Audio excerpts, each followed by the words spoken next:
Just like I told the guy on ABC, danger is my business.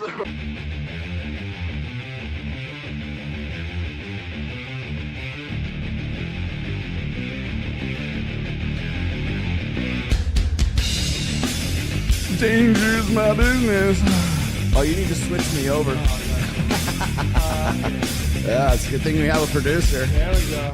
Yeah, I've never been more appreciative of having my own producer.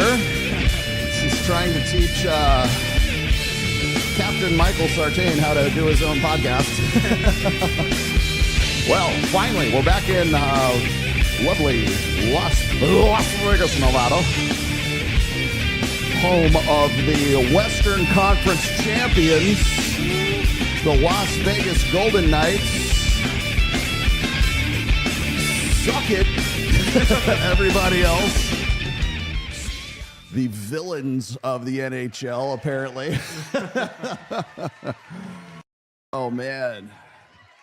I want to let everyone know that it's not men who are the problem. It is women who are the problem right now, and we're going to get into it thick and heavy. Here we go. Women's whole lens of the social world has moved not only online but universal. Many of them, especially Gen Z, live their whole existence through the lens of Instagram, posting the most mundane of life updates. They plan their lives around what will look good on Instagram, literally photographing and videoing everything and giving a daily update. The Ukrainian refugees, they walk around like they're a journalist. They will narrate their life to the audience like they're the main character. I would imagine Instagram skews much more female. It really does fit female psychology. Basically, Instagram becomes like a collage of your life highlights. It seems like that's something that's much more appealing to the female mind. Their social media feeds are much more curated that way than men's, for example. I wonder how much that's affected social life in other ways. One thing that comes to mind is how long people are delaying family formation. And you have to wonder how much of that is a factor when you have to collect X number of experiences in your 20s and kind of build this up. They kind of see their life far more as a storybook.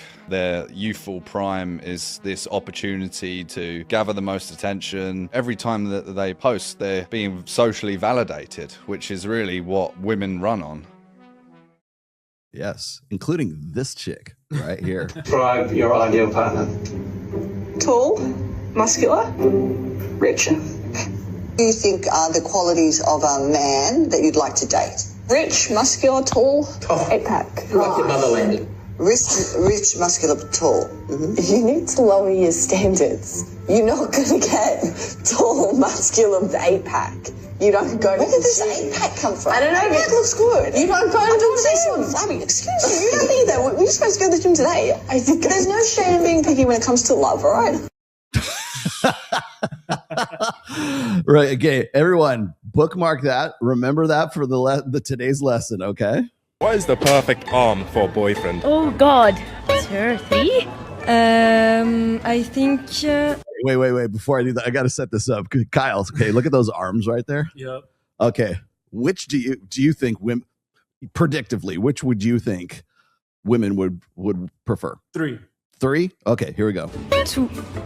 I would say maybe 2 or 3, because you don't want it, whatever that is at the end, with the veins, everything, like. Is that too much? That is like, I don't know, that looks like a predator type of arm, I don't know. Ooh, 3 or 4. In between 3 and 4. Why not 5? Because it looks like they're not going to eat a sweet treat with me. I'd say 3. I would say 5. Damn. 5? You're the first girl to say 5 today. Well, it's just the truth. 3.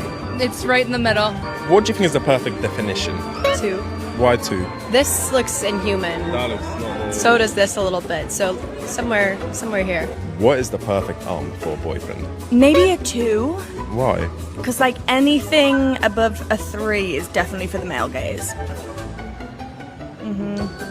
That is actually wrong. How's that wrong? I don't know. It's subjective. That is actually wrong. No, you're wrong. Approved.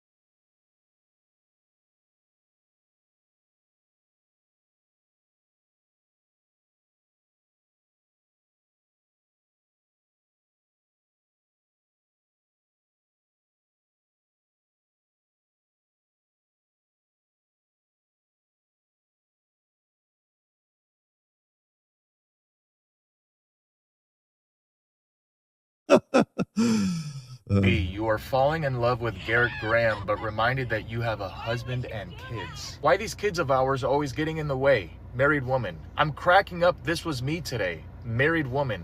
Literally me on the last episode. Married woman. Ha ha ha, yes. Married woman. Ma'am, you're not alone. Ma'am, you're a Muslim mother acting like this? That's crazy. Muslim, Christian, atheist, black, white, it doesn't matter. You cannot turn a hoe into a housewife. Dang, that is just so tough.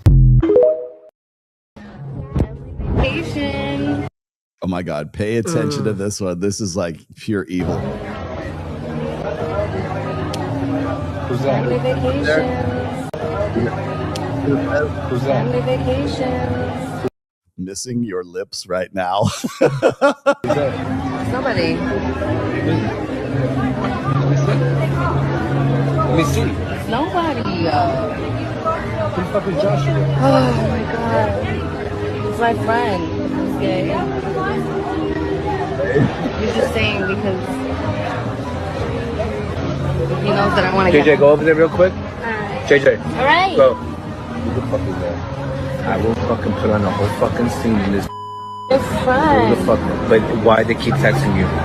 Because Why they keep texting you? he's my friend. So text your friend, I want to meet him. Tell him your fiance wants to meet him. Tiffany, I'm not joking. Who the fuck is that? And they keep texting you. It's just one text. He just misses my lips. Which one?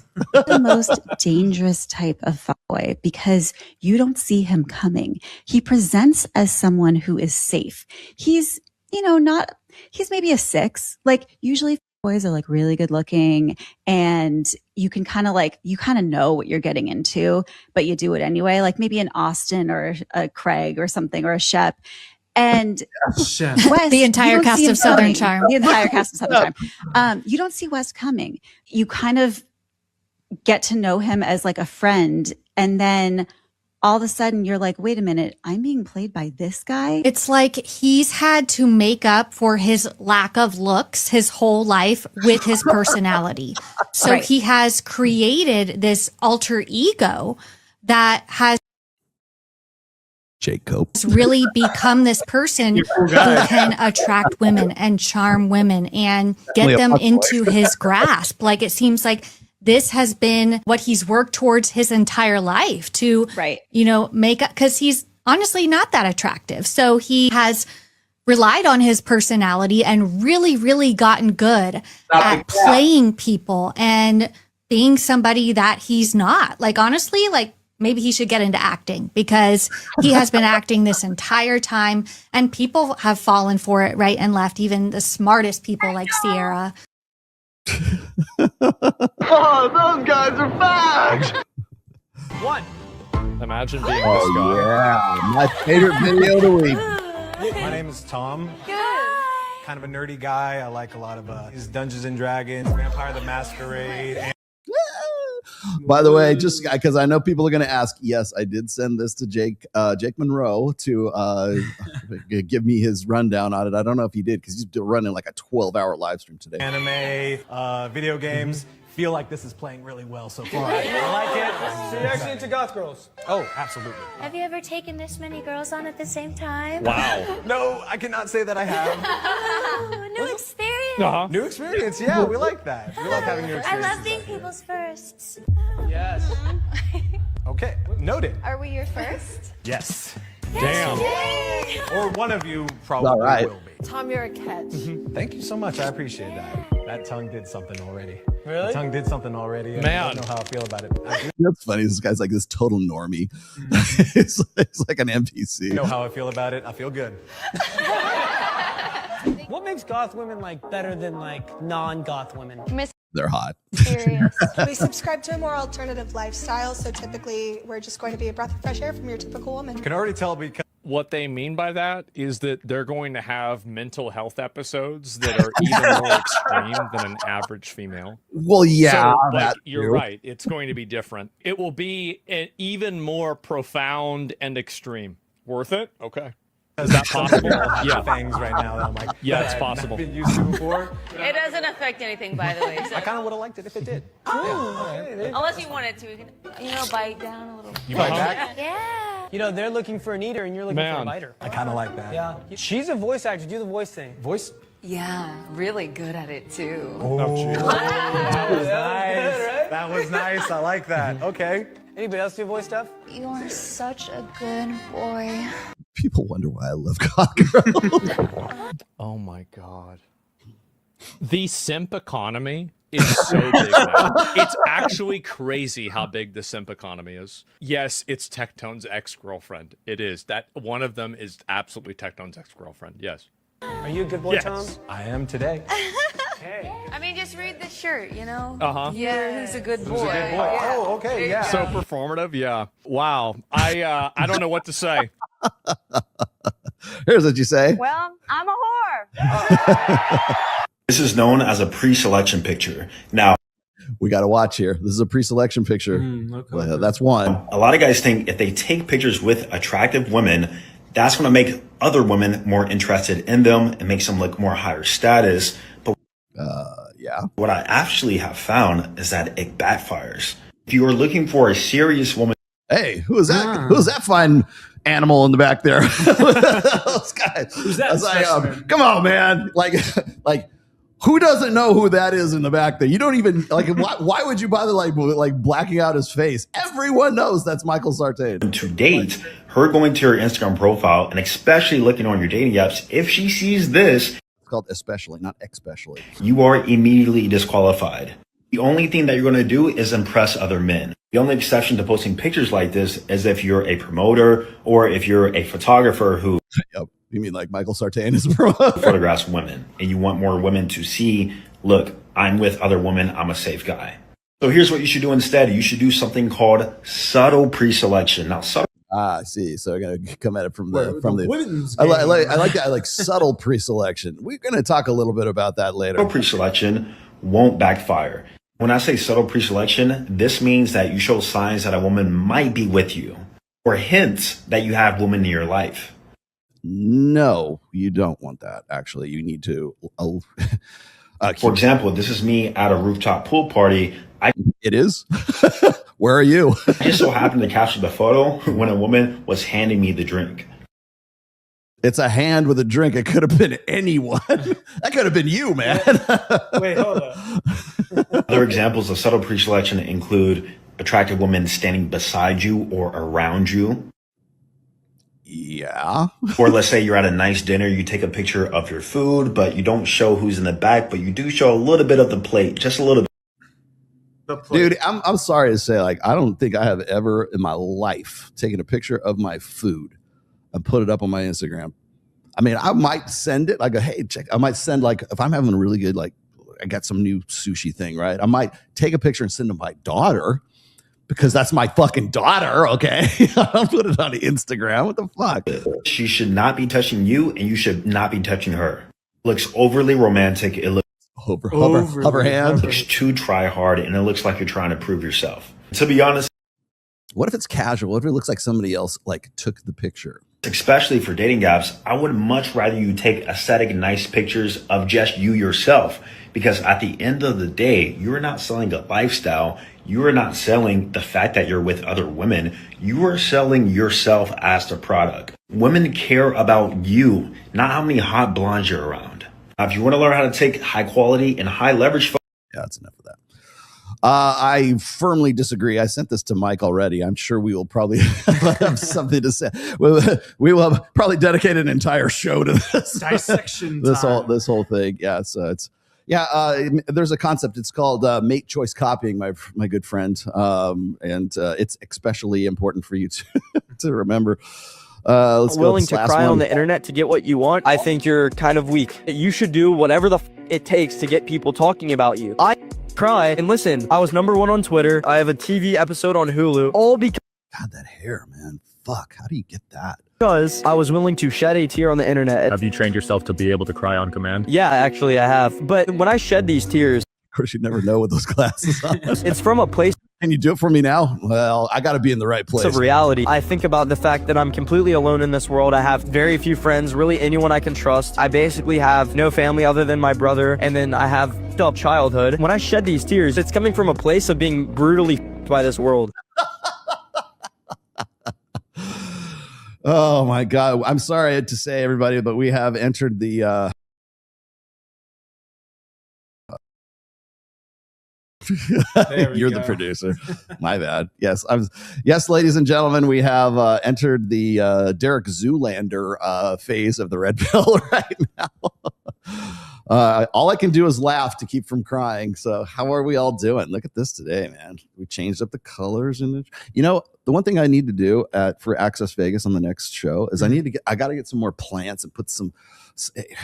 It's so there's cords hanging down. It's like the whole reason we got these plants for this place was to cover up all the technical crap and everything. I need to do the same thing out at Origin Studios. How are we all doing, man? Who is that kid? Isn't he like is that like Clav's little brother? I mean, he's kind of like the Looks Maxon thing. Kind of. Yeah, well, I mean, that's why I always I'm see him like because he's always attached to any of these other kick streamers. I'm gonna be honest, I can't watch that content, so it's like. I mean, I don't unless it shows up because lucky you, because I have all my good friends on Instagram who send me all these. Hey, have you seen this yet? No, and I wish I hadn't now. I saw this and that's follicular. It's follicular, not follicular. He is officially known as follicular now. You're correct. I think so. Follicular. That probably really is his name too. So you'll remember it. Oh, hey, check it out. Bronx just texted me. I think my suit is ready. I've got it. They've been doing me a custom suit for a while, and I think it's finally ready here now that it's June. I got fitted for that back when I still had a bag, when I still had that thing going on. I'm like, I hope they got the dimensions right because I don't have that shit no more. Oh, man. Well, how are we all doing? I have been on so many goddamn podcasts in the last 48 hours. I can't even shake a stick at them. I was on the Untouchables podcast and I didn't know what I was getting into. I just the guy was hitting me up on Instagram a whole bunch of times and I'm like, you know what? Okay, I'll finally do it. So I went and I did that on, was that Friday? Yeah, it was Friday. And then, so it was Friday. And then it started, I knew it was going to be a long podcast because it was a panel show. And at first I thought they were just having me on just do an interview. No, it was kind of meant to be an ambush show, but the people that they wanted to ambush me didn't show up, which is always the best kind of show. But the funny thing is I ended up getting along with pretty much everybody on that show. There's this one dude who was on there and he's a married kind of relationship coach kind of guy. And I thought I would hate the dude, but I actually don't. I thought he was actually kind of a cool dude. And I thought he would probably give me some pushback, but I thought once I was on there and I brought Mike on with me too. And by the way, that was a last minute addition. I just hey, why don't you come on and hang out with us? Because apparently the people that they wanted to have on there didn't really show up. So it was okay. I am streaming all over the world right now. Isn't this cool? I guess we all have to stream in multiple. I'm looking at it. We have Facebook is streaming. We got YouTube, of course. We've got Twitch, which nobody watches. Well, I should say I've got 2 or 3 people that watch regularly on Twitch. I love you. Thank you. Keep watching. X, of course. X gives me a lot of views. Yeah. I'm pleasantly surprised with that. And then I have my Rumble stream, which I'm going to be doing completely much more regularly now. And then I also am hopefully streaming to Substack, which I finally figured out how to do today. So welcome to all my 18,000 people who are subscribed to me on Substack. Nice to have you along for the ride. Is that me today? I just did this. You can't really tell because the lights are all fucked up in here, but I just been doing the chin strap recently. And yes, if you want me to take the beanie off, it's going to cost you how much we should charge them for a beanie draw today. $200. $200? $200 and $200 super chatting and I'll do the rest of the show without the beanie. Watch it just show up boom, immediately. Boom, just set right through. That's what happened last time too. I think are we getting chats from? I don't see any chats coming in from Rumble just Yeah, I yet, don't but see it Rumble either. is not like my prime channel though. Sam Bada's in the house. Thank you for being the mod again. So I did the Untouchables, which was actually a very good show in hindsight. Made a new friend. Her name is Ghosty. Ghosty. Okay. And she's from Philadelphia. So I just wanted to thank her one more time for showing up. That was a really good show. And then right after that, about half an hour after that, we went and did Mike's show for another 2 hours. So I think I was online from, what was it, 1 o'clock, 1:30 until 10 o'clock at night. Basically, that's all I did was just live stream on Fridays.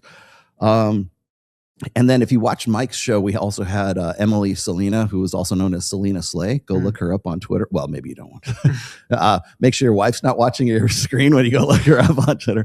But she's a good friend of me and Mike's. And it's funny because like usually she's on the show and she doesn't say too much when we're doing Access Vegas. But like when it's just like her and me and Mike and everything, she's actually pretty intelligent. So pretty cool. What is this? Oh yeah, where's PP when you need him? I don't have the PP sound drop. Sorry, that one's on my home system. I got to bring that over. So yeah, that was a good show. And then, as if that weren't enough, as if you hadn't had enough of me, I did Rule 0 yesterday from 8:30 until about 10:30 in the morning. So I did about 2-hour show with Nuke and Aaron Clary. Decided to grace us with his presence, his old man presence, until he got bored and then he left. About an hour in, he's like, "All right, I gotta go out and do yard work." But it was a really good discussion. One of the things we talked about, which I'm going to get into today, is the Patrick Bet David situation. And Nuke, thank you for doing your dissertation on that. I think I can probably put a little bit of a different spin on. Thanks, man. On Patrick Bet David, simply because I've worked with Patrick Bet David and I've worked with Valuetainment. I was instrumental in helping Adam Sosnick get his Sauce Cast, at least as the sort of the girl, the girls show that he was doing. Helped him out with that. Also, Jedediah Bila, before she decided that it wasn't worth working for Valuetainment anymore. It was a bum deal. So glad that that's good. Yeah, I've been busting my ass, and you know what? Nobody pays me shit, so I just do this. I do this for the love of the game, man. Which is interesting because now we're kind of having to mix things up. We have to do Kick. We have to do Rumble. We have to. Well, now I got Substack. I guess since I got a lot of people on Substack, I'd be stupid not to. Twitch, although such as it is, I think Twitch is probably gonna. Twitch is mostly for games, though, right? Would you say Kick is more, because I will have Kick on the next stream for sure. I already have I just wasn't able to add the account before we went live, but yeah. I do have a Kick account now too, and I'm just sort of like working it into the regular rotation. So thank you. I appreciate you because everybody wants to tell me to go to hell. Always. I had some really interesting shit happened, and I wasn't really able to talk too much about it last week because we had Fresh on the show, and I kind of like whenever we have a Jesus Christ. Okay, wait, what time is it? It is exactly 1:38 p.m. Yep. Correct? Yes. Okay. Yep. Well, it's the first time Michael Sartain has interrupted the show with a text. So if you had 1:30, if you had that spot, you're a winner. What is he sending me? 58,000 views on Destiny, of course. What is he sending me this for? Now I'm curious. Sorry, we interrupt this program. What the fuck is he talking about? Oh my god. Okay, so it's a Destiny thing. I'll check it out later. I don't think Destiny's not that important. Although I did see that. Did everybody see that the announcement that he's now officially dating Lauren Southern? I have not. That's what I heard. That it's now a thing. He's now a thing. Really? After all that fucking bullshit you put me through in 2023, really? You know what gets me is like, it's only fine. Oh, God damn it. You guys got me started. It's only important to me, right? Because like when I was getting run up the flagpole, man, there's very few people who have my fucking back, man. There were a few, Andrew Wilson will forever be my blood brother for having my back throughout that whole fiasco, right? Thor, Red Pill Thor. I hate to say it, but Glenn Lawrence had my back during that time. So I have to say that. Tiffany Fox had my back during that time. Paul from Come On My Podcast guy. I forget your last name, Paul. Sorry. Yeah, those guys were cool with me. Mike, of course, had my back that whole time too. But you know, I hate it when like shit like this goes down. Like when somebody who's a good friend of mine, like I very rarely do I get myself into any kind of hot water. And in fact, I don't think I actually got myself into hot water during that time. It was actually manufactured hot water. And then a year after that, then they said I had both of the usual suspects said I had some sort of racist alt account on Twitter, right? Which of course you could still go find those YouTube videos that are completely debunked now, but they still think this, right? But I mean, these are like some really fucking evil people. And I don't use that term very often, but yeah.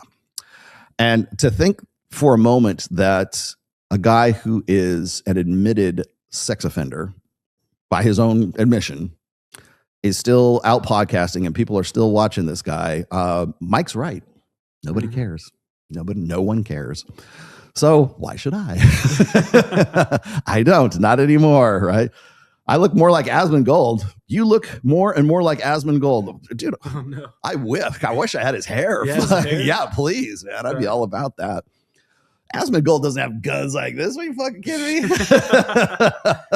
Asmon. Okay, here we go. Asmon, if you're watching, pose down right here. Come to Vegas. We'll do a pose. We could go to the pose room in a Powerhouse and do a live stream right there. Yeah. I will win. I will win. I must crush you. That would be funny, though. I would do that. Oh, and so one of the reasons I brought up Asmongold, did you see there's a clip of him talking about how he's like 30. I think he said he was 38 now. And he was like, he's like, I don't have a girlfriend. I don't like, I felt like I should be further along in life by now with kids and stuff like that. And I hate to say it, but it kind of got me. Like because I work with guys in the same predicaments, like with Reignite as well, right?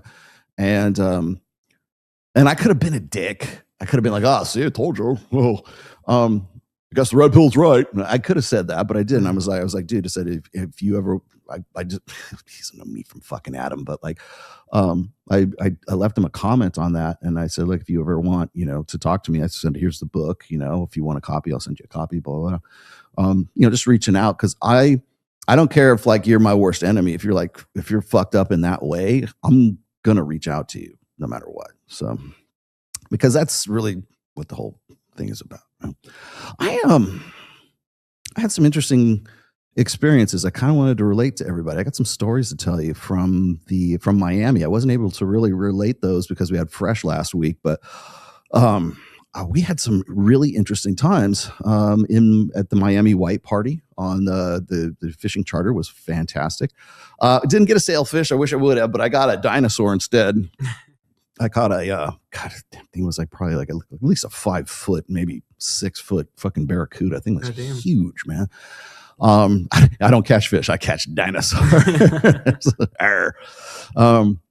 But no, we had some really good stories to tell. One of the things that I do, like if you were, and this is not a pitch, I'm just telling you this because this is like story time. Okay. If you're part of like Reignite, one of the things that we do after every event is I get the guys and we'll have like breakfast or like a brunch, or we'll have a lunch or something shit like that. Cause usually people have to leave like the next day afterwards.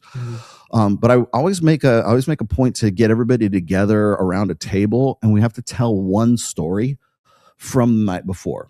And then this time everybody had way more than one story to tell. And so I like to kind of do like sort of, it's almost like an after action kind of report kind of thing. It's just so everybody can, it's like, what did you learn from all of this? Because if you're not like recounting this and understanding, most of it's like, oh, I fucked up here, I fucked up there. But some guys, not naming any names, some guys got laid. So, or some guys got cock blocked too as well. But you learned something, right?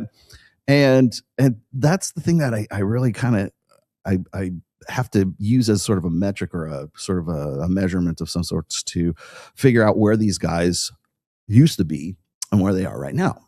And it's real easy to sort of get caught up in the moment, because if we get a new guy into the group, which we've had like 2 or 3 of them recently, and we get the guys into the group and they're kind of like they're at 0, right? We say zeroed out there. They just got hammered flat by something, right?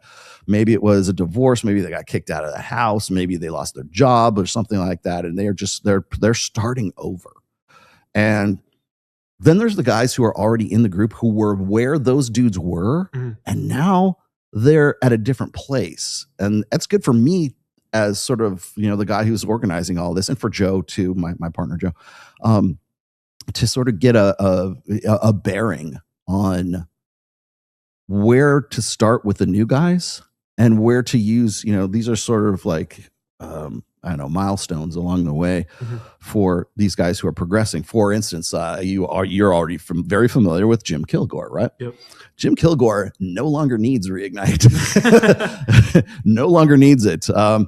He was part of MOA for a while, then he became a part of my group. In fact, now I consider him one of my best friends, but he's more or less our style counselor right now, or he's helping us out with the men's clothing and stuff. We've got 2 guys actually. We have Christian Dom from Jackson Maximus in Miami, and then I've got Jim Kilgore right now. So we are stacked for, if you need style, we got the dudes for that. And not just like style as in like, hey, let's go down to the fashion district and pick shit up. Like a lot of the guys that come into the group, they're stylistically rudderless. How that's a nice way to put it. They don't know where to go with themselves, especially when you're trying to like sort of reinvent themselves and become something new.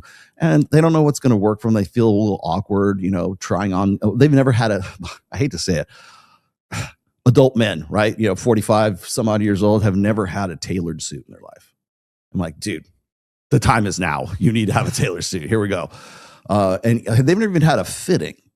And I've had a couple of guys. Well, actually, last year I had probably 3 or 4. This year I had like 2 guys who did fittings with Christian in Miami. That was a really great experience. But it's really fun for me, anyways. I get a lot of sort of, satisfaction. Personal fulfillment out of watching these guys go from being like where they were and seeing them progress to where they are right now. And I almost want to say Jim Kilgore is like the final boss. he's like the final form. And so Jim's got himself a steady girlfriend for about a year now. And I met her, Hannah. She's a really great girl. And people want to ask me, like I say, like, I'll get this thrown at me. It was thrown at me just recently. You guys just try to filter money out of these poor, impressionable kids. I'm like, my demo is not kids. Okay. But these poor guys who are in this tough place, and you're capitalizing on their crisis and everything like that. I'm like, so I should just leave them alone. Just let them figure shit out for themselves, assuming they do. But that's not even the point. The point is that like I see the same stories happening over and over and over again. And now I'm getting to the point where I can anticipate. I know the questions to ask. I can anticipate the things. And what's great now is I've got guys in the group who used to be where these dudes were, and now they are at a different spot. They're like 2 years into the program, right? Or they're maybe, in the case of like Harold, he's been with me since like the Patreon days. So it's like, he's probably like 3 years in now. And so I look at these guys and I'm just like, I'm actually doing something. I feel good that I'm actually doing something with these guys. But I get this, I get the critiques all the time. Like, oh, you just want to teach guys how to get their notch count up. You guys just want to go and fuck hot girls. Yeah. But that's not the point. The point is most of these guys they're not trying to be players. You think my guys are trying to, well, there's a few, maybe there's a few. I can name some names, but I'm not going to. Well, I could actually name Jim Kilgore would have been one of them, but not anymore. Now he is matured. He's finally figured out what he wants in his life, right? So Yeah, you could do that. And I think what's funny is like it gets down to like what the red pill is really about. I'm going to talk about this because this is kind of my build up to the Patrick Bet David thing that I'm going to get into here in a second. Because a lot of people think that the red pill is just about, or the manosphere or whatever is, it's Andrew Tate. You're trying to, teach these guys how to be alpha males. No, that's not everything, right? It's you have to remember that that's a caricature. That's a cartoon of what they want you to think about, like the red pill or the manosphere or whatever. I tried to bring that up on the interview that Mike and I did for the ABC Australian TV documentary series. I don't know what to call it. With Mark Fennell, who everybody told me, and he said, "Oh, don't do it, Rolo. They're gonna push you over the cliff." Maybe, I don't think so though. You got to remember, I would have told you all about this last Sunday. Again, we had Fresh in, so I kind of like wanted to give him the floor. But just to give you a quick update, I think that Mark Fennell and the rest of the producers and whoever else was sending, Mark actually was very measured. There were no gotcha moments whatsoever, at least that were planned. There was no gotcha moment, and that's my story for today. But there's no gotcha moments that were planned. He wasn't like asking questions to sort of like, hey, well, you said this one time, and then how about this? He did. I will give him credit though. The dude has read my book because he was actually quoting stuff from my book. So I know at the very least he skimmed through it before he did the interview of me. And then Mike was there too. And everybody knows Mike can talk, right? And it was really good because we split time. He's a very good interviewer because he sees that Mike is Mike and he can talk, right? I think one of the reasons Mike does that is for the same reason I kind of used to do that. I guess I kind of do still now, but like not to the same degree. Mike is at a different kind of phase in all of this than I am. Like for a while I used to say Mike was in the honeymoon phase because he couldn't believe like how, his brand was building, his signal was growing. And this was like right after, he'd always been very popular, don't get me wrong, but his show Access and our show Access Vegas and my own show, we've all grown as a result of our relationship together. Hell, you and me and Miguel and everybody else, we are very much a co-op in that respect. But Mike can talk, right, as we know. And Mark Fennell's really good. I could tell he's a very good, experienced interviewer because, as I said before, I've worked with Pat Campbell, and Pat Campbell was very much the same way. If he senses somebody's talking more than another, then he'll find a way to sort of redirect it over to the other person. So I would say we both got about 50-50 in the actual interview, which is rare. but it's good because Mike's at that point where it's like he's trying to balance comprehensiveness with being concise, which is something I still kind of struggle with today. But he still has to keep, rambling. He still has to keep making point after point after point. I saw him. He did, Mike, this is when we were in Miami. We both did the Danza Project, which is fantastic. If you haven't seen it, Miguel Danza has released it in, I think, 3 separate parts. So if you go, I don't have the link here. Maybe Sam Botta can dig it up for me, but it's the Danza Project. You can just search for it in YouTube. Not right now, later. And I want you guys to subscribe to the Danza Project because it's just a solid podcast and always has been. And they aren't just one topic. You might go there and say, "Oh, they're all about sports, or they're all about rappers, or whatever, or urban culture, or something like that." They're not. There's a lot of variety, and they have us on pretty much every year. And we really, we catch up. What's funny is like we've been going to the Danza Project for, I think this is our fourth year that we've gone there. The first year, his first son was born. We come the second year, there's another kid. We went this year, and he's got a new daughter. I'm like, damn, dude. Like, if we stop coming, you're gonna stop having kids. But he had a lot of kids, man. And he has a great pit bull too, Apollo. Yeah. Shout out to Apollo the pit bull, man. I love that dog. But it was a really good show, man. It's just such good fucking content. And this is what I want to get to is like, that's the manosphere, man. That's the fucking real red pill.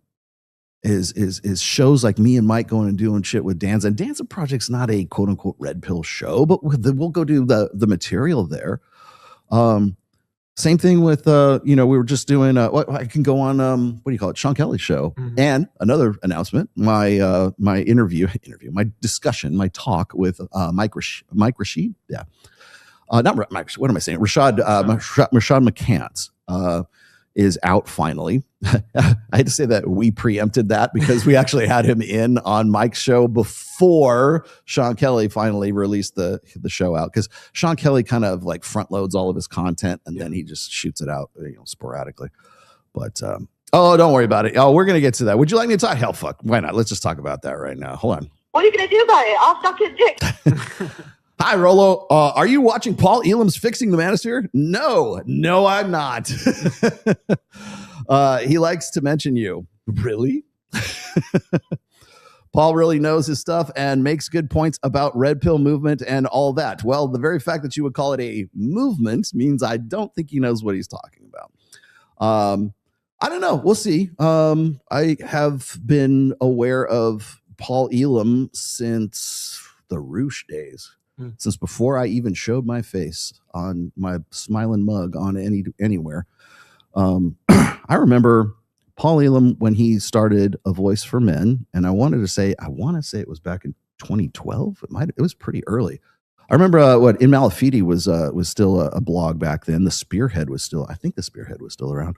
And then, of course, Roosh V's forums were going. And then there was Return of Kings, which nobody knows what the fuck I'm talking about right now, because that was in the foggy days of the Did you like that? Did you like Rashad McCants? I'm glad you did. It was a funny episode. I was surprised he had a lot of red pill talking points because most of his NBA players simple out. Yeah, they do. That's one of the reasons like we became like pretty good friends. Man. I could text him right now. Let's go get Rashad in here.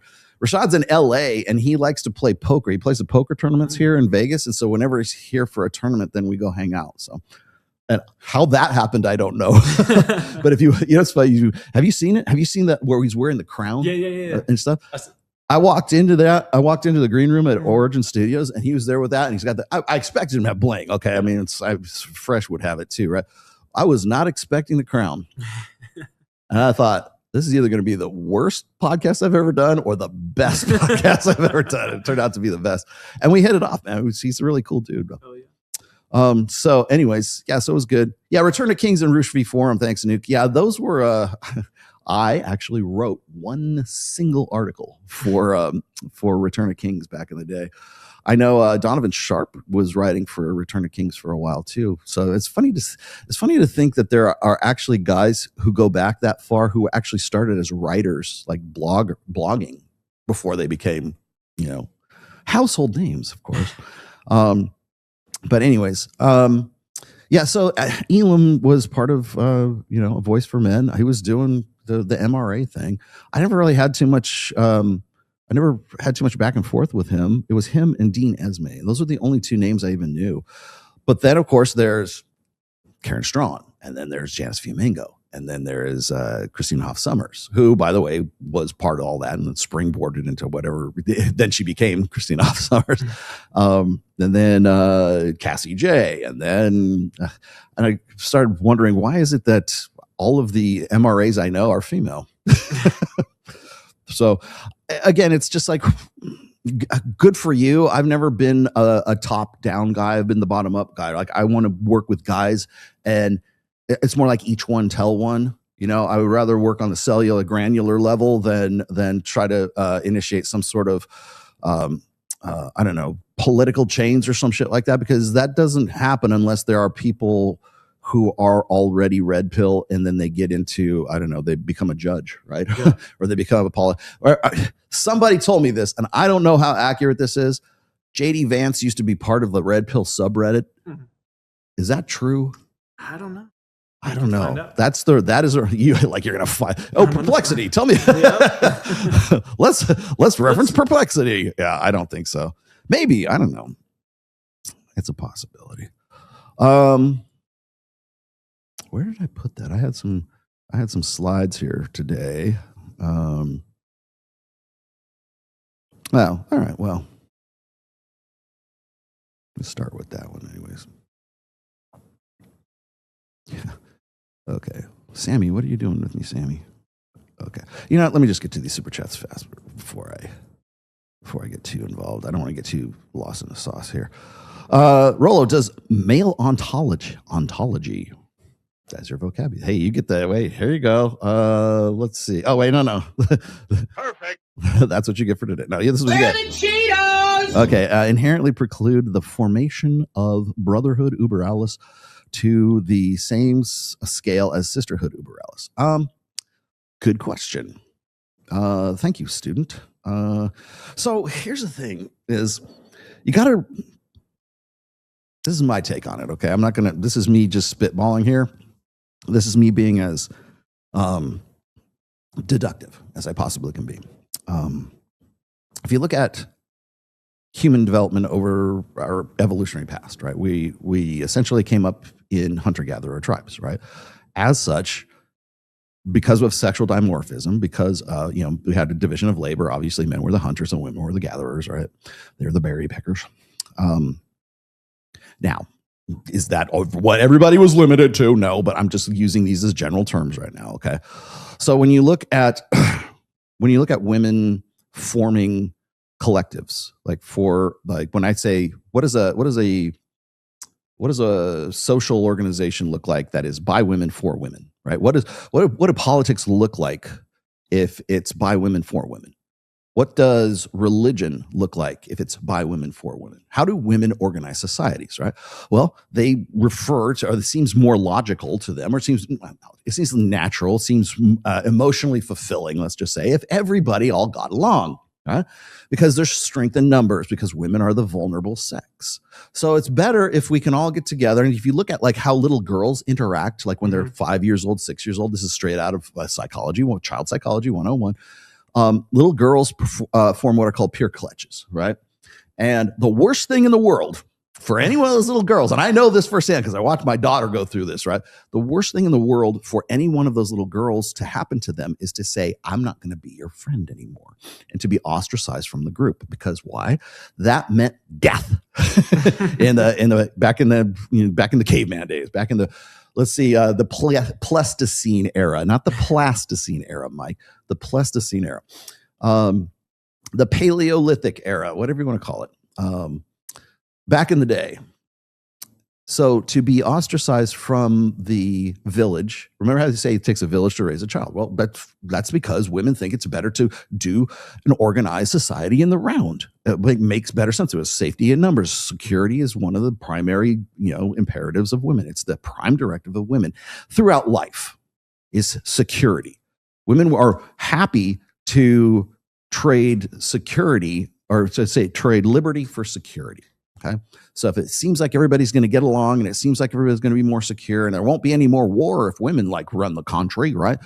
It's stupid, but it seems to make sense to, why does that make sense to women? Because women have in their psyche that it would be great if we could all just get along and we were all just, in this one little sort of peer clutch, right? Problem is that's not the way the world works. And the men folk have to go out and kill the caribou and bring the meat back. Otherwise, all of that great village, they all starve. So for men organize things hierarchically, right? So what is that? A hierarchy implies sort of status and prestige or prowess. There's different ways to sort of measure where that guy's status is in that hierarchy by their performance. Okay. So what happens is that creates a condition of competition between men. And that's more to your point here. Okay. So can there ever be sort of a sisterhood uber alles or brotherhood uber alles? There can be if men put their minds to it, if men focus on it, but it's not something that comes naturally to guys. It comes naturally to women because women are the vulnerable sex. They're the ones that safety in numbers, right? That it takes a village to raise a child.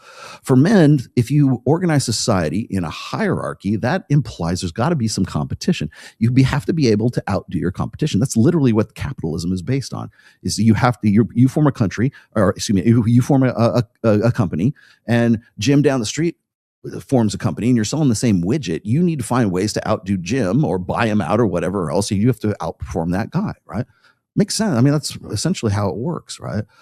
Well, the problem is that doesn't make too much sense to women But the problem for the guys, it makes perfect sense to guys because we want to be able to win. We want, like, that's the whole thing about like sports, war, if it's intra-sexual competition, if it's writing the next better book than Joe, if it's being a better at throwing a football, whatever it is, there's so many different ways that men, like competition, men get in. It's inherently rewarding for men to win. In fact, there's even studies on this where like your testosterone levels will rise if you, like an MMA fighter who defeats the guy, the MMA fighter who wins, that dude's T levels spike. And you know what happens to the other guy? His drop and his testosterone smells bad. They've even done the smelly t-shirt tests, right? So defeat stinks. It literally stinks, right? So there's sort of those biological aspects of it. So can guys have solidarity? Can you have fraternity? Yes, of course you can. But the problem is it's not in the same sense as like the sisterhood of Alice. Like for women, it doesn't matter what their ideology is, doesn't matter what their religion is, doesn't matter what their political stripe is, doesn't matter what any of that. That's secondary to the sisterhood. That's why I always refer to it as a sisterhood uber alles, right? So I was saying before, I use this example all the time. If you took Gretchen Carlson, or I'm trying to think of who's like a current like Megyn Kelly. You took Megyn Kelly and you put her with name a good liberal wokesy chick. What's that one girl who looks like a man on MSNBC? I forget her name now. Anyways, you take those two and you put them on the same show and they'll fight like cats and dogs. But if you put me on there and we start talking about intersexual dynamics, they'll be like, fuck that guy, solidarity, like lock arms and just like, like give you shit. It's one of the reasons why I think Andrew Wilson, certainly Andrew and Rachel and the rest of there's a lot of people are starting to begin to see the correctness in what I've been talking about for a very long time, is that it doesn't matter if you're conservative or liberal, you're still a feminist. There's trad femmes. And I think it becomes more and more obvious. It's funny because I think that we're more aware of trad con feminists right now because the zeitgeist has sort of like pushed wokesies off. I mean, that's not to say that they're not there, but it just sort of pushed them off the stage for a bit. And so now you go into TPUSA. And funny thing is you can kind of hear the same rhetoric coming out of Allie Beth Stuckey's mouth, right? Or Megyn Kelly's mouth. Or we got Nala Fit. Hey, she's the new guest speaker on there. Like, who would have thought that would have happened? Well, it's because the sisterhood uber alles. Well, we need to get Nala on there. Why? Well, she's a story of it's a redemption arc, is what it is. It's a redemption arc story. For guys, Sterling Cooper is not going to be speaking at TPUSA anytime soon. And he can say, hey, man, I hate porn now. Who cares? Nobody gives a flying fuck. Michael Knowles will not be interviewing Sterling Cooper and saying, so you worked in porn. That won't be happening. Sorry, but that's a good question, man. I think it's the competitive nature of men. I'm not saying it's impossible, obviously, like especially in the Marine Corps, if you're in the military, if you're in a team sport situation, maybe it's family, like familial ties for men is like there's kin altruism? Yeah, definitely. Men will find solidarity in that. If they have a collective goal, especially at a war, or they're trying to focus on a collective project, or they're trying to solve a problem together, or they're trying to put a man on the fucking moon. Yeah, definitely guys will get together and you'll have the fraternity uber alles, right? But the thing is it doesn't come as naturally as it does for women, because it's simply because of the way we were born and evolved. So what else do we got here? It's the Rational Mailman. Thank you. What's funny is I actually thought about doing the newsletter called The Rational Mail, MAIL, and I go, I am not going to confuse these people. Paul Elam has been chirping at you and Mike, wanting to debate. It's already on the books. Has a date set up. Yes, it's July or June. I think it's July, because for whatever reason, nobody can do it until July. Please say you guys will take him up on it. It's already on. We already did. There you go. July 8th, I think, is when we said it. I don't know, because it's like Mike has some back and forth with Paul. Paul thinks I'm like hiding behind Mike. I don't just fucking shit, man. You started this shit with Mike, man. I just said I would do it. Like Mike hit me up. He goes, Paul really wants you to be on this thing. I'm like, I'll do it for you because you're my brother. He's still like, it's not really worth my while to do it, but I'm going to do it because I have Mike's back and I would do it no matter what. So your comment on the impact of Garrett Graham and off campus.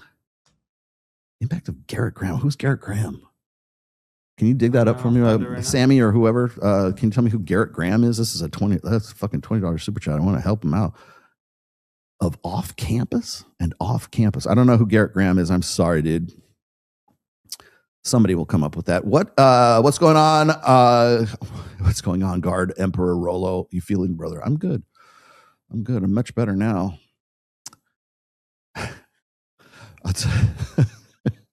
Anytime I hear about somebody who has like a bad like health problem or something like that, I go, yeah, at least you don't have a bag attached to you. So, that was the first thing that comes to my mind now. Easier to show you. It's a book character from that book from that clip that we showed in the beginning. Oh, is it? In The Deal, 2015 adult romance novel. Now you have. At first you had my curiosity. Now you have my attention. I don't know. I don't know enough about it. I thought it was a cool clip. I didn't even know that was from that. Garrett Graham. I don't know. I'm gonna have to look it up now, but I will though. You have my word.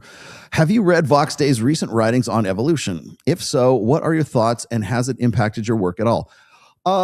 Vox Day and I used to be, we still kind of are. I'm still on friendly terms with him as far as I know. He writes mostly on Substack. I follow him on Substack. There was a day, or Vox Day. There was a time when Vox was like way more popular than he is now. But I think Vox decided he wanted to write fiction. He has his own publishing company, as far as I know, Castle something or other. Castalia, I think Castalia Publishing. I thought his work with he did people don't know this. He actually wrote a book about Jordan Peterson called Jordanetics, and essentially took him to. He was critical of Jordan Peterson before it was cool to be critical of Jordan Peterson, because man, he took a lot of heat for that. But I haven't read any. I know he's gone really kind of God pill, and he always kind of has been. I like Vox because he's also a fellow musician. I will always be in his debt for sociosexual hierarchies, obviously, which I did my best to explain in my latest book, Reignite. But I also know that he has a new book coming out that is based on almost entirely on sociosexual hierarchies. And so I don't know. I don't know if he's like super anti-evolution now. He might be. But I don't know. That would be. I haven't heard anything, so I haven't caught up with him on any of that. That topic, anyways.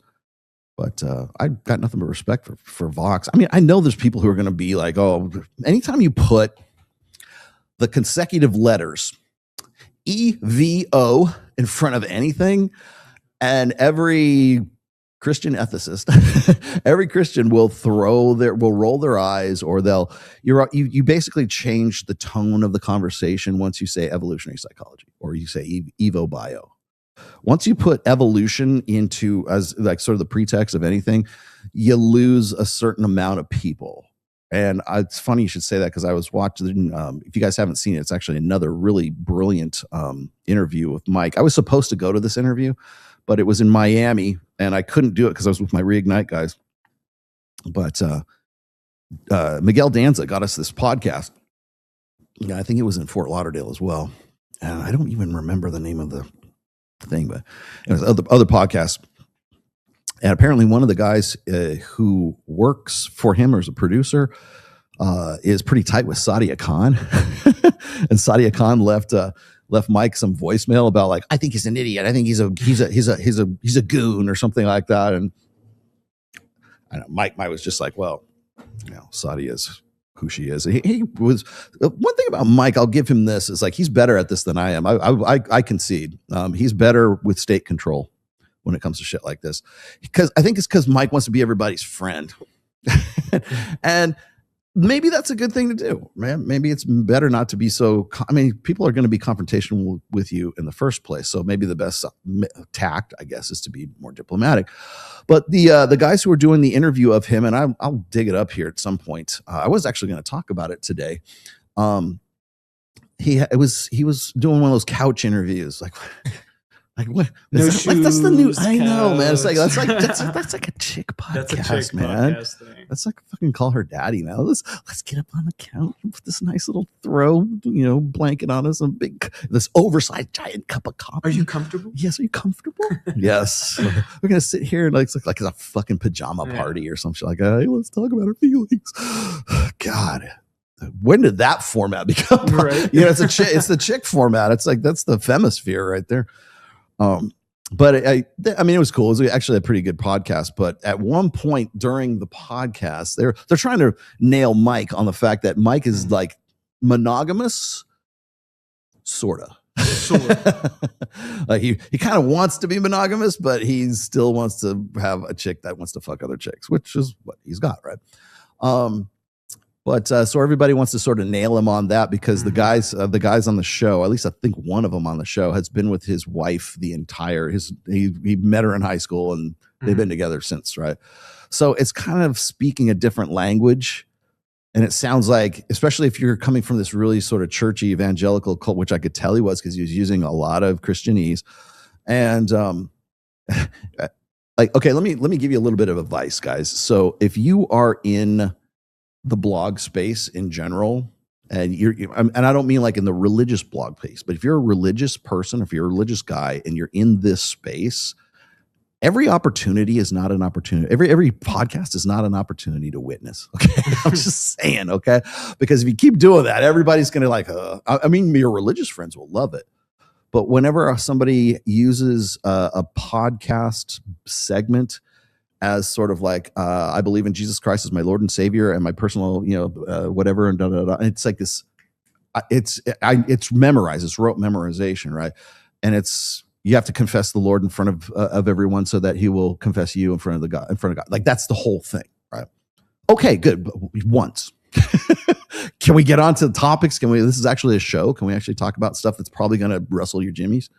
Right? Can we actually talk about something like this? I mean, great. I share your beliefs. Can we move past that?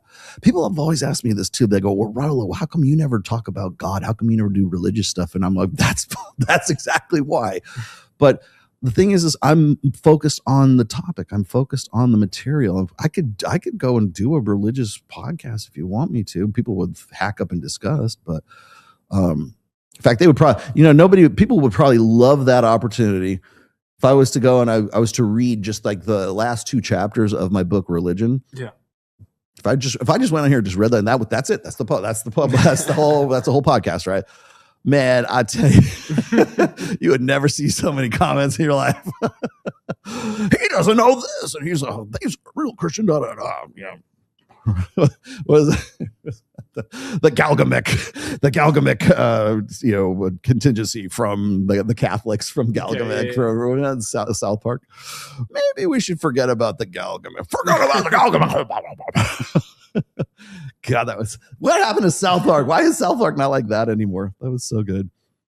No, but it was a really good interview. The point I'm trying to get to here is that at some point during I think it was the latter parts, like the last maybe 20 minutes of the podcast, they got into discernment. And Mike's like, well, yeah, you learn discernment from having experiences. You go to school, you read a book, you experience, it's life experience and all this other stuff. And so Mike's, saying, hey, to learn about women, maybe it's a good idea to spin plates, something that's straight out of my book, right? Having the abundance mindset. Abundance mindset helps a lot if you actually have abundance. If you're actually, practicing and enjoying a bit of abundance, and then you can get that's really the whole point of plate theory. Like when I talk about, like people really kind of confused still to this day. It's a key core element of my first book, The Rational Male. When we talk about spinning plates, that's a euphemism for dating non-exclusively. That doesn't mean fuck every single thing in 2 legs. No, that's not spinning plates. Okay, spinning plates is abundance. It is meant to it has several purposes, but one of those is to sort of limit your investment, over investing in one chick, one itis. That is the number one reason why most guys off themselves. That is the soulmate myth. That's why I put that as the very first chapter in the first book, because I figured if one guy picks this book up and he throws it away after reading one chapter, what is the most important? What do I want to leave this guy with, even if he just he loses the book and sets it on fire? I don't know, right? What's the one chapter he gets to read? The soulmate myth. There is no one. Because that hinges, or that develops so much other shit that comes along after that. So, and what comes after that? How do you limit that? Spin more plates, right? And so there's the abundance factor. There's also the fact that if you are spinning a new plate and you have 4 other plates, 4 other women in your roster, for lack of a better term, you're going to have a much different attitude with the new chick, because you already know you have 4 more girls in your backfield, right? So you're going to have a different attitude. And you won't even know you're doing it. You'll go, oh, good. Now I got these girls back here. Now I can try this. You don't even think that. It's just like, that's how you naturally interact with that person. It's the same thing as like if you had 4 other job offers and you're negotiating with your boss now, you go, well, hey boss, I need a raise, blah, blah. Joe down the street's going to pay me 10 grand more than you are. Let's deal, right? You're in a much better position of leverage if you have other job. I mean, it's just monkey branching, right? But for guys, you're in a much better position because you have options, right? That's all it is. Do you fuck some of them? I don't know. Maybe you do. I'm going to get Susie tonight and Jennifer tomorrow and, Carrie this, that, whatever. Okay. But then you don't have to. In fact, I even say that in the book. And if people took the fucking time to actually read it, you would know that. But I even make that caveat in that chapter. Say, hey, look, if you're religious and this is not, you don't believe in premarital sex, it's still just as important. Abundance is still just as important. I'm not saying you fuck all of them, but you should have other girls that you're dating at the same time so that you can decide, hey, I want that. I like what I see in her. I don't like what I see in her. So you have some sort of, you become a better judge of character.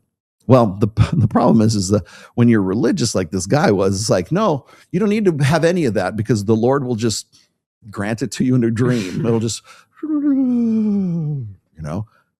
making that decision is the Lord working in your life, right? And how do you have a conversation with that? Because I talked about this in my 4th book. You can't argue with God. You can't have an argument with God. So as soon as somebody says, well, but if I say, well, you know what, the Lord, I'm going to go marry this single mother, right? I'm going to go marry this former porn star, right? I'm going to do all this stuff. Right? We're all lemmings. We're going to run off the edge of the cliff, right?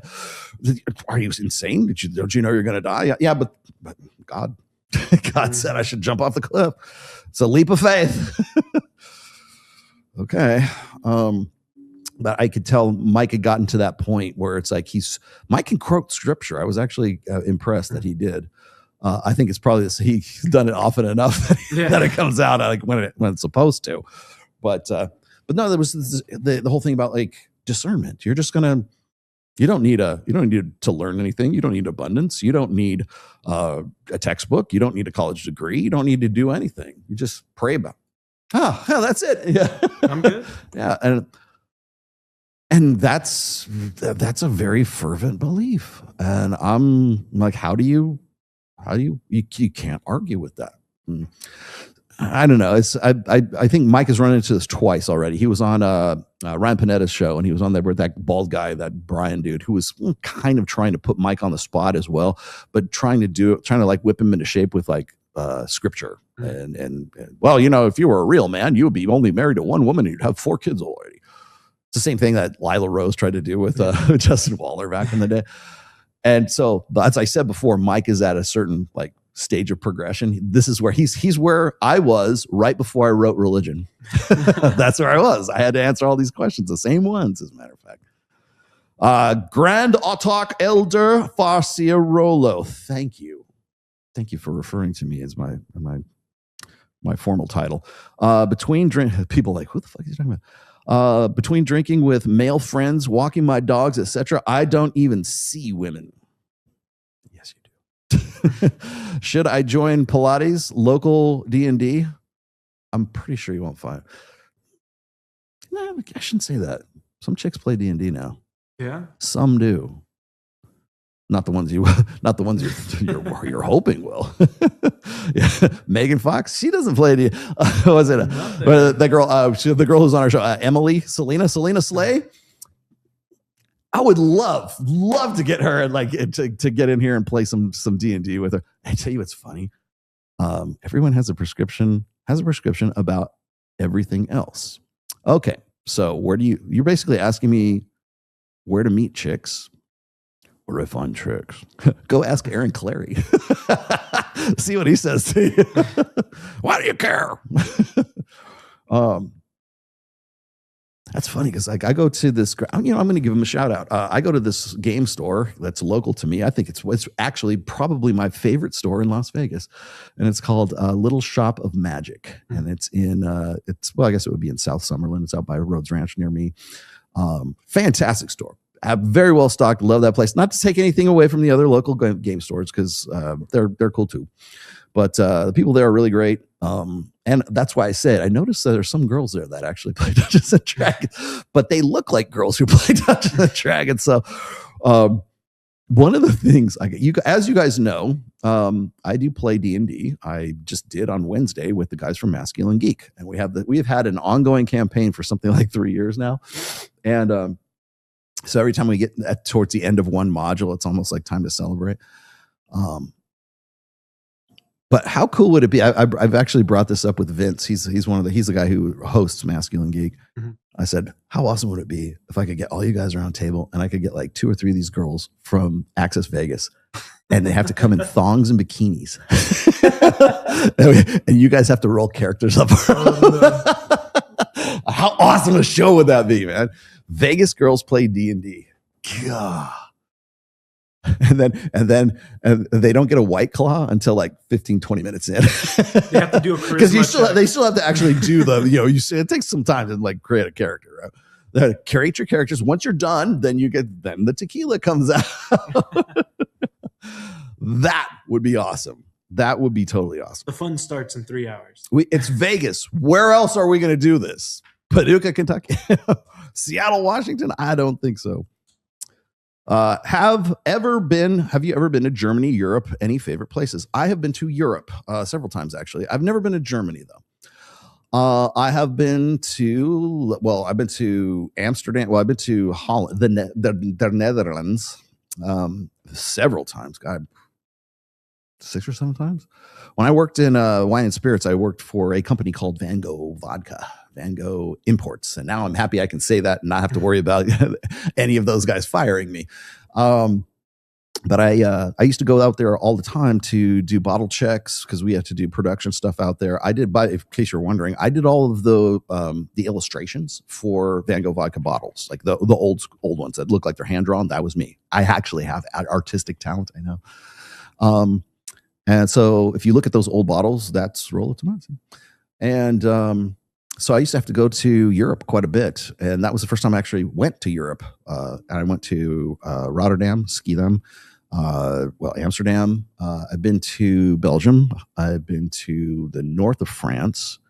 And again, this is just, I'm not going there to hang out and have a good time. I actually have to work there. Right?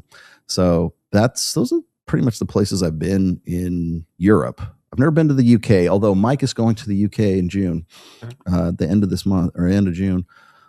He's got, I think there's a charity thing he's doing out there that they wanted him out there for. Of course, he's probably lying to me. He's probably going on like what Steve Bartlett show. Is Steve Bartlett in the UK?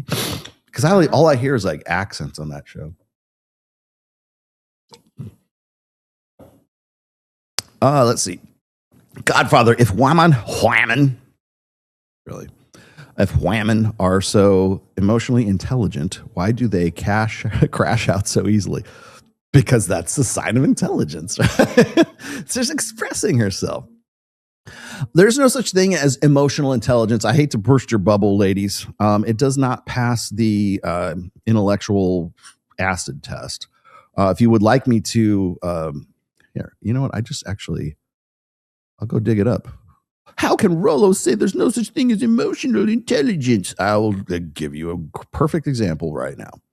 Let's see. I have it in my bookmarks for my my Twitter, actually, which I now have back. Thank God. I would not want to have to reestablish all of these things again. Big pain in the ass. Let's see. Here we go. All right. Ha! Went right to it. Here we go. I'm going to put this. Actually, I'll put this on the screen. So this is what I usually refer to here. This is a study on emotional intelligence, right? Okay, so here it is. The measure of the construct of emotional intelligence measures of the construct emotional intelligence are insufficiently distinct from other common and better defined measures of intelligence and personality. There's not clear evidence that emotional intelligence has been measured as a distinct construct, and that's from this study here, which was right around 2003. So that's how old this freaking shit is. Okay, emotional intelligence is, if you want my professional opinion on emotional intelligence, first of all, it's never.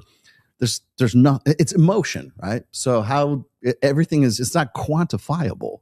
Like IQ test is quantifiable. It's like, here's the numbers, here's that questions, here's that, like you can quantify IQ. What's your IQ? I don't know. My IQ is, I know it's in the high gifted category. What does that make That'd it? be probably above 130. 120, 130? I don't know. Because I know when I was a kid. And I took the test. Now, maybe things have changed since then, but I was in the gifted and talented program when I was in the, well, I guess the 80s, right? So I was yeah. This is why I'm not getting laid. But I was in the gifted range of intelligence. So I don't know what that qualifies as in today's terms. But anyways, we can apply a number to it. You know, like, oh, you're only 80 intelligence. How do you quantify emotional intelligence? Well, you score only 85 in your emotional intelligence. Like, there's no way to, because it's ambiguous. And I'll tell you why it's ambiguous is because emotion doesn't qualify as cognitive intelligence. Now, if you're going to say, well, what about being able to interpret intelligence or interpret other people's emotional states? That is actually intelligence, right? Being able to, like, autistic people cannot, or they have, some of them, it depends on where you are on the spectrum, right? Can't tell what your emotions are because they it doesn't plug in, doesn't lock, right? So yeah, but that's a function of IQ. That's a function of brains, right? It's like, can you teach somebody who is on the spectrum, let's just say, to if you condition them and learn them how to read people's emotions. You can, but it's very difficult for them to do so. But again, that's a function of IQ. That is not a function of EQ. Okay, because emotions are their feelings, right? What if I got a fight or flight, like I got an adrenaline rush, right? and I am fearful or I'm angry as a result of a saber-toothed tiger that jumped out of the jungle. How do I quantify that? And you mean if I don't feel anything, then I'm emotionally unavailable. Oh shit, I'm gonna get killed. You're perturbed. Yeah. And I mentioned this on actually on the Untouchables podcast. I said, look, emotions aren't magic, right? They're not like pixie dust. They're not like, I know that we would like them to be, and imagination is great, and feels before reels and romantic comedies and all that great shit. Understand, but I can change your mood. I can change your emotional state with 2 shots of tequila. I can change your emotional state with 1 milliliter of Tren. Yeah, trust me, within an hour, you will be a different person after that. So if I can change your emotion based on the chemical cocktail that is floating around in your body, that's not fucking intelligence. Okay. So again, emotional intelligence is honestly, I think, is something that like women decided that they wanted to come up with because they couldn't find, and male feminists too, don't get me wrong here, the male allies, male enablers bought into this horse shit as well. Okay. EQ does not have any basis in science. And we can sit here and argue it all day long. Well, what about? The thing is I can still change your emotional state with 2 shots of tequila or a milliliter of Tren. So are you more emotionally intelligent when I shoot you up full of Tren, Masteron, and testosterone propionate?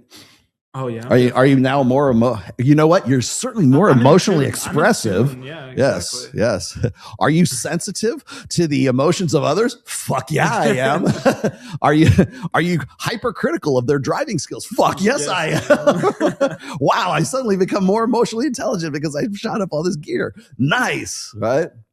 How about like when you take 2 shots of tequila and you're like, I really feel like taking my clothes off. I don't know, just expressing my emotional intelligence. Get the fuck out of here. Hate this trad Christian versus red pill. I know, me too, because I don't think it is necessary. Are women hypergamous? If yes, did God make them that way? Yes and yes. How do you Christ man respond? Christ man. Did you make God? Did God make them that way? If so, did God get it wrong? If not, expound. Well, obviously, God doesn't get shit wrong. End of story. Yeah, I guess you can't argue with God. Thank you. I can't argue with God. Got it. So that's when I was writing religion, I was very careful with my words in religion. If you really would like to know what my feelings are about all of this, you can read the last chapter 14 of my book Religion, and I go into detail about how I kind of reconcile that. A lot of people wonder, like, how can you reconcile evolution with Christianity? And I was like, very easy. It's like, yes, do things evolve? Yeah, okay. And who set that mechanic in motion? God, as far as I know.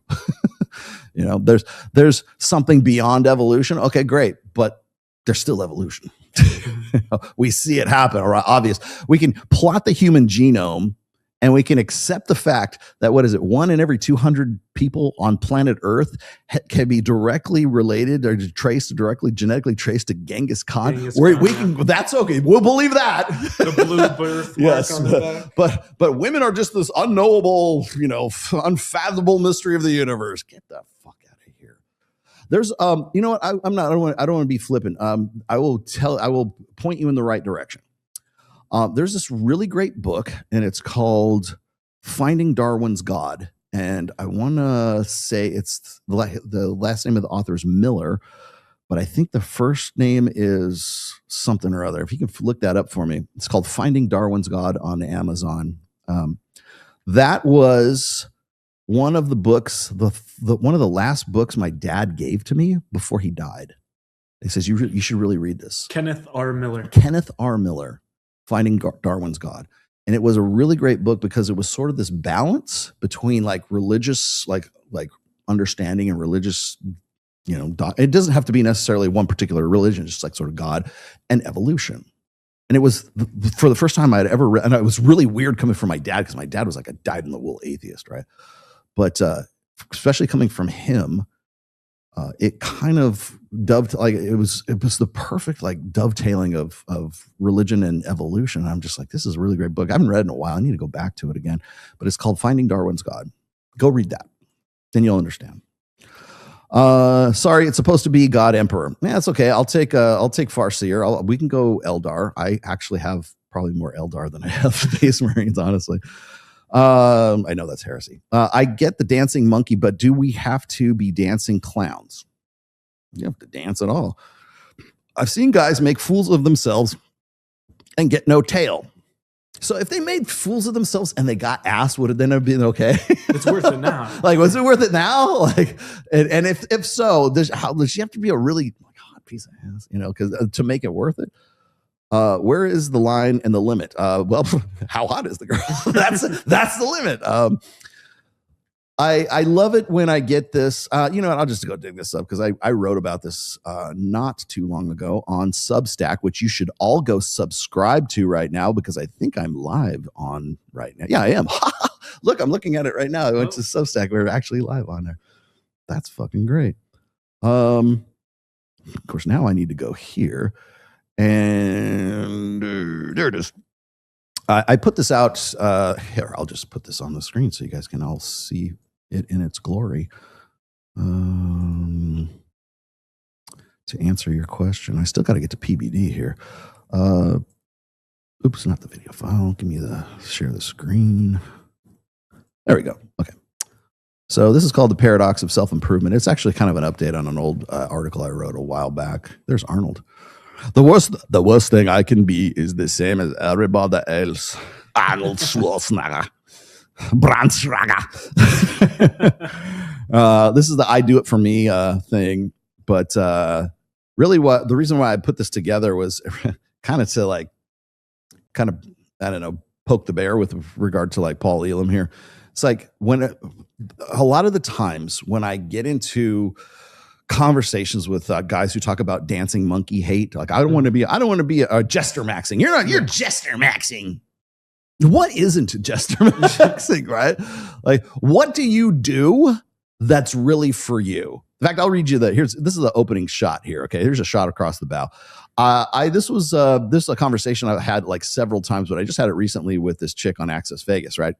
She says, because she's in this really, okay, it's Access Vegas. Mm-hmm. The boobs and everything else. Okay, why are you wearing this, right? Clearly it's because you want male attention, which I'm happy to give to you. And she says, no, I do it for me. And then I'm like, really? Well, lingerie, high heels, push-up bra, that's all for you. and then she's like, yes, of course. I'm my own woman.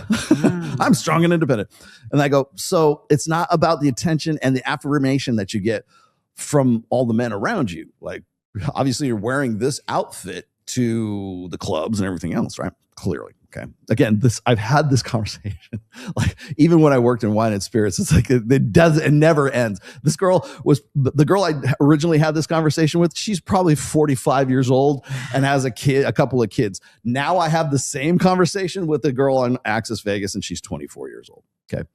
Then I go, well, that's nice. I said, if it's coming from, she says, so then I said, so it's not about you, it's for affirmation you get from men around you. She goes, well, it's nice if it's coming from the right kind of guy, but I don't wear what I do for them, right? Remember, this isn't for you. You've heard that before.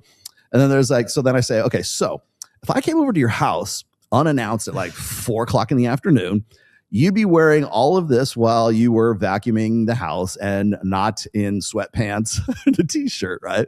And she's all, well, no, but that's not the point. I'm more comfortable in sweats. And then she goes off into the second. I'm okay. I see. The point I was making is that it's just this circular logic. You're never, ever going to be able to have this conversation beyond that. That's where the conversation dies, right? They do it and they know that they're doing it for attention. All these girls who are in in the gym and they're in what are the Defines? They're in this fucking Define. They're fucking, God, I love those. I mean, if it's not the right girl, right? Yeah. Okay. But the girls who go and they have the videos and they're hoping other guys will watch them and check out their ass. And then they go and put it up on Instagram and go, look at this creepy guy in the back there. It's checking out my butt. Right. Why do they do that? Well, because it's affirmation, because it's attention grabbing. Right. And all the girls are like, yeah, I can't do the same thing at my fucking gym. Right. Well, I want to pull this down a little bit further here. So this is actually a quote from Royce, Roissy, also known as Heartiste, or the artist formerly known as Royce, right?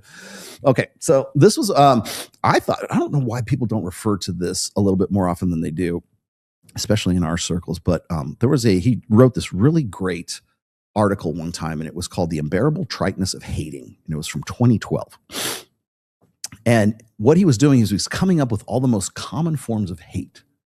I should read it to you. One of them's called Gay Love for John Wayne. It's basically a real alpha doesn't do that. A real alpha is out there, slaying the dragon. But there's different. This one's number 16, which is called Dancing Monkey Hate, which is kind of relevant to your question here. So number 16, Dancing Monkey Hate. And this is what the hater says. Men who run game are just doing the bidding of women. Alphas don't entertain women. Well, okay. So, and then this was his response. He says, if you want success with women, you're going to have to entertain them one way or another. The same is true of women. Once a woman stops entertaining a man with her body, her femininity, and her commitment worthiness by getting fat, old, ugly, bitchy, or single mommy, she stops having success with men.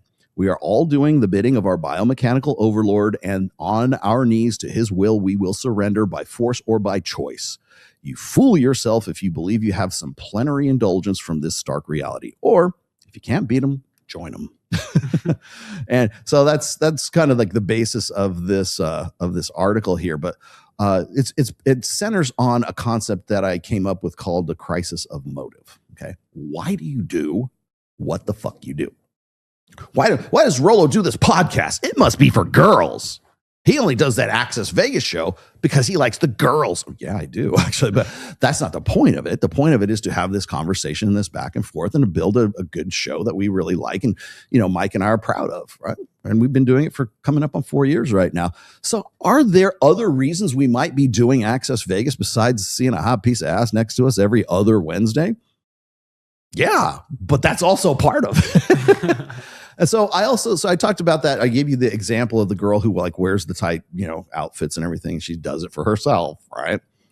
Well, the same thing happens when guys get really self-righteous in the gym. Mm-hmm. And they're like, you'd be like, I don't go to the gym for girls. I do this for me. No, you don't. You do it because, maybe for you. In addition to the fact that it also makes you look good, people have a better attitude around you. Better looking people get better responses from other people, right? Do women notice you more? Well, yeah, but that's not the point. No, that is part of the point for sure.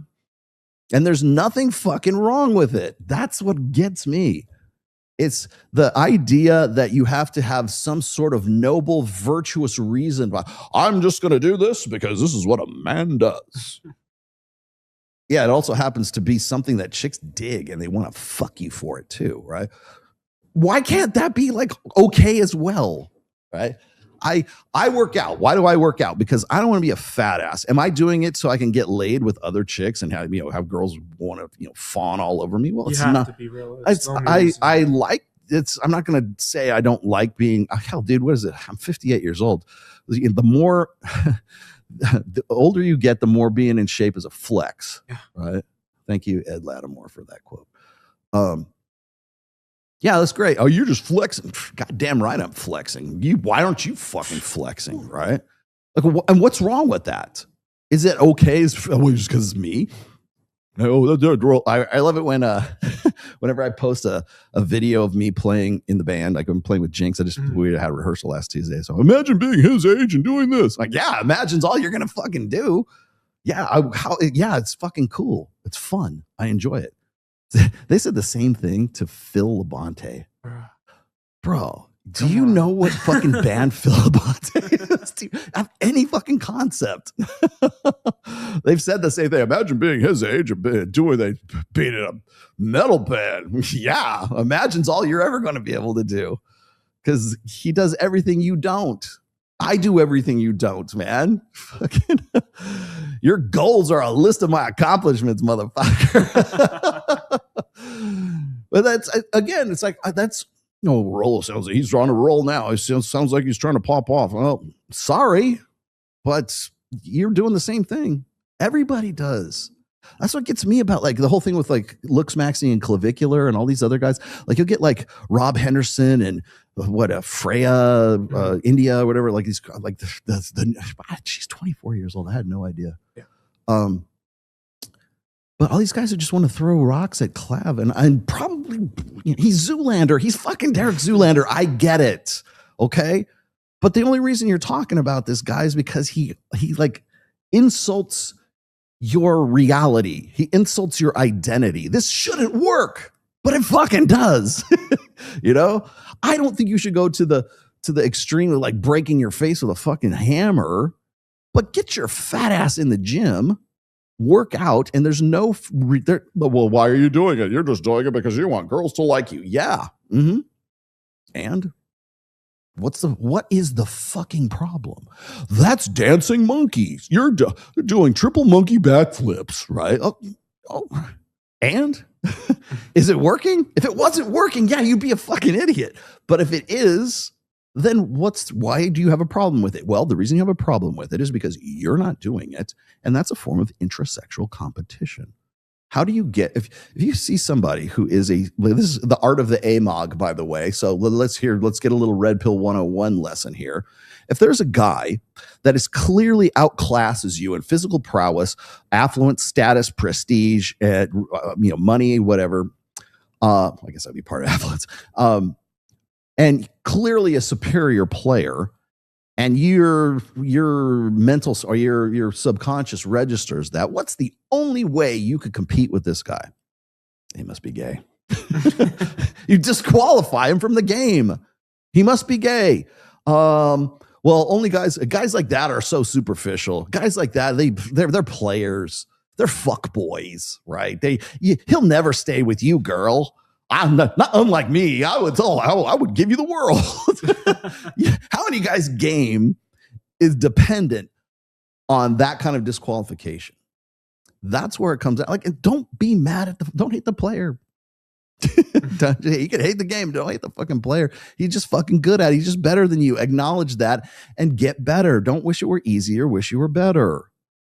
It's not. You don't even have to be that much fucking better. Look at the competition right now. It's the guy who can cry on demand. Whatever that kid is. I don't know. Follicular. Follicular is your competition, gentlemen.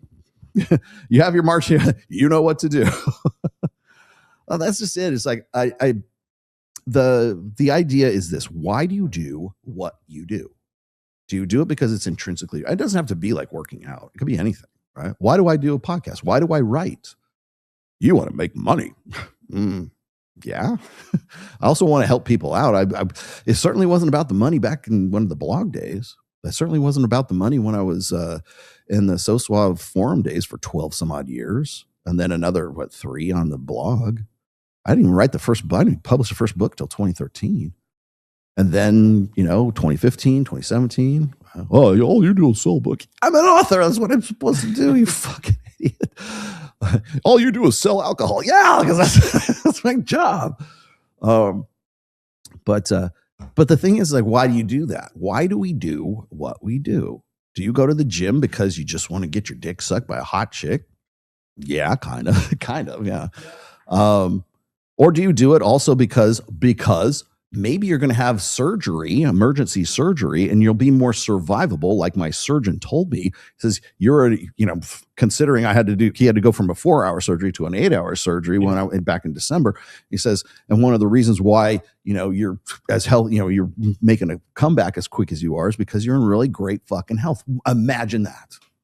So I can get laid more. My wife wants to fuck me more. She wears hot lingerie for me. She stays in shape because I'm also in shape too. And I also survived a fucking 8-hour surgery as a result. Fuck, I'm going to the gym. Go to the gym. Why aren't you in the gym? What is it? That's one of the reasons I use that Arnold quote. The worst thing I can be is the same as everybody else. Why does that bug people so much? You should be so I should be like everybody else. Why don't you dress the same way? Why don't you you would dress like you're 14? And would you recognize me if I did? Would you recognize me if I was in a 3-piece suit and I had like this nice, nobody's gave me any money yet, so I'm not going to take the beanie off. But, you guys have already seen me without the beanie. But, would you have more respect for me if I did what you wanted me to do? Or would you have more respect for me if I said, I'm going to do what I want to? I'm comfortable this way. I like doing this. You know how long it took me to get to this point? Oh, you want me to look different?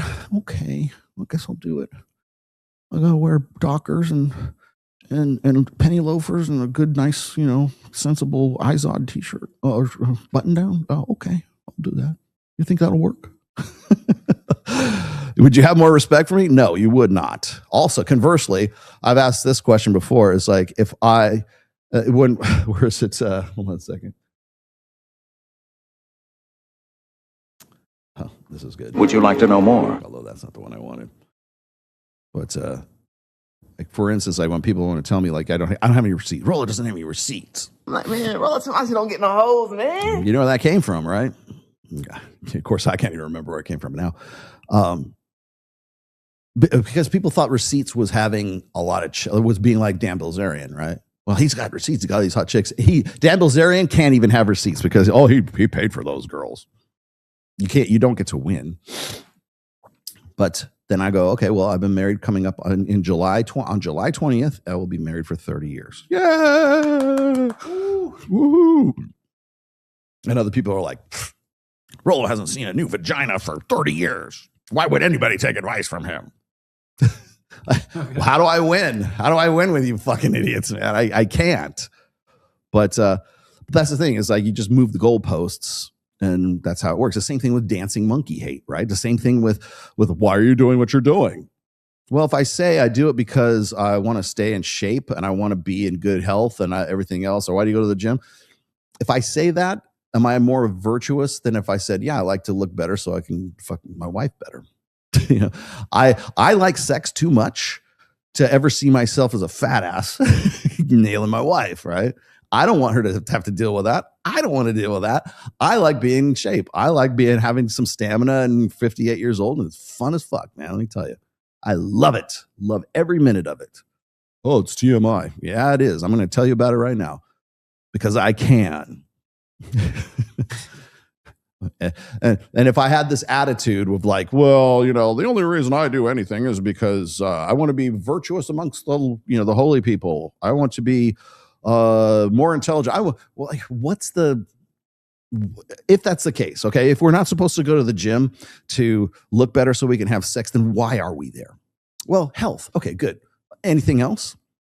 Puts you in a better mental state. Yes. Okay, good. Anything else? You'll eventually get to this sort of this ephemeral, this is why we do. You free yourself up to do whatever it is that you really want to do. Well, would it not be part of being a human is actually your libido? Like when people want to give me shit about like I just shit all over emotional intelligence. Like I'm not saying that people shouldn't be emotional. I'm not saying that emotion doesn't exist. It absolutely exists. And sometimes that emotion is pretty good. And sometimes it helps us. Sometimes like fear is an emotion, fight or flight is an emotion. It gets us out of dangerous situations sometimes. Sometimes our instincts work, actually. Jealousy is an emotion. We still have it. We go, oh, it's ugly. We shouldn't have a jealousy. No, we fucking damn well should have a jealousy because it gets us out of bad situations. It puts us into a way of thinking that helps us. If it gets out of control, yeah, then it can be very detrimental. But you know what? You still have jealousy because it worked for your grandfather and your great-grandfather and your great-great-great-grandfather all the way down to when you crawled out of the sea as an alligator. Okay. So there's reasons why we have those things. And I think it's stupid not to embrace it all as one gestalt amalgam. That's why you'll never hear me say that we should all, like, men should just be these emotionless, robots. We should all be Mr. Spock. No, we shouldn't. You're denying part of your humanity. And the same thing is, I'm not about to deny the part of me that says I like to fuck. And so if that's the case, then if I'm working out and I look better and I'm more appealing to women and they want to fuck because as a result of me wanting to fuck, and then we both have, we're both in shape and everything else, I'm pretty sure that's how most of humanity got together and reproduced. For a long time. Why am I explaining this to you?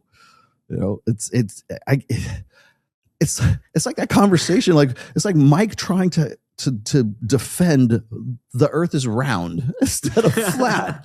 It's like I understand Mike's frustration when it's like, oh, we didn't really land on the moon. Yeah, we did. We just saw the latest orbit recently, right? You know, the guys on that religious podcast he was on that I told you about in Fort Lauderdale, they were like, oh, I think the world's flat. Well, I could talk to you about that. Oh, God, Jesus. Like, let's go. It's just like, you're wasting time. I hate that I have to think in those terms, but like the older you get, the less time you want to waste. You mentioned smelly tea. Oh, the smelly t-shirts. Doesn't flying solo also cause this and give women the ick? It might also affect congruency. I'm not aware of that. That's funny you should say that. I actually brought that up as a topic of discussion once with Mike when I started doing TRT, like, because technically higher testosterone can be detected through, like, women have a better sense of smell anyways, but like pheromonally, I guess, women find certain t-shirts, like a guy sweats in it. So the high testosterone guy sweats and the low testosterone guy sweats in it. And the guy with the higher T smells sexier or smells better than the guy with the low T. Okay. That's the basics of it. I'm sure that's way more nuanced than just that. But my question was this. So if you're low T, if you're like, let's say you're 400 and you go on TRT and it boosts you to 600, right? And then you go on Masteron, or then you start like running like T-Pro or something like that, and it boosts you up to 800, maybe 1,000. If you took like your T-shirt when you were 400, and then you took a T-shirt test when you were 1,000, now you've artificially inflated your T numbers.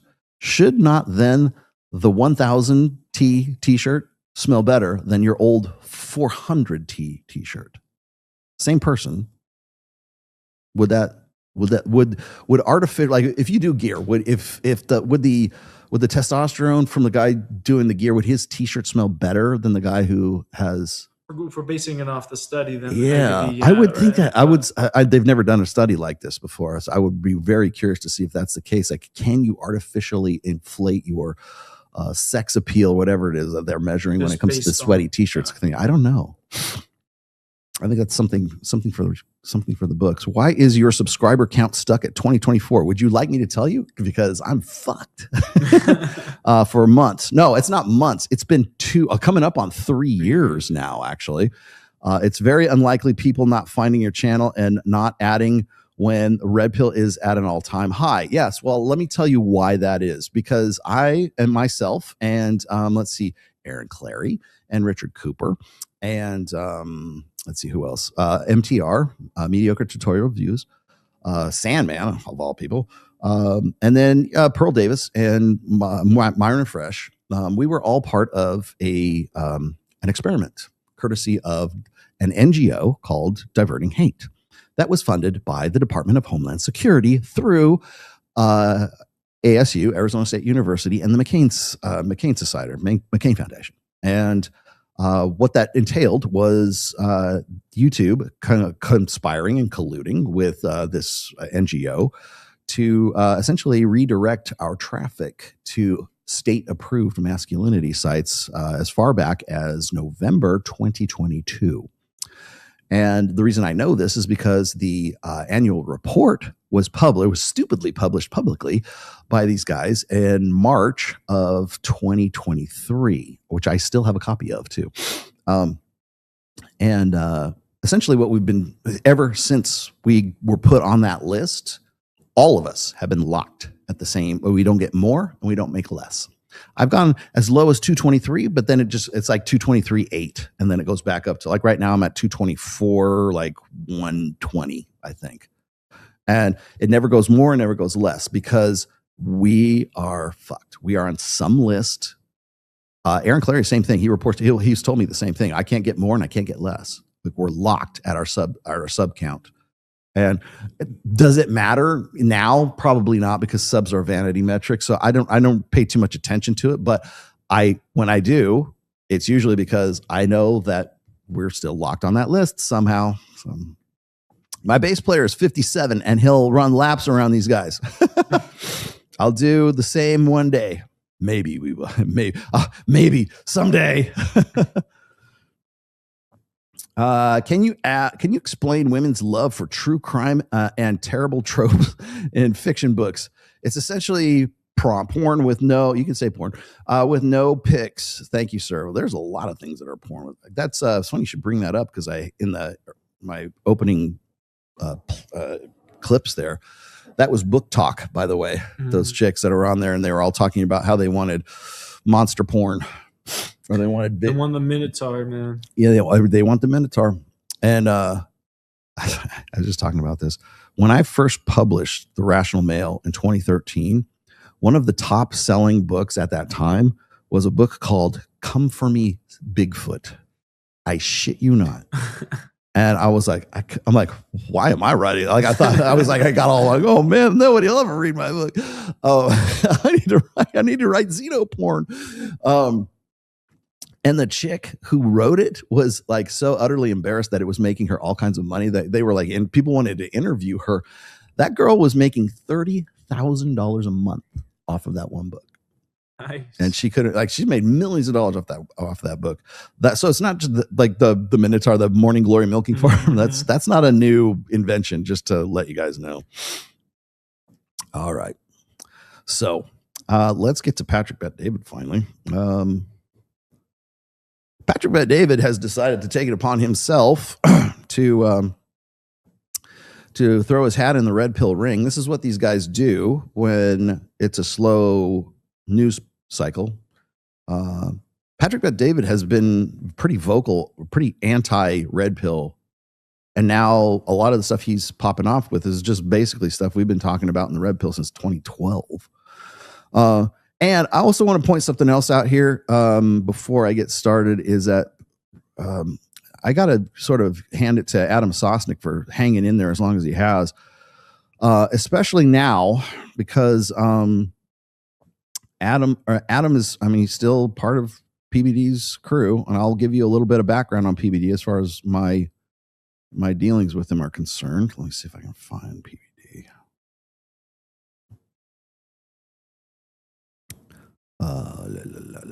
Valuetainment, there it is. Okay, here we go. Hey, what do we get?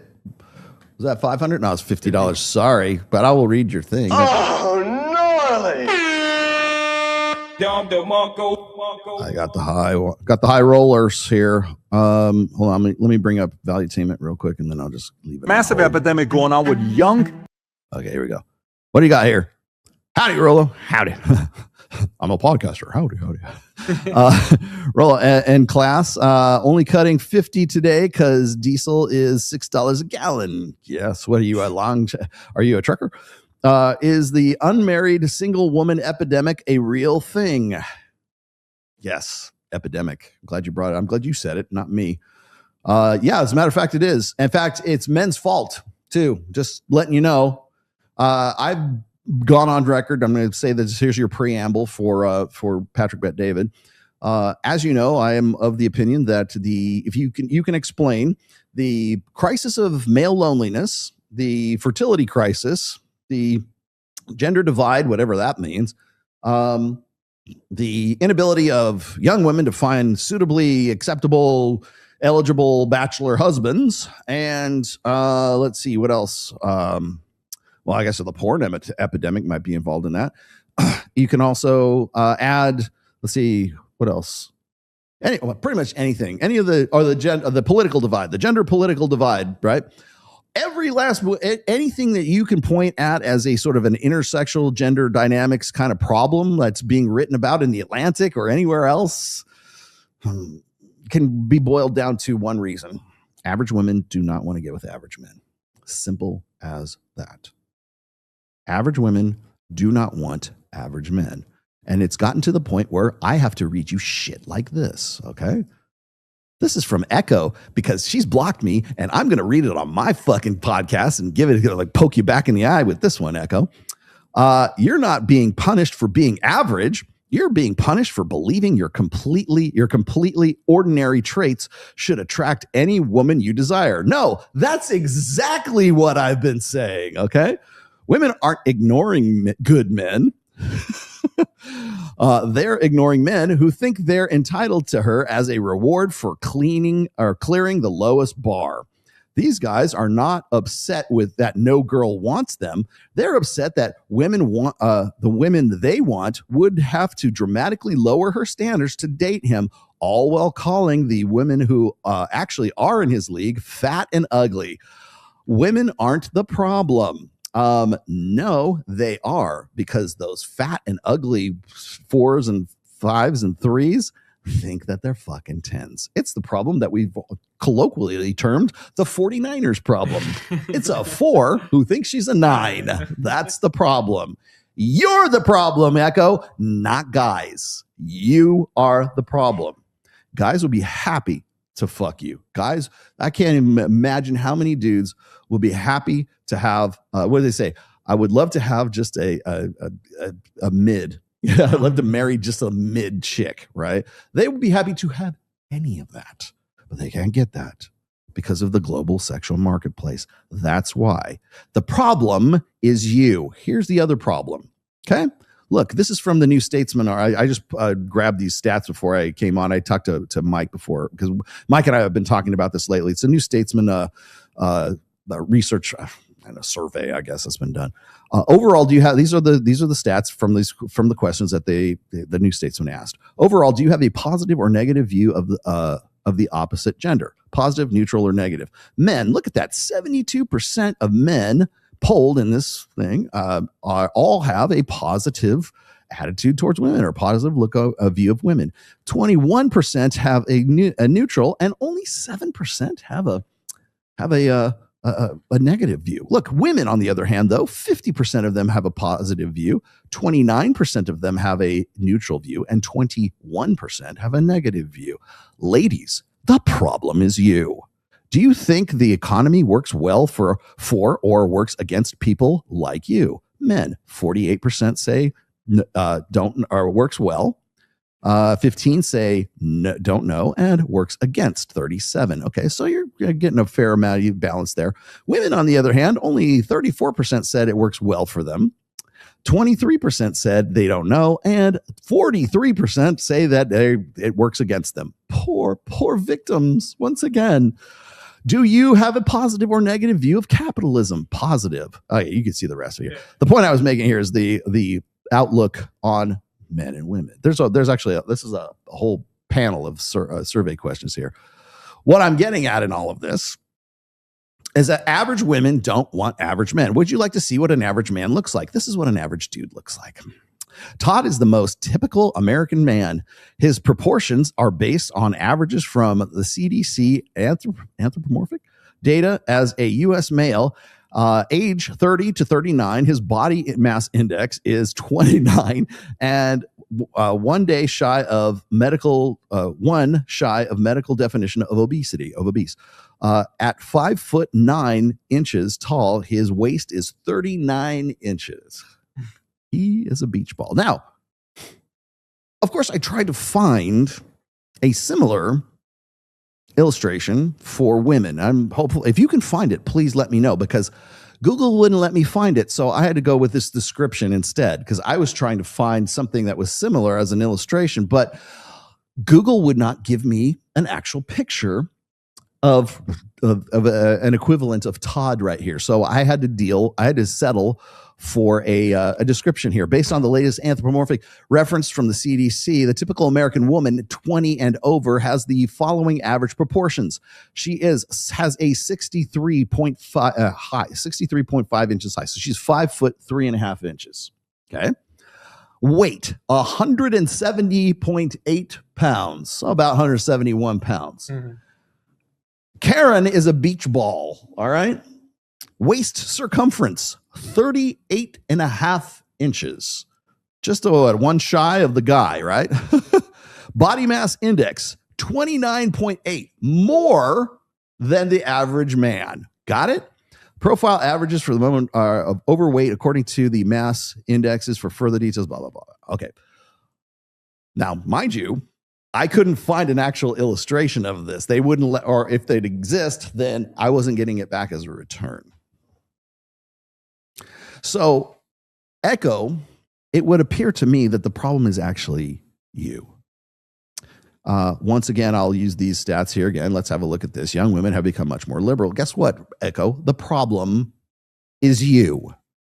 It's not men. Men have been pretty much steady in their political, their bent, their affiliations, their ideological, whatever, where they align themselves. No, it's been women who have been radicalized. Accept this. This is the reality on the ground right now. I'm sorry if that bursts your bubble. I know I'm going to be stepping on a lot of toes today, but that's just the fucking reality of the case. So the problem is you. Now, here's the thing. We're going to look at Patrick Bet David here, and Pat's going to tell us how the problem is actually all of us, all his guys. You need to do better. Todd, where'd you go? Where's Todd? Here's Todd. Todd, you need to fucking get better. You need to go and get to the gym. You got a lot of work to do, mister. Okay, so we're going to talk to Todd here in just a moment.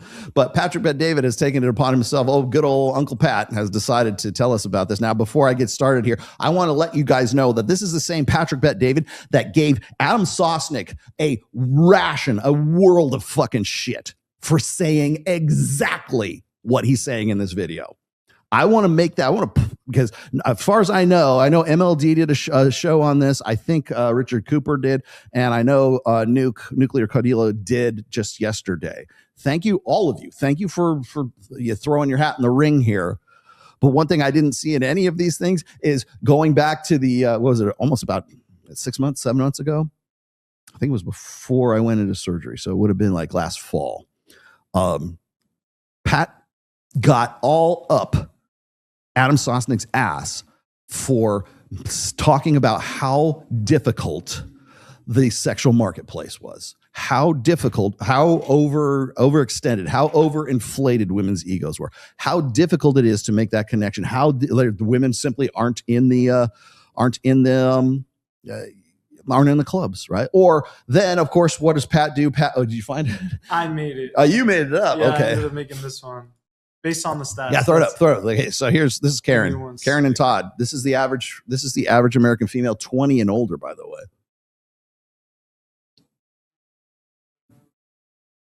Oh God, this is horrific. Okay. There you go. That's the average American female. This is the kind of girl that I see when I'm walking from the TSA to my gate in Las Vegas. Yeah. That's who you're gunning for, guys. Todd, that's who you're gunning for. This guy gets with this chick. Just saying. Welcome to America. You still want to expat? You still want to come to this country? That's what you're in for. Just saying. God. And the Gen Z specifically, and the 60% wild. Yeah, that's what. Yeah, people at Walmart for sure. Anyways, before I get too deep in here, Pat, fuck off, dude. I mean, come on, man. Everything that's in this video is what you gave Adam Sosnick so much shit for bringing up on his own. This is where you're at, and you're going to tell us. Let's get some really good dating advice from Pat here. The other thing is, everybody's saying, "Oh, this is boomer advice." I really wish it was, because Pat is younger than I am, and I'm Gen X. So this is not boomer advice. This is a guy who is so completely disconnected from this world, from this niche. Like, I've been married for 30 some odd years, and people give me shit, say, well, what does he know? He hasn't been in the dating. But I make it my business to know this stuff. I have been in wine and spirits forever. I've done promotional stuff forever. I've been doing Access Vegas. I live in Las Vegas. I've been doing this kind of shit forever. All right. You want me to give you my bona fides? I'll give you my bona fides. There you go. But I'll tell you this right now. Pat has no fucking earthly idea what he's talking about here. And it's not because he's a boomer. It's not because he's unintelligent. It's because he has to find content. This is just the hotness that he has to pick up on. And I will tell you this, as soon as there's another thing he can pivot to, when it's an election or it's a social issue or something like that, he's going to pivot right to that too. Because this is just cheap, easy, like lazy fucking content for him. So there's a massive epidemic going on with young men, Gen Z specifically. 60% of them under 30 are not even dating. By the way, 62% of them are not even wanting to date. Gen Z men. This is a high of 2019 when it was 51%. Oh, you mean from the GSS study that I quoted on your show in February of 2022? That GSS study? This is just shocking. This is new development. So even though they're getting older, the older they get, they're like, I'm not even interested in dating. Why not? Do you know what the average cost of a date is for Gen Z today when they go out? $205. Who's $205? What? 205. What, in Vegas? Yeah, I can see that here. Yeah, definitely here.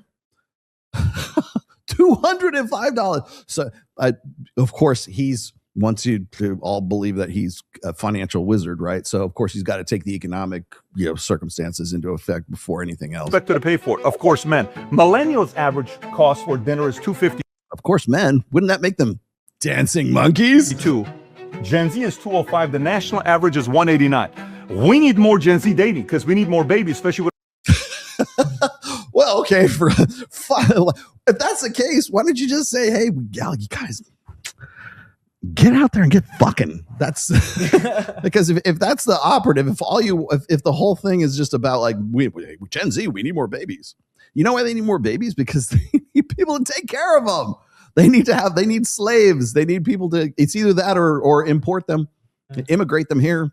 More babies or more immigrants. You choose. You decide. That's their mentality anyways. Our birth rate dropping. I'm going to share with you, if you're watching this as a young man, St. Pat, what can I do? Start fucking. That's what you can do. Guys, what can I do? I got an idea.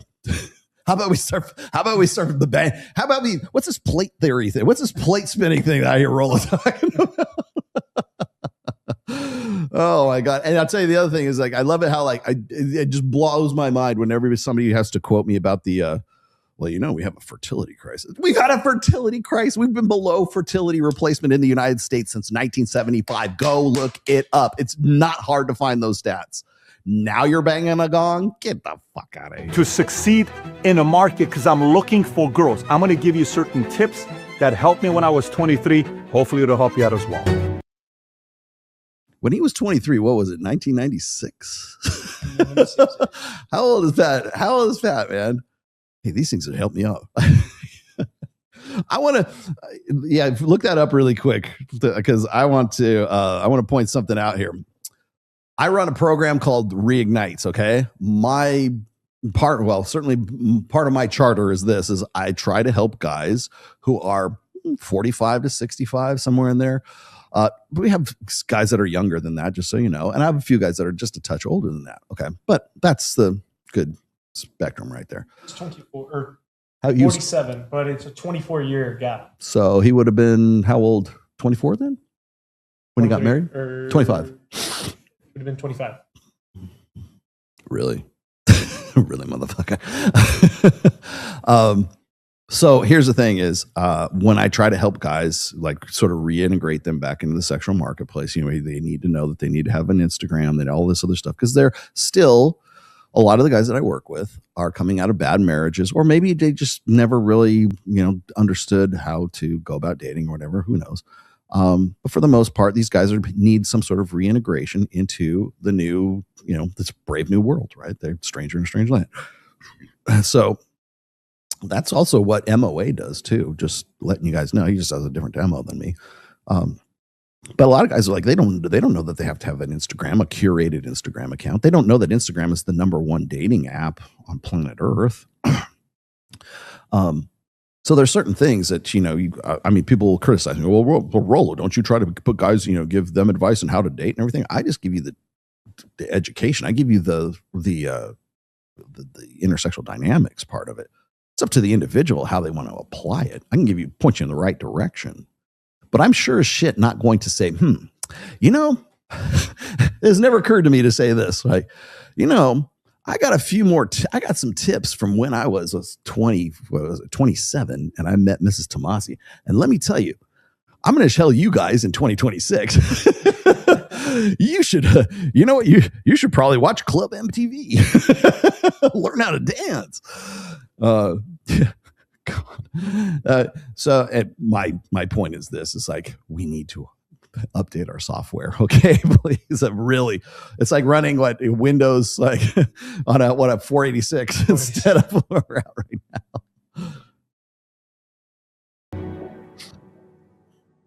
So if you get value out of this video, give it a thumbs up and subscribe to the channel, specifically the 51% of you that consume the content on a weekly basis, but you still haven't subscribed. We're on our way to get to 10 million subscribers. We're less. You should also subscribe to me so I can get pushed up to, I don't know, 223. I get reduced. Than 3 million subscribers away from getting there. It would mean a lot to us if you take a moment and smash that subscribe button. Having said that, let's get right into it. Okay, crisis by the numbers. We already know 60% of young men are not dating. 62% are not even trying to date, up from 51%, compared to just 34% for women. So women are like, no, I want to date. I want to go out there and meet people. Young men are like, no, I'm leaving the marketplace. I don't want to do this. Apps like... Okay, you just heard those numbers, okay? 60% for guys that they don't want to date, but then women say they do want to date. Well, that's really interesting because that's like really hard to sort of jive against that stat right there. The favorable opinions, okay? So while women do want to date, and I'm sure they do, they just don't want to date the average dude. They don't want to date Todd. Okay? In fact, they're entitled to somebody who's not Todd. Tinder are heavily skewed towards male users. 76% of Tinder users are men. So guess what? It's like going to a nightclub and it's not ladies' night. You're going to a nightclub and everybody there is a bunch of men at a nightclub. Gosh, if there was only a dating coach in Las Vegas, Nevada, saying something. If only we had a savior in Las Vegas. Options are you want to go to a place where women are. We're going to talk about that here in a minute. Studies suggest... Where are the women? Tell me where the women are. Come on. Roughly 80% of men are rated as below average in attractiveness, leading many to feel inadequate or... Oh my God. Holy shit. Wait, this is a momentous occasion. Patrick Bet David has just become Red Pill. He's actually quoted something from the Rational Mail, quoted something that we've been talking about. I don't know what. Oh, that would have been that would have been men behaving badly. So that would have been 2019. So 7 years, 8 years, 7 years, 7 years. We've been talking about this. Congratulations, Pat. You finally fucking caught up to the rest of the class. That is fucking awesome. Ignored. You know what's the interesting thing? Today I came back from speaking at the school and there's all these kids in this classroom and I go up on the board and I write these numbers down. I write 14 and I write 3. I said, can I ask you guys a question? Can anybody tell me what this 14-3 means? One girl's like, that's a date according to a European calendar, and they're going through all this other stuff. I said, let me tell you what this means. I walk into this classroom. There was 14 girls to 3 boys. Okay, now, did it ever occur to you why that is? Do you ever wonder why that is? Why is that Why that seems a very, very wide discrepancy. Why shouldn't it be 50-50? Shouldn't it be 14 and 14? No, yeah, like basic questions. Well, why do you think that is, Pat? I'm curious. I sat there and I'm like, wait a minute, these are great ratios. One of the guys that's a boy's my son. So I'm like, hey son, you got a lot of good options here, right? These are the types of ratios you want. So now if you're watching and saying, how do I put myself in a position to have more options? So when they say 80%. Well, I got an idea. Spin more plates. Date not exclusively. Let's see. God, I mean, like abundance mindset. Maybe that never occurred to you. That doesn't make it into the conversation, man. It's amazing.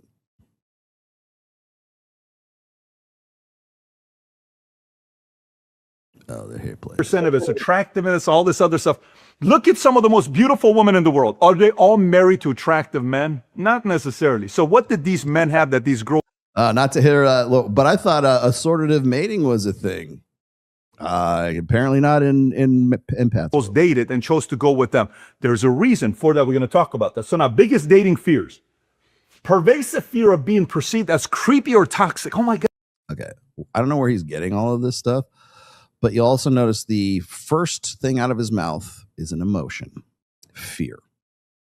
Men are afraid to approach women. Afraid. Why is that the first presumption? And I'm not coming down on Pat for this because this is very, I would expect it from Pat, right? But why is that the first assumption? Fear. Why not caution? Why not indifference? Why not ennui? Like despondency? I don't.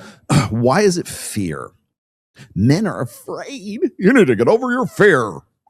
See, it's easier because when you come at it from a position, like you presume that the problem is rooted in fear, it's easier to put it back on the individual. But if you put it as caution, now you have to put it on the woman too. So if you say, well, that he just doesn't want to get involved in a relationship because, he's seen what has happened before. He's not afraid. He just wants to be very cautious, and he wants to make sure everything, understand what's going on. But maybe he doesn't want, why is even the toxic masculinity thing is going to Me Too. This is Gen Z. Okay. The Me Too thing, maybe it's a concern for some of them, but by and large, they just don't. They're just bored. They're already entertained. Why would they go? Why would guys bother going to the club? I mean, we can look at the MRAs, I guess, but also the MGTOW or black pill perspectives. The juice isn't worth the squeeze. Why wouldn't that be the first thing you talk about? Go straight into perception. Let's go straight into perception. But so the first thing is fear. I want you guys to remember this. Okay, class, put this in your notes. Pay attention whenever anybody uses rhetoric, especially when it's gender rhetoric, especially when it has to do with guys, obviously. But when you listen to why it is that you think a problem exists between men and women, and they try to explain to you, but that doesn't have to be a solution. They can explain the problem to you. Look how many times they use terms or phrases or whatever, words that implicate an emotion. And then it's usually fear, or it's insecurity, right? Or it's something else. It's never a technical problem. It's never mathematics. It's never quantitative. It's always qualitative. And that quality is almost always rooted in fear. Always listen for that emotionality in there, because emotion is what he's appealing. That's because he's a salesman. That's how the salesmen make a lot of money. That's how they sell you a car. Lord knows I'm not immune, obviously. How does the car make you feel? I bought the fucking car. Yes, I did. But that's the fear is usually where people start, because if he can convince you that men are afraid to approach women, and then he goes, but you shouldn't be afraid because X, Y, and Z, then it's not about her. It's about you getting over your fear, instead of her and her overblown ego and her this is how even Scott Galloway does the same thing, right? It's always the guy has to do something different. The guy has to be better. The guy has to do this. Get over your fear. But you're afraid of success. Nobody's afraid of fucking success, dumbass. Right? Success, yeah, give me more, please. I'm definitely not afraid of it, right? But it's always rooted in emotionality. And that's how you know that the language that they're using is the language of emotionalism, not the language of empiricism, which is all you're going to hear from the red pill. That's why they hate us. Right? You're too much. This is too much. This is too pushy. So approach anxiety, a growing fear of being viewed as disrespectful, intrusive, or contributing to toxic masculinity has caused. Absolutely, 100% patently false. Approach anxiety is an evolutionary function. Men are innately apprehensive when it comes to approaching a woman romantically, because we evolved in hunter-gatherer societies, tribes of about 100 to 150. In those tribes, maybe a handful of women or of young women of that age, or the perfected age, right? Maybe 10. Maybe 12 out of 100, 150. And if you fucked up, guess what? That girl tells the remaining 10 girls in the tribe, this guy's weird and creepy and stuff. And guess what? You go extinct. Your DNA ceases to exist. That's where approach anxiety, that's the root of approach anxiety. Now, people want to talk about, again, this is all about emotionalism. Empirically speaking, pragmatically, scientifically speaking, approach anxiety is an evolutionary function. Does it manifest itself in different ways? Yeah, absolutely it does. But that's where that apprehension comes from. Many young men to stop approaching women in real life, which, by the way, young men, if you're listening to this, you're creating this imagination. This doesn't exist. By the way, this is... Hey, what did I say? You're creating, this is all your imagination. You're just dreaming this. Yeah, all that evolutionary apprehension you have for approach anxiety, yeah, that's just cope. You're just dreaming it. It's all just it's insignificant. Been around for a long time. You know what the hardest thing is today? There was a video the other day with Charlize Theron, an actress that's been in a lot of different movies, Devil's Advocate, a lot of different movies. This is supposed to be one of the most beautiful women in the world. I think she was also in that movie with golfing. You mean the same Charlize Theron who was sitting across from Alex Cooper on Call Her Daddy, talking about how she loves one-night stands with 25-year-old guys? That same Charlize Theron? Like, at least, you know, by the way, this, I'm not even going to talk to Pat. Pat's producers, whoever's writing this horse shit for Pat, please stay on top of your fucking game. I'm on top of my game. I expect you to be on top of your game too. Charlize Theron was just on Call Her Daddy, not even 2, 3, almost a month ago. So you got no excuse, right? This is the same bitch that was talking about how she, you know, how she was hoping more guys would approach her because she wanted to fuck more when she was in her 20s. She got married early and she had kids or something like that. And now she's trying to live her best life as a 50-year-old cougar. Bad example. Probably would want to start with something else. And then on top of that, celebrity.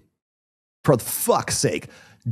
People, you know how many times people have given me shit for using like a Jason Momoa, right? Or Alan Richson, or using a celebrity, an actor as an illustrator. And I always try to remind everybody that it's for illustrative purposes only.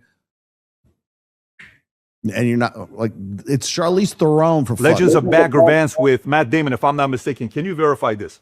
The girl's asking her, so how many men approach you? She says, you'd be amazed. Nobody. It's like, wait, what? You're this beautiful. No one's approaching me. Why? Maybe it has something to do with guys that she wants to fuck being 25 years old. Maybe that. I don't know. They're scared. Guys are scared. So you really think if 34% of women are out there that are off the market, but 61%, maybe men are just giving up and they're getting a little bit scared. Because there it is. Scared. Even said scared. You just scared. Are you yellow? Are you yellow? The reality of it is women want the right ones want you to approach them. There we go.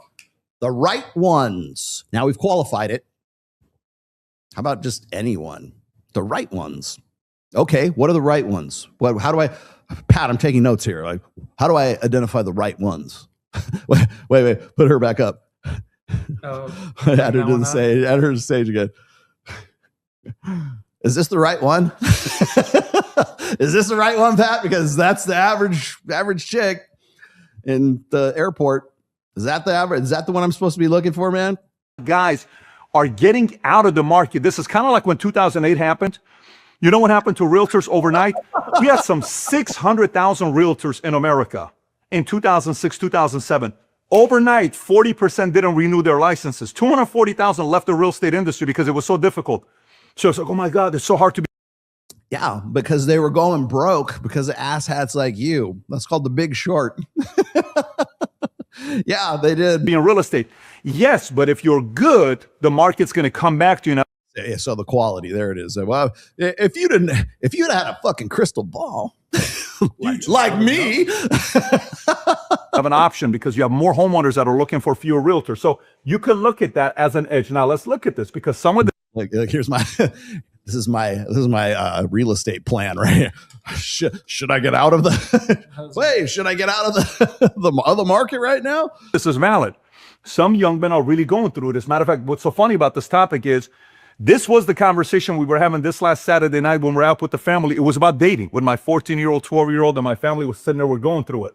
I'm a little weirded out by the fact that the 12-year-old is involved in that conversation. Barriers to dating. Survey shows that the biggest barrier to Gen Z dating is not having money. 52% of survey agree. Watch this. Where the fuck is this survey coming from? Am I missing something? Maybe it was in the links. I don't know. Where's the survey? Not enough time because of career education priorities. So I'm so busy. I'm just trying to get my career going. IFS. Yeah, the good old evangelical IFS. Yes. Don't worry. You'll be happy in marriage. When I'm going to school, I don't have the time today. Great. Men agree. Women agree. Blue is men. Don't want to commit long-term, so they're afraid of long-term commitment, okay? Bad dating experience in the past. You know who's had it? Every single one of us. Either you were the bad experience or the girl was the bad experience, but we've all been part of that experience. Most of us lack confidence. I'm worried. I don't have the confidence. We can work on this. Not enough money for dating activities. We can also work on that, which we'll talk about here in a minute. So when we go lower and we're... Well, you know what wasn't included in those stats? This right here. How about this? Women just fucking hate guys. How about that? Can we just go with that? Can we just say that women just simply got no use for men right now? Maybe guys aren't acting. Maybe those fears aren't unfounded.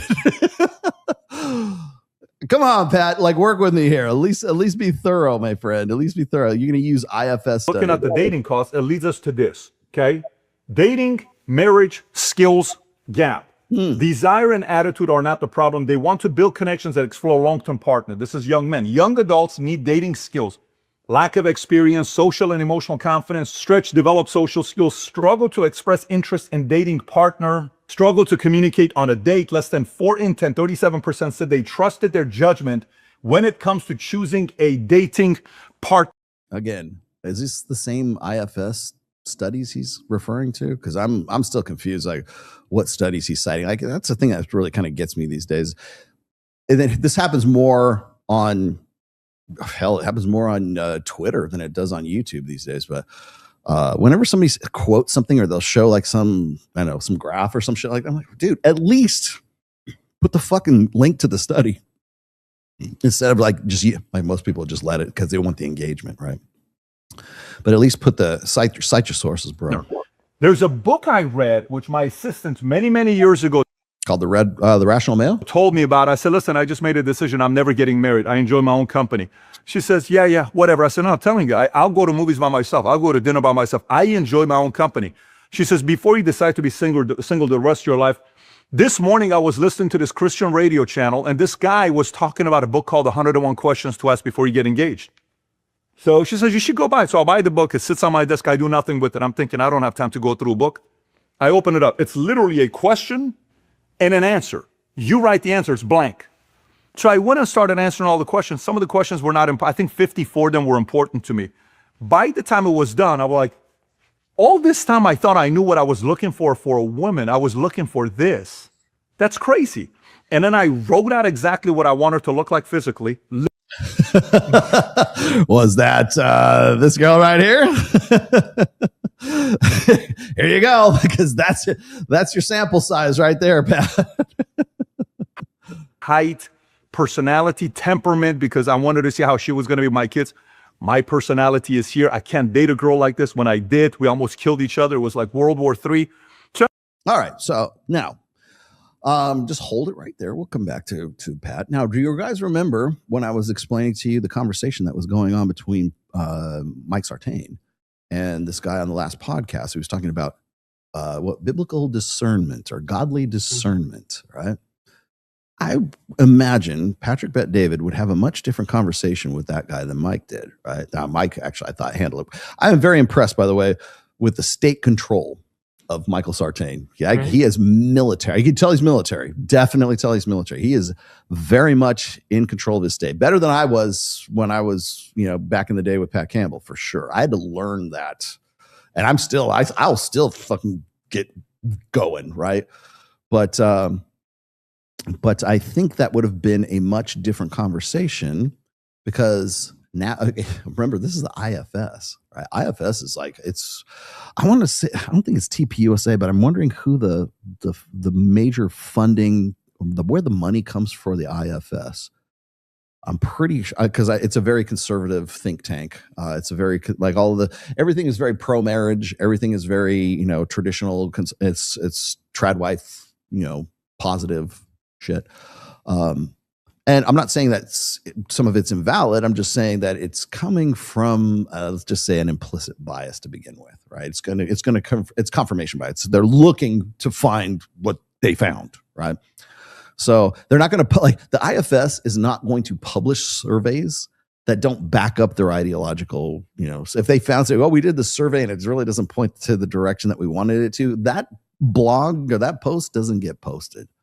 So just letting you know, this is not IFS is not it's not like I don't say the APA. It's not a scientific, psychological, sociological, whatever. I don't know what the rigor would be, because like if you've ever taken hell, even like a first year psych student, if you psych 101, you have to go through statistics and methods, right? You have to know what you're talking. I don't know what their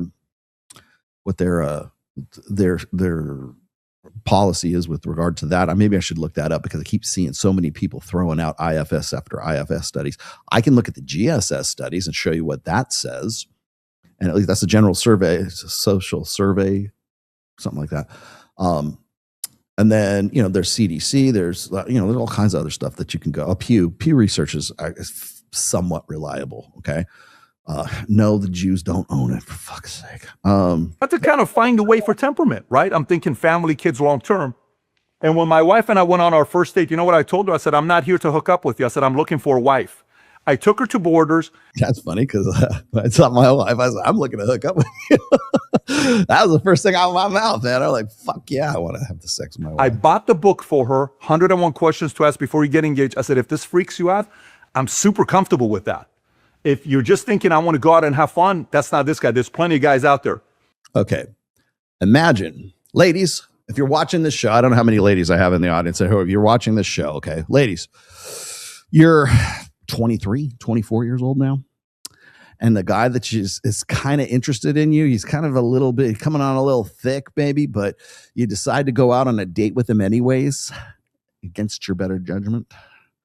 And he whips out this book at the restaurant and he says, hey, look, I'm not looking to fuck you, but I want you to see this book and I want you to fill in as much of this as you possibly can, because I'm thinking about getting married. And you're 23 years old. Does that free you? Are you like, oh, fuck yeah. Let me see. Imagine that happening right now.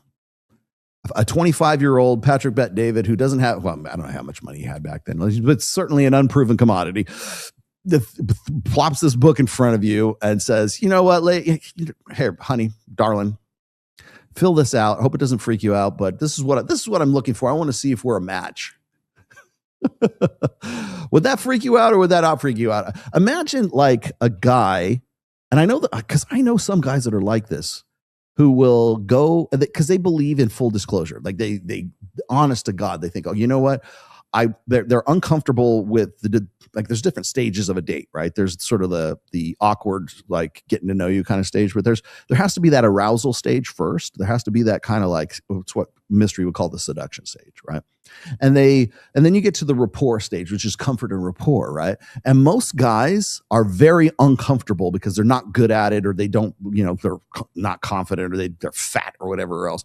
And so they don't want they want to hurry as fast as they can to get to the rapport stage, or they don't just bypass it all, the seduction part altogether. And what happens is when you do that, you get friend zoned, because you come on, it's almost like you're basically saying, in not so many words, please friend zone me.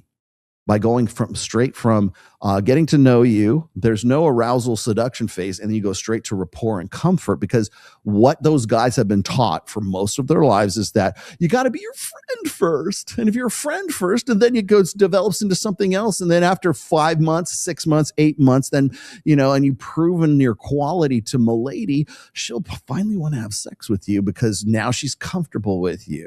She's spooned with you enough times on the couch to want to have sex with you. And so what happens is guys take that to heart and they go, you know what? I'm not really comfortable with this seduction shit anyways. I'm just going to be her friend. I'm going to be her brother. I'm going to go and fix her flat tire. My love language is acts of service, right? That kind of shit. And they go straight to the friend side of things. And then they wonder why they get friend zoned. Or they get friend zoned after going through all of that. Well, she says, you know what? I think of you as a brother. Why? Because you gave her brother vibes. You're the one that just jumped straight into the rapport part of that whole thing. So not only are you friend zoned, but you're also her brother. And when a woman says, I think of you as a brother, what she's saying is, I think of sex with you as incest. So keep that in mind when you are thinking that you can't do anything when it comes to seduction or anything, or you don't want to do that, right? The friend zone, the rapport zone is anti-seductive. And when you get to that point when people, well, I was your friend first and we did this, and you'll notice that, like I've heard this so many times. It's funny, I don't think I've ever even brought this up on this show or anywhere else. But whenever I hear these stories about these guys who are like very, very persistent, right? Well, I broke down her walls. I was there all the time. Like, yeah, we call that like stalking. We call that like you're a creep, that kind of stuff, like creep vibes, right? Now, if you're like non-threatening or whatever, that woman is probably going to turn you into a beta orbiter until she has use for you. And that's usually what happens. You can look, I hate to run, people are going to give me shit for this, but I'm going to say it anyways. It's exactly what happened with Jordan Peterson and Tammy Peterson. Jordan Peterson, from the time this by his own words, he was like in love with Tammy when he met her, and he was 7 years old and she's older than him. I think she was like 12 or 13 when they met, right?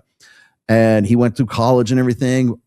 I don't know if people understand this, but like Tammy had a boyfriend for 2 years that she lived with when she was in college. Jordan had like been persistent and had like asked her, he had proposed to her like twice. I think it was the third time that she finally said yes. And why? Because she had just got out of that relationship with the guy that she was living with. And she's like, okay, now, you know what? He's been here all along. The perfect guy for me. My soulmate has been here, and you were here and I didn't even know it. And now I'm 30.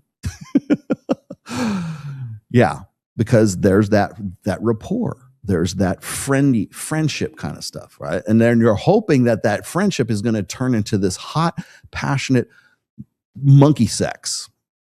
And it's never that way.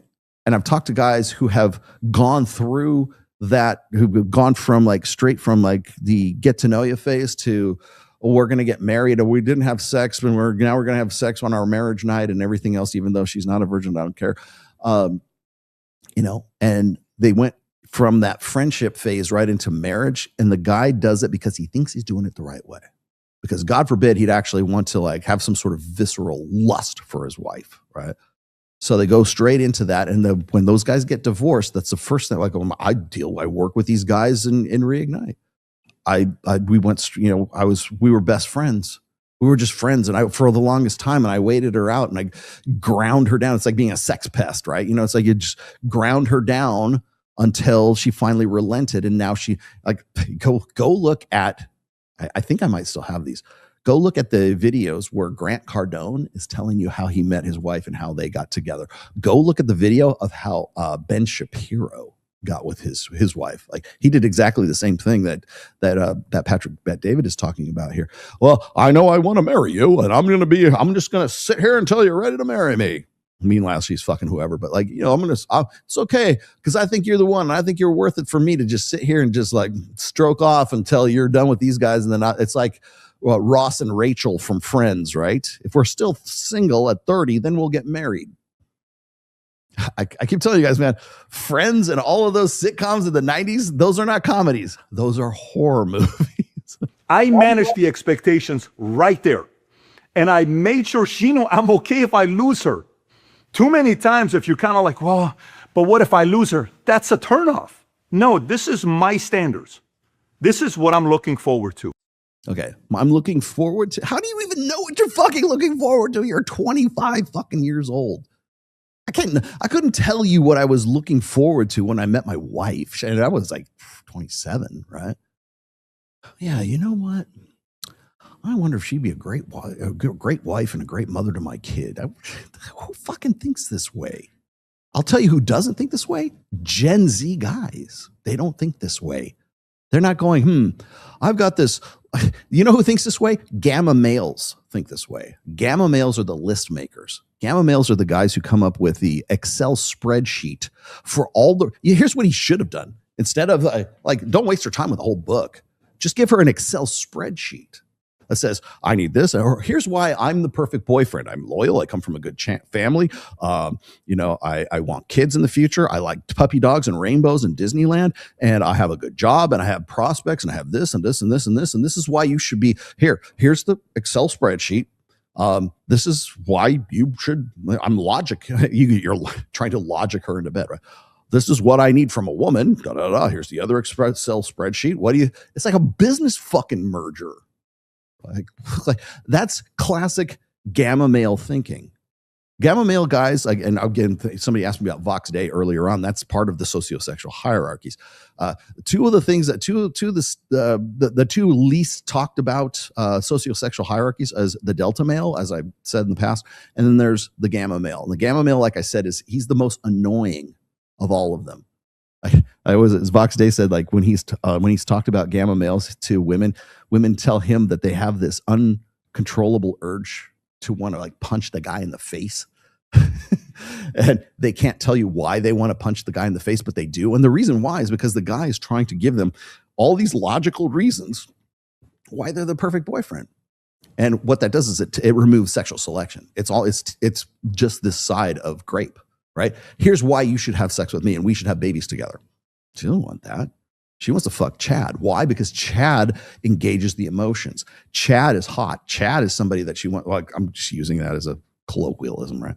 She wants the guy who's the hot guy in the foam cannon party because he is the roller coaster. He is a great sexual experience. And if you can lock him down, so much the better, right? But that's the excitement. At 23, like you're going to hand her this book, you hand her this fucking Excel spreadsheet. Oh yeah, sure. I can't even believe this happened in the 90s, man. Like it wouldn't even occurred to me back then because I knew what worked for me. You know, by that point, by the time I met my wife was number 41, right? So by the time I'd already had like 40 notch count at that stage. And again, this is public knowledge. I'm transparent about that. But the fact of the matter is that like you wouldn't have even occurred to a guy who fucks. That doesn't occur to a guy who fucks, and clearly it's not this guy. This is what I'm going to do with my life. If you value that, let's go. If not, I totally get it. If your approach isn't that way, and the girl's looking at you saying, "Why is this guy so insecure about his position and his situation?" Where he's at, this is where I'm at. This is what I want to do with my life. And remember, that wasn't the case with me in 2002. When I was 24 years old, 23 years old, I was, oh my God, I got to get this. But I had to shift my mindset because I had to increase my what? What was the confidence here? Somewhere it says confidence. I had to increase this. So when it says 37% questioning their judgment, why? Because you're second guessing yourself. You don't believe in what you're doing. Now, decision making with the business is the same exact way. Okay, so now he's going to equate this with the fucking business. Okay, so Pat, let me explain something to you about confidence. You can talk about confidence in business and all this other shit. It's so good to be confident. Where does confidence come from? Confidence comes from options. So if you ain't got no bitches, like, man, bro, sometimes you don't get no hoes, man. If you don't got no bitches, you don't got no confidence. Okay, if you're not out spinning plates, and I'm not saying you have to fuck every single one of them, but if you do not have options, your confidence is derived from options. You want a business analogy? Here you go. If I have, like I said before, if I've got 2 jobs, 3 jobs lined up, and I want to get a raise from Pat, I'm going to leave Valuetainment because Joe down the street's going to pay me $10,000 more. Guess what? My confidence is through the fucking roof. Because I already know that I've got this guy who's already got this deal that's already locked in. Let's go. What do you want to do? Deal? You want me to stay with the company or not? I can negotiate from a position of confidence because I have options. The same thing applies when it comes to your romantic relationships. That's why spinning plates, dating non-exclusively, developing an abundance mindset is vital to your dating life, right? That's never going to come out of his mouth. It's never going to come out of a guy's mouth who thinks that putting a book full of, here, write these in, fill out this questionnaire for being my future wife resume. That seems like logic for a guy who doesn't have options. That seems like logic for a guy who doesn't fuck. Because if you had like 5 or 6 girls in your backfield, that doesn't even occur to you. Because you're already understanding. Like you could read the book and write it in for yourself and figure shit out for yourself. I'm not sure that book was intended to be used the way that he's been using it. Might have been for the person so they can discover something about themselves, what they want, not only for themselves, but what they want out of a partner. And guess what? Maybe you take that new understanding and you apply it to your 4 or 5 girls in your backfield. Great. That would fucking be awesome. We don't take it and give it as like a fucking resume or a fucking questionnaire. So, I wonder this. Here's the thing is, he says he did this with his wife, right? And then that's what like led them to being, husband and wife, right? How many girls did he do that with? How many of the girls that he was with, like, did he go, what did he buy? Like, he got 4 or 5 girls. He bought 5 copies of the book and said, here, I want you to fill this shit out. How many of them what? How many refused that? How many said, fuck that? And what was the situation with that? See, I don't think that happened. Or if it did, it only happened with the woman who is his wife right now because she was already predisposed to be like that in the first place. Had to have been from a similar religious background. So I believe they're both Persian of some sort. I think he said he was from, he's not Iranian. He's Armenian. I think he's Armenian, isn't he? I'm pretty sure. I would presume, because his wife looks very ethnically the same as him. He didn't marry some hot little blonde. He's married someone. He was born in Iran. Iran. Okay, so and I'm pretty sure his wife is Iranian too, or is at least Arabic. Pretty sure. I've seen pictures of her. I think I haven't met her once. Anyways, long story short, what I would presume is they already had probably a lot of similar, ideas anyways. So I don't know if that was I'll take things that didn't happen for 800, Alex.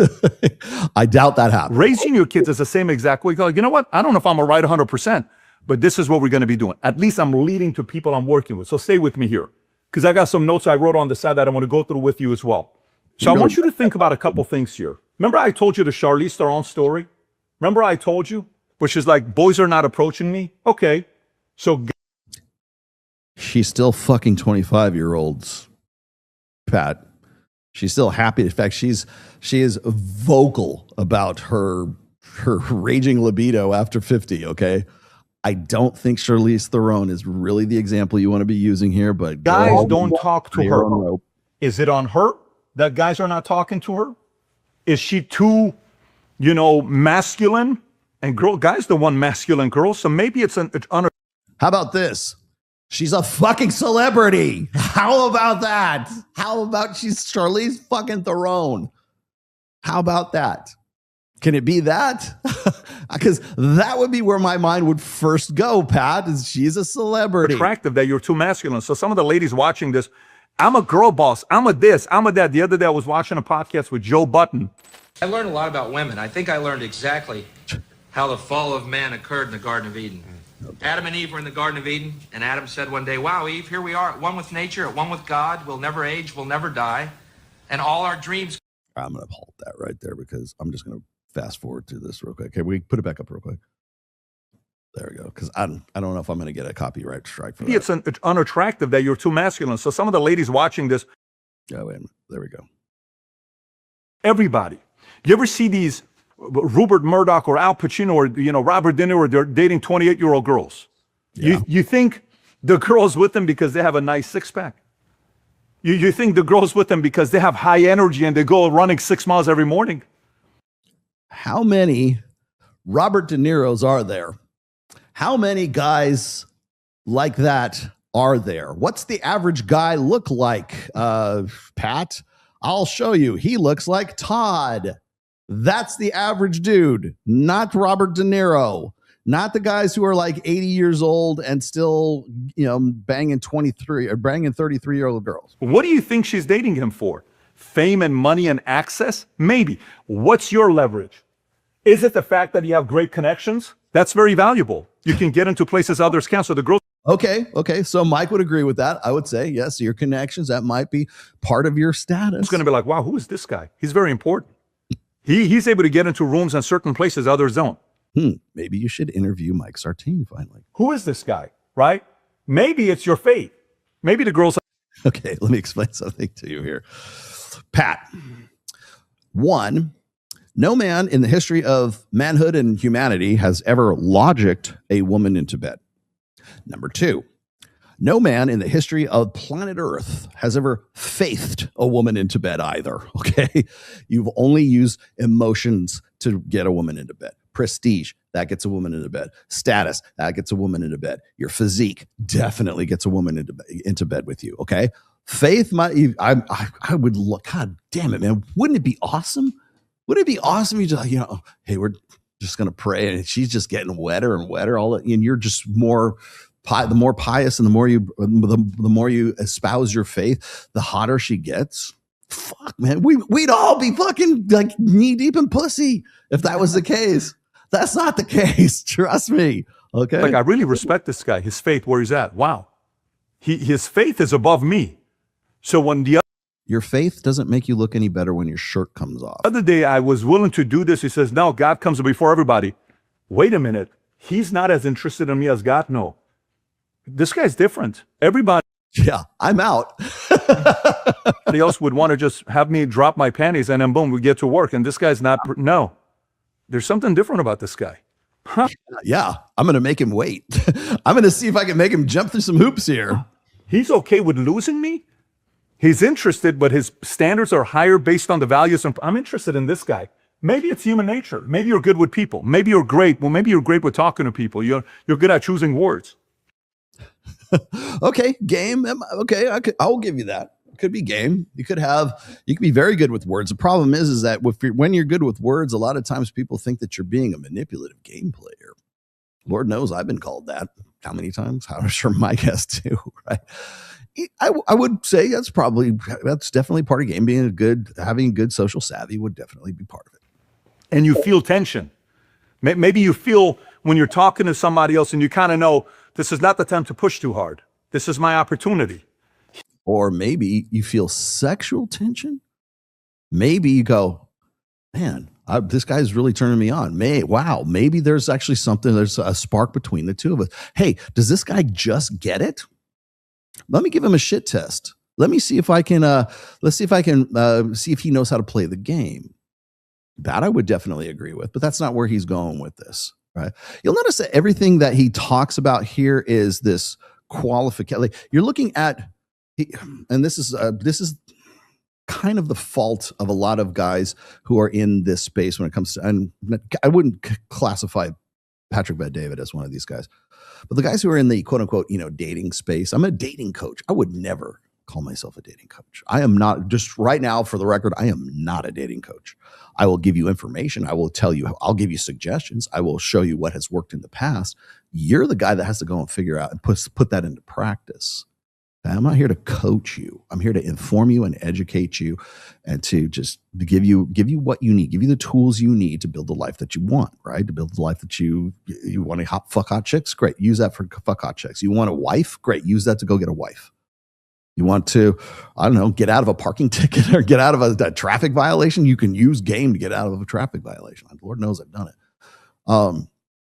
But the fact of the matter is that if you are going to use like human nature, you're going to use you're going to use talking or whatever is your conversational skills. You have to be prepared for how those are going to be interpreted.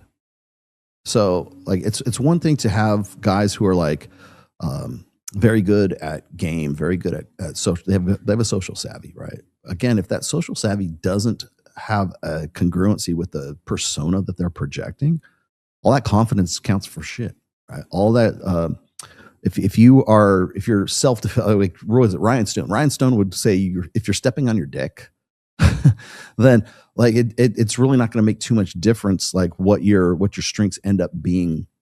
Here's how I'm going to approach it in a more subtle way. Maybe I'm going to ask the questions instead of being a little bit too direct. Maybe in this situation, I want to be direct. All that is part of human nature, right? You see some guys that are so comfortable with girls, human nature.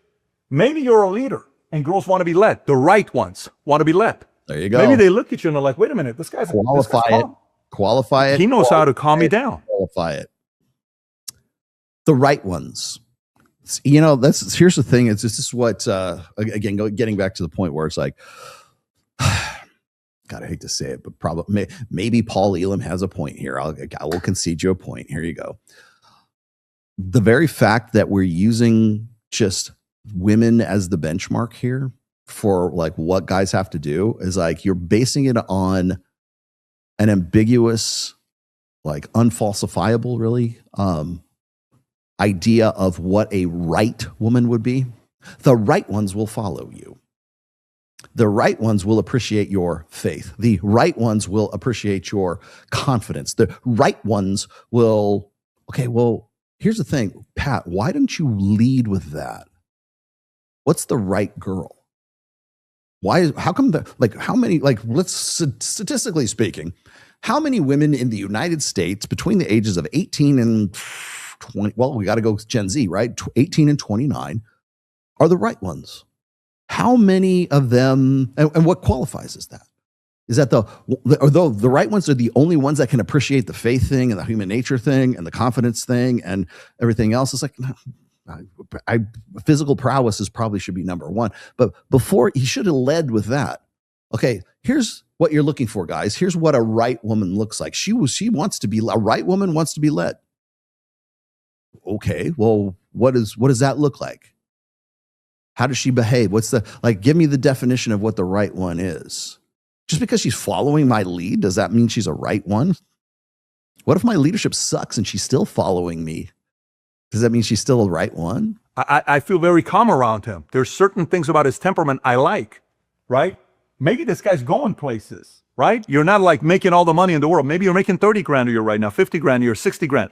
But she knows you're going places when you talk to her. You're like, okay, that's called potential, and I would agree with that, yes. There's a certain level of seriousness about this guy. Certain level, not all the time, but they want to see a little bit of seriousness with you. Whoa, this guy's serious. Okay, everything that he's mentioned thus far, and this is the operative of this whole fucking video, really, they're what I would classify, or what I would qualify anyways, as aspects or traits or whatever of the beta buck side of dual mating strategy, right? Which is provisioning, protection, and parental investment. Every last thing, every item he's listed on this thing appeals to one side of the dual mating strategy, which we call hypergamy. Okay, but it's alpha fucks, beta bucks. These are all beta bucks traits. Okay, every last thing, the leadership, all this, although you could say dominance, maybe that's the alpha side, but for the most part, I should say the way he describes, the way he encapsulates all of this stuff is like, well, these are the things that are going to make you attractive. Yeah, okay. If you want to get married, if you're trying to find a wife in the next half an hour, yeah. But that's not how the real fucking world works. In fact, I wonder, I don't know this, I don't have no idea what Pat's notch count is or what he was doing prior to 2002 when he met his wife or whatever. I have no idea, but it strikes me as if the guy is not somebody who had a lot of sexual opportunities for the most of his life. I know that he got into bodybuilding, like at some point. Why'd you get into bodybuilding? Probably because you wanted to get laid. Again, as I was saying before, why do you do what you do? That's nothing wrong with that. But what I would like to know is like I don't have to get crude, right? I don't have to say, hey, what's your body count? Like how many relationships did you have before you decided to take this book and give it to your now wife? Because I'm going to tell you right now that everything that this guy has said, and I don't want to pick just on PBD because Scott Galloway does the same fucking thing. Richard Reeves sort of does the same thing. Anybody who has some solution, some magical fucking pill to solve the male loneliness crisis, or as I said before, the fertility crisis. He was even mentioning that in the beginning of the video, right? How are we going to solve this gender divide? How are we going to get the boys and the girls to come together on the playground and start fucking and having babies? How do we get them to do that? Well, everything that Pat has said sounds very virtuous. It sounds great to me, right? Build yourself up. Bootstraps. You got to have leadership and confidence and a certain seriousness, and all of that plays to women's desire and need for long-term security, which is firmly rooted in the beta buck side of dual mating strategy. Awesome. The problem with this is it completely ignores the alpha fuck side. So you can have all of this stuff that he was just talking about. We can be confident. We can be serious. We can be going places. We only make $30,000 a year, but we have potential to make a whole lot more. We hope the girl thinks that, right? And then if you look at statistically from Generation Z, guys are not making as much money as women. They are not as educated as women are. They don't own as many homes as women do. I mean, we just run down the stats right there. So you're already playing at a disadvantage there. But let's just say, for sake of argument, you have all of this stuff: seriousness, confidence, human nature. You're good at game, right? All this other stuff that he's just mentioned right now. And that's great if the girl is 29 years old or she's 30 years old and she's ready to go, you know what? I had my fun. No fun for you. It's time to get serious. It's time to get down to business, brother. And you've got some hoops to jump through. Women break rules for alpha males and they make rules for betas. And there's nothing that is more self-satisfying for a beta male who doesn't get no pussy, who doesn't get no hoes. Man, bro, sometimes you don't get no hoes, man. There's nothing more self-satisfying for that guy than that woman speaking his language right then and there. Oh, I finally found a girl who like really appreciates all this stuff. Yeah, because she's 30 or she just turned 30. And now all that stuff, like, you don't forget about all my crazy college. The foam cannon party, man, it was 23. But I need you to prove to me that you're serious, you're confident, you are, you've got good grasp of human nature, you're going places, and everything else that he's written on there. Guys love that because it sounds like virtue, and they think, oh man, finally my ship has come in. Because they're still ignorant at 30 years old. They haven't realized that they are going to be in a much better place when they get to be about 35, 36, 37 years old, and they're hitting their stride. And now they have some sexual, assuming they built the most of themselves and they're realizing their maximum potential. That woman at 30 that chips are fucking down. So what Patrick Bet David is saying here is like the only thing that really matters is the beta buck side of the hypergamous equation, which is absolutely patently false.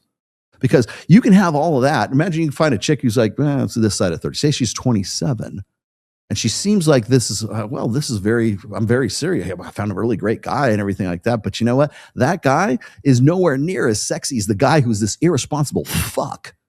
The drummer in that goddamn band, Jinx in Vegas, man. That guy, that irresponsible fuck, man. He just rocks my world. What can I say? But don't worry.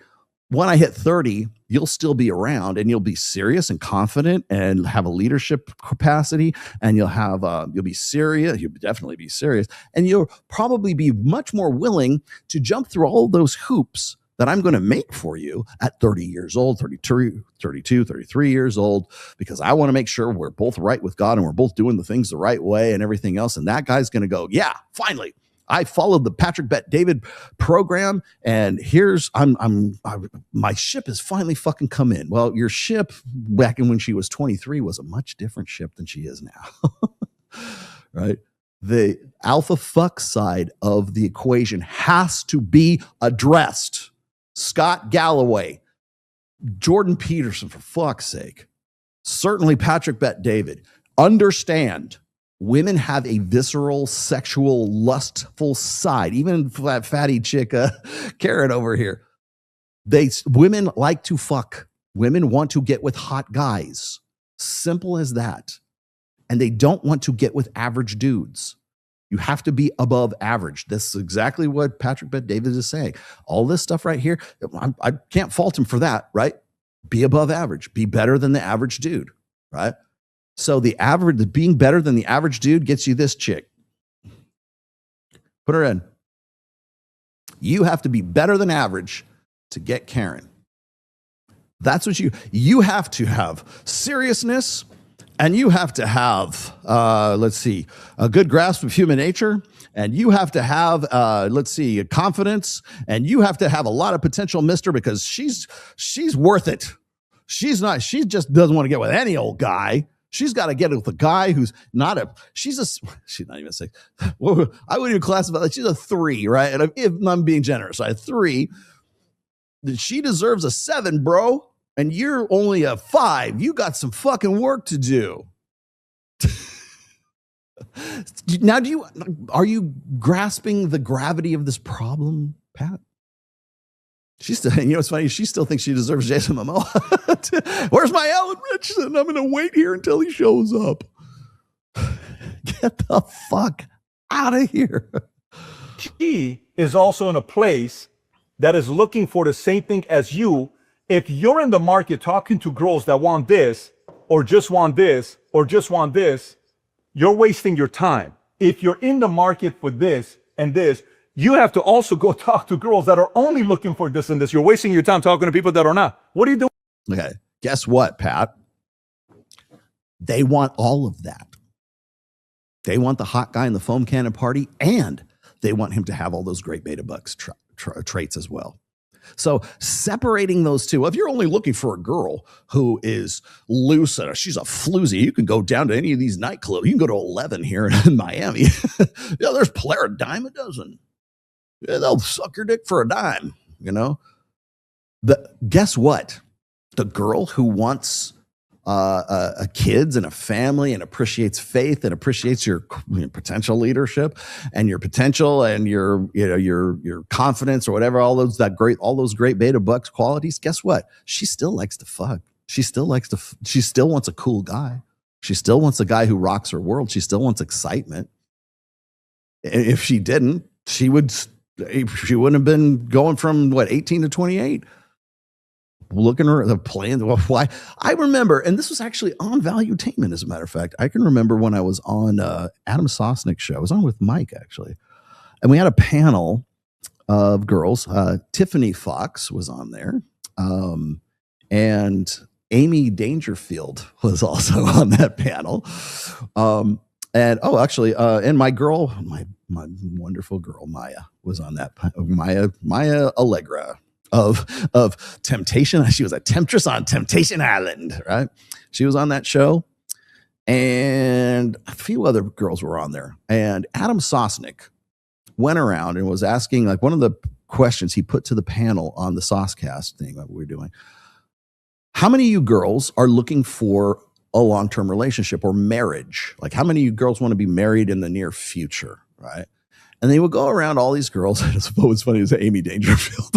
She's only married now, but she's like, we know what was going on with Amy, right?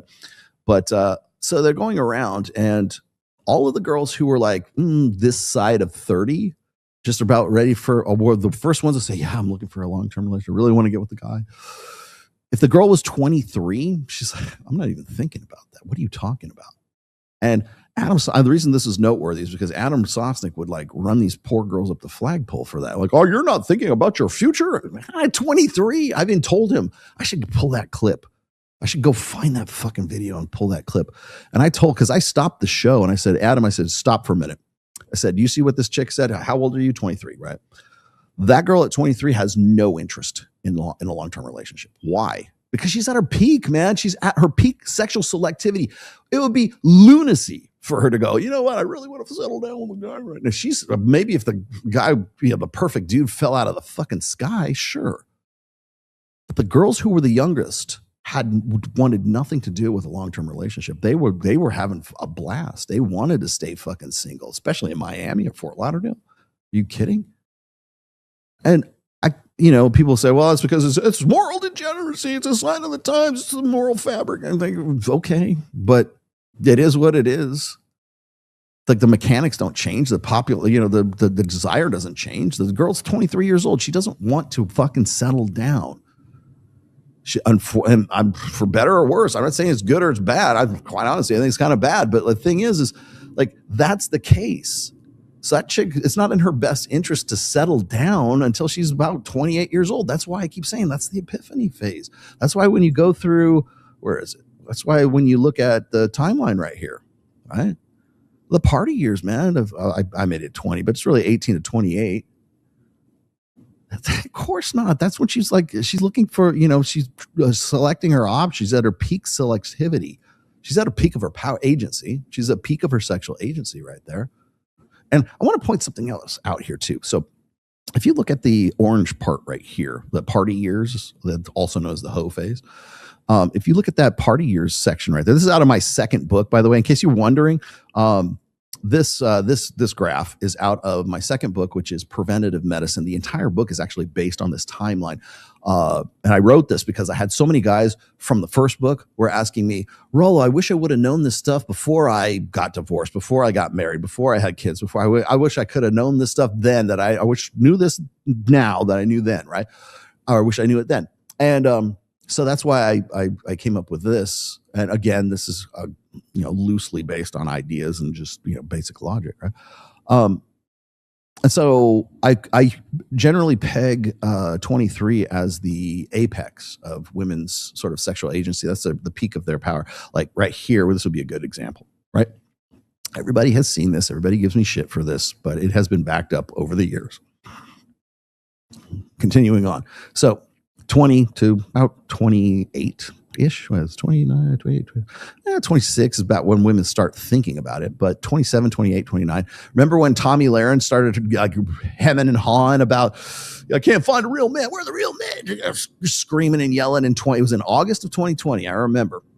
Because I did the response video to it. And then she was married later on. She was 28 years old when she did that. I go, right on fucking time. Right on time. And so what happens then is you're looking at a woman who's 23 years old. She doesn't care about faith.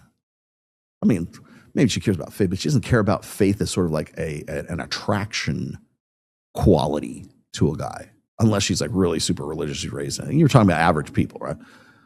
She's not looking at like clearly like a guy who's like within her same peer age. You want to know why like Gen Z women are dating guys out of their age cohort?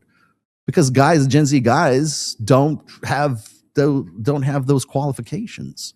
They're not made.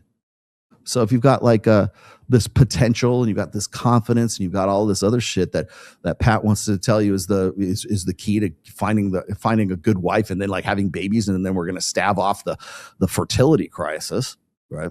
Well, yeah, we are, but it's going to be like millennials and Gen Zs that are going to help, or Gen Xs that are going to help the Gen Z chicks, put babies in them.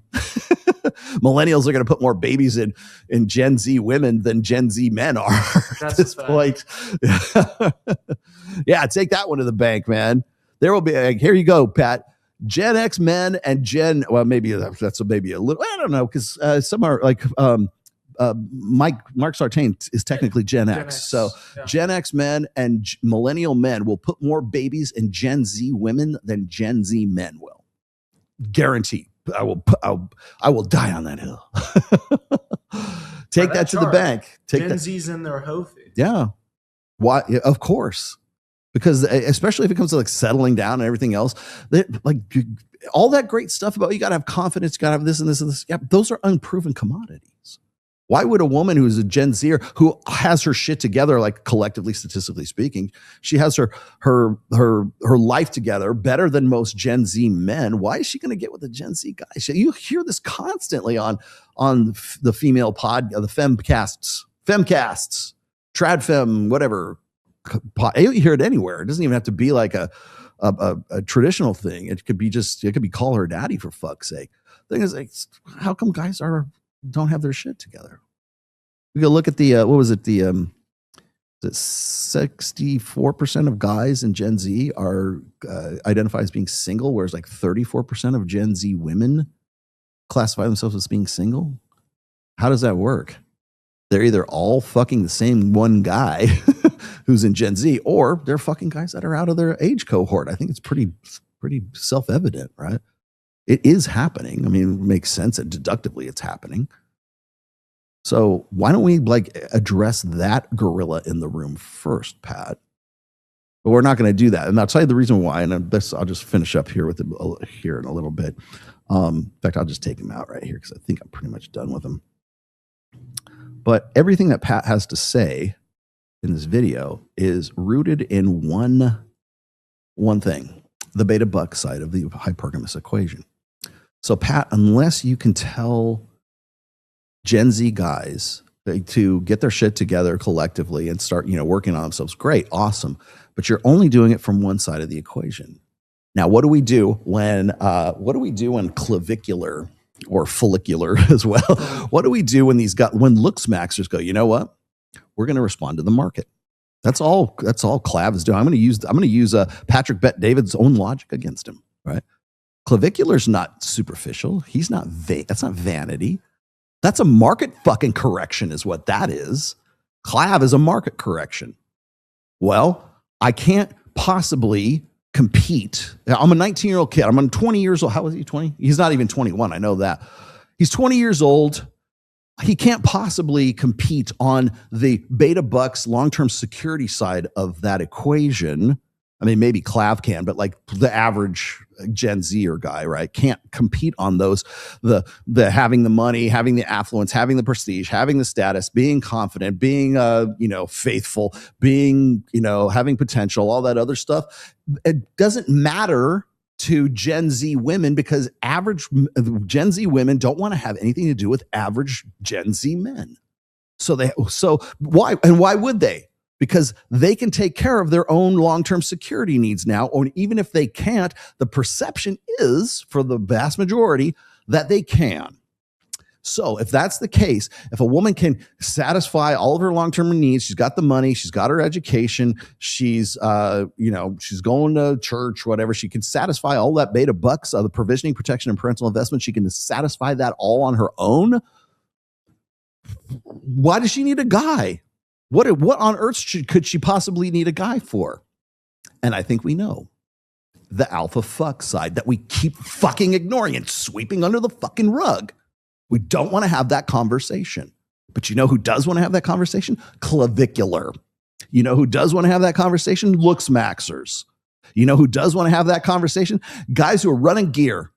Guys who are fucking out, and you're going to give them shit. And Rob Henderson and the rest of these guys, our intellectual betters, are going to go and say, that's so vain. I can't believe it's mouse utopia and all. Let's throw out as many degenerate themes that we possibly can. But the fact of the matter is, clavicular is a market correction. That's all he is. So all this bullshit about you got to go do this. Let me give you some advice from when I was, 2002, right? It counts for fuck all because those average women don't want average men. In fact, it's not even they don't want them. They're entitled to above average men. They're entitled to elite class men. That's the impression. Don't believe me? Go look at Caller Daddy. Go look at any of these other femcasts where they're sitting around on the couch and fucking holding their fucking little wraps and everything and drinking big coffee cups. Those ones, they're going to say the same fucking thing. And why? Because they don't have, and men are superfluous. At least the guys from the perspective of providing and protecting and all this long-term security aspects of the dual mating strategy, they at least have the idea that they can do it all themselves. We don't need men. What are you talking about? We don't need men. Even John from It's Complicated, even he has to admit this, right? You see, what do we mean? Do we need men? Do women need men? Fuck no. We can take care of ourselves. We're independent from men. Every last one of them will say the same thing. You go and you ask guys, do we need women? Yeah, as long as they're beautiful. Yes, we love women. That's where that's where these stats come from. That's where that's where the rubber meets the road for that fucking stat. Overall, do you have a positive or negative view of the opposite gender? That's where the rubber meets the road. Thank you, by the way, for doing us the society a service, John from It's Complicated. You have doing yeoman's work. Yes, so we've proven it already. So if average women don't need average men for the average things that they can supply, it would also say that Echo to a certain degree here is actually correct. Women aren't ignoring good men. They're ignoring men who think they're entitled to her as a reward for clearing their lowest bar. Well, first of all, we know what the average woman looks like and her attitude and everything else. So it's not really that great a bar to begin with. Okay. But the thing is you're not being punished for being average. You're being punished for believing your completely ordinary traits should attract any woman you desire. That's where she is correct. And it's not because of men's hubris, it's because of women's hubris.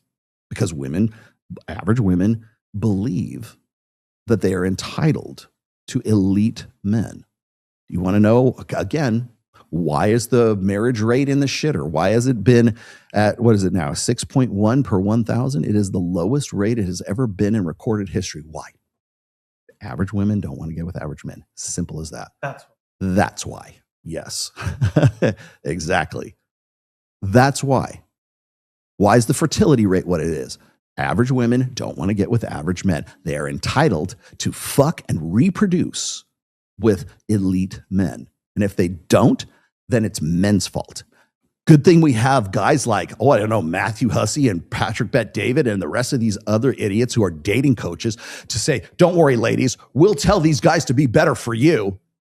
Don't worry about that. Or the trad, hell, even fucking Charlie Kirk, man.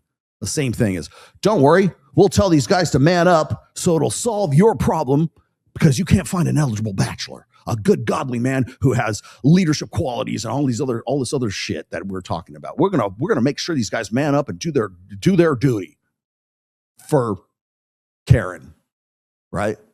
No, that's why it's not fear. It's like the guys are just like, what's the point? It's indifference. Pat, it's not, they're afraid to make an approach. No, they don't care. They don't. Like, why would they? These chicks only want Alan Richardson. They only want the hot guy in the foam cannon party.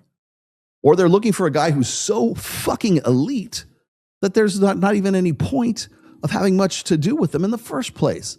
I'm not saying it's right or it's wrong. I think it's actually stupid. I really think guys should actually make an effort. They should. But I also understand why they're not. Because, again, as I said before, women are what's wrong with modern dating today. Because women are entitled to the apex elite guy that Patrick Bet-David is telling his boys that that's what they need to be. So they can get with the average girl who is 5'6" and 170 some odd pounds with a 39-inch waist. Yeah. Why? Porn is way better. I understand. Of course, porn would be awesome. Why wouldn't you? Why wouldn't you? If that solves the problem, get a sex doll. I hate to say it. I'm God damn it, man. Fuck you for making me agree with Turd Flinging Monkey, but I'm going to have to agree with Turd Flinging Monkey. And I will get him on the show at some point. What did he say? All you need is a sex doll and a dog. And you're done. You're like, hey, well, what else is there, right? They're putting, because they're average dudes. And but as I've said before, and we'll get back to sociosexual hierarchies again, the average dude is the delta male in sociosexual hierarchies. He's the salt of the earth guy. He's the guy with the average job. He's not failure. He's not a raging elite class success either. He looks like Todd, right? He looks like that little frumpy kind of guy. Oh, maybe he works in middle management, maybe he doesn't, whatever. These are guys that keep the lights on. These are the guys that fill the potholes. These are the guys that work on the electrical grid. They keep the water clean. They keep your food clean. They work on the oil derricks. They work, these guys are, like I said, blue collar guys. They're average guys that keep society moving. And the problem is that it used to be a sort of an unspoken social, contract that these guys could an average guy could at least, if he worked hard and he put in a hard honest day's work for an honest day's pay, he could be relatively assured that he was going to get an average woman. They were going to have average kids. They're going to have an average dog in the yard, and they're going to have an average SUV. Guess what? All that shit, all out the window in the internet age, because Karen can get fucking Jason Momoa. There's a possibility Karen might be able to be flued out by Drake to Biscayne Bay for a yacht party. Yes, I know it sounds crazy, but the idea is maybe I could. Right? The thing is that women's entitlement, women's understanding of women's hubris is what you're fighting against, Pat. That's not guys not measuring up. And of course, the whole thing is men need to measure up so women can be happy. And not because they want to be better men to be better men. That's what I would teach and reignite. No. You need to be better men because Women have a problem with you, and you need to measure up, mister. You need to start doing your duty because we're going to tell you what your duty is. Guys are like, fuck that. And again, is this black pill? Is this MGTOW? Is this doomerism? It's not. I do not agree with any of that shit. I think you should build yourself up for yourself. And guess what? You could still get laid. It's like I said, the crisis of motive earlier on. See how everything coalesces at the end of the show? Why do you work out? Because I want to fucking get laid. Okay, why else? Well, because I also do it for me. I do it for chicks, and I also do it for me. Can both be true at the same time? Fuck yes, it can. And so now I'm going to be able to work on myself and do what I want to do and be a better person for myself. And then lo and behold, I find that suddenly women actually find me attractive because of that. Fuck yeah. Awesome. Did I do it for them? Sure I did. Did I do it for me? Sure I did. It can be both. Nothing's wrong with that. And there's nothing superficial about that. But you're never going to hear that come out of the mouth of Patrick Bet David because we have to protect women's little fifis. We can't say that women actually have a libido. Oh, sorry. The right women. The right women have no libido at all. You guys are just completely asexual until you meet this guy who's, Patrick, a PBD man. Then suddenly you're good. But the problem with that, of course, and on a societal level, as I was saying before, is when you lose the deltas, you lose society. And that's what they're worried about. That's what people like Patrick Bet David are worried about. They're worried that if they lose the deltas, they lose society. And they should be worried. They absolutely should be worried. Because when you get enough guys who are the delta male guys who are just the average go along to get along guys, the guys who are they shower when they come home from work instead of before they go to work.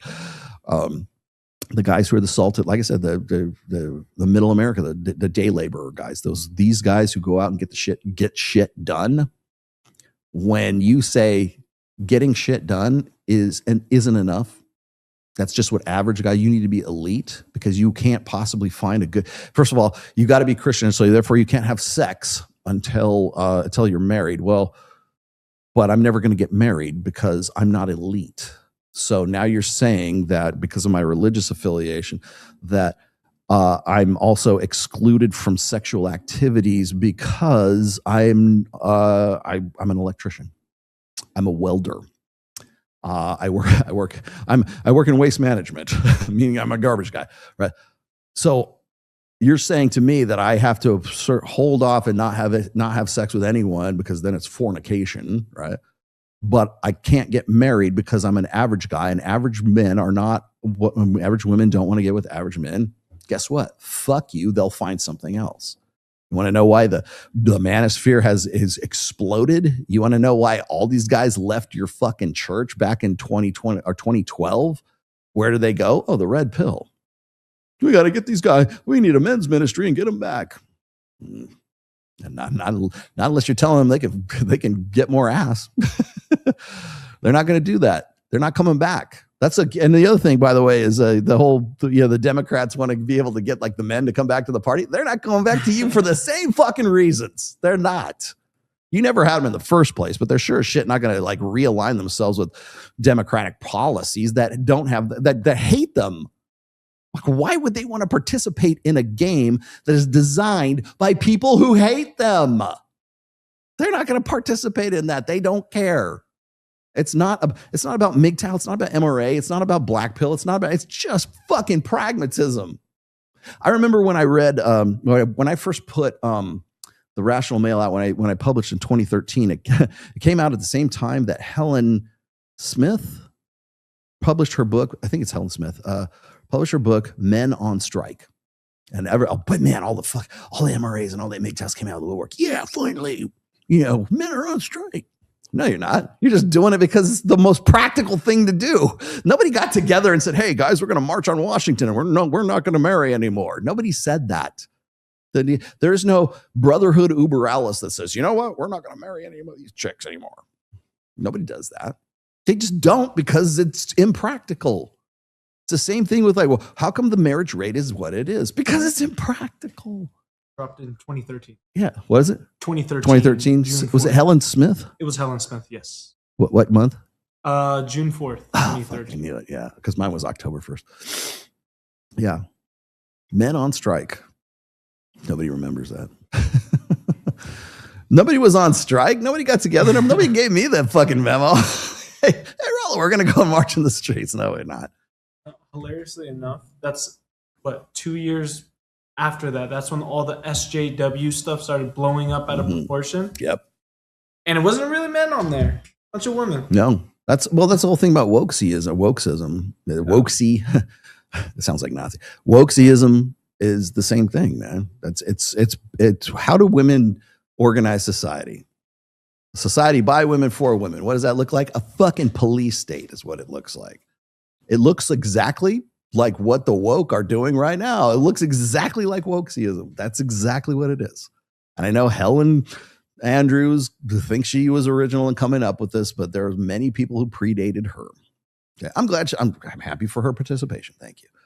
But still, been talking about it for a long time. Anyways, so there you go.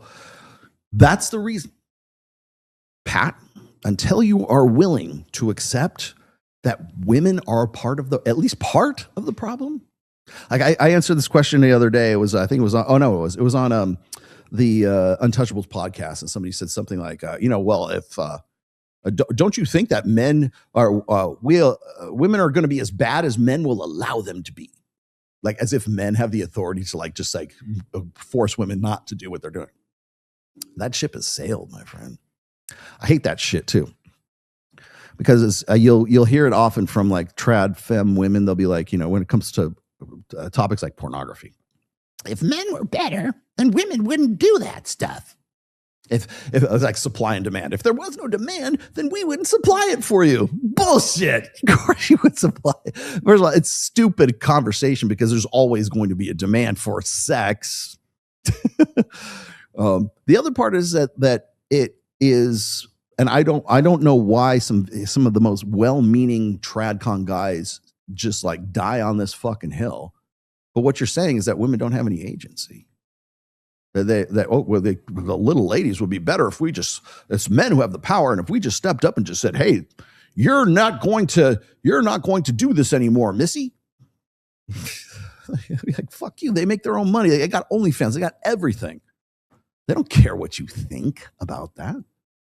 Like I said, it's stupid. It's an untenable thing. And then on top of that, you're not going to take that agency away from them. You're certainly repeal the 19th. Okay. And then what? Repeal the 19th. How? Who's gonna put that on the books? Who gets to write that legislation? You know what? I think we should probably reveal. Who's taking the first step? Yeah, you know who'll fight you the hardest? Men. It won't be women, it'll be men. Because sneaky fuckers think that they're going to be able to get laid if they take the little lady side. That's why. Not going to happen. So stop it with the bullshit. Let's take away women's rights. You're not going to do that. Work in the system. Figure out another way. I don't know what that way is, but figure out another fucking way. It's not going to happen. Oh, we need to. How do we, Rollo? How do we make average women want to get with average guys? You don't, because you're fighting against hypergamy. That's baked in. It's not political. That's not social. That's biological. Have we emphasized that? Have we amplified it astronomically? Absolutely. With social media, sure as shit we have. You could probably limit women. You could probably ban women from social media before you will ever repeal the 19th. Neither one is going to happen, but I would say probably social media limiting that could probably happen, but never before repeal the 19th. So shut the fuck up about that. Find another way. Find something else. Learn to be, don't wish it were easier, wish you were better. Again, the biggest problem I have is well, we live in a gynocentric social order. And what are you going to do about it? We're going to initiate legislation. How's that going for you? Probably not very good. In the meantime, I'm going to be working with my guys 45 to 65 who are part of my Reignite crew. And I'm going to make sure that they don't put a gun in their mouth. And I'm going to make sure they don't put a noose around their necks. And I'm going to show them how to live a little bit better, how to reintegrate themselves back into the sexual marketplace, and how to feel better about themselves and how to build themselves up. And you know what? The best way I know to solve all these problems is to work from man to man to man, from the bottom up. Social change can happen in two ways. It can happen from the top down, or it can happen from the bottom up. And the culture, if you can make a cultural movement, if you can build a groundswell, if every guy, imagine this, imagine every guy, I'm gonna really, women are gonna love this.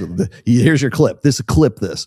Imagine every guy in the United States of America, and Western countries too, but let's just say the US. Imagine if every guy in the United States from the age of like 18 to 80 suddenly became a red pill. Suddenly became like, they agree with the manosphere, they agree with Rollo Tomas, they read the Rational Male, they have become red pill aware. Imagine what we could achieve. Imagine what the social fabric would look like. Imagine this. And I'm not saying they're all going to be assholes or whatever like that, because that's the first thing people are going to interpret this. I'm going to say, look, they're going to go, I understand what's going on. I know how to work within this system. And now guess what? I'm a lawyer. I'm a judge. I'm a police officer. I'm a public official. I'm somebody in a position of authority or by order of degree. And guess what? How is that going to change my mind, or how's that going to change my decision-making process as a result of that? How's it going to change family courts? How's it going to change family courts? Like Exactly. How's that? Because I'm going to presume that everybody's going to use it for their own betterment instead of like being a fucker. But because that's the possibility. Like I said before, the red pill's like fire. You can use it to warm your home and cook your food, or you can use it to set yourself on fire and your neighborhood on fire. Okay, it's all in how you use it. I'm hoping everybody will use it more beneficently. Right? But let's just say, for sake of argument, tomorrow, every man from the age of 18, from 15 all the way up to 85 suddenly becomes red pill. Imagine what the society would look like.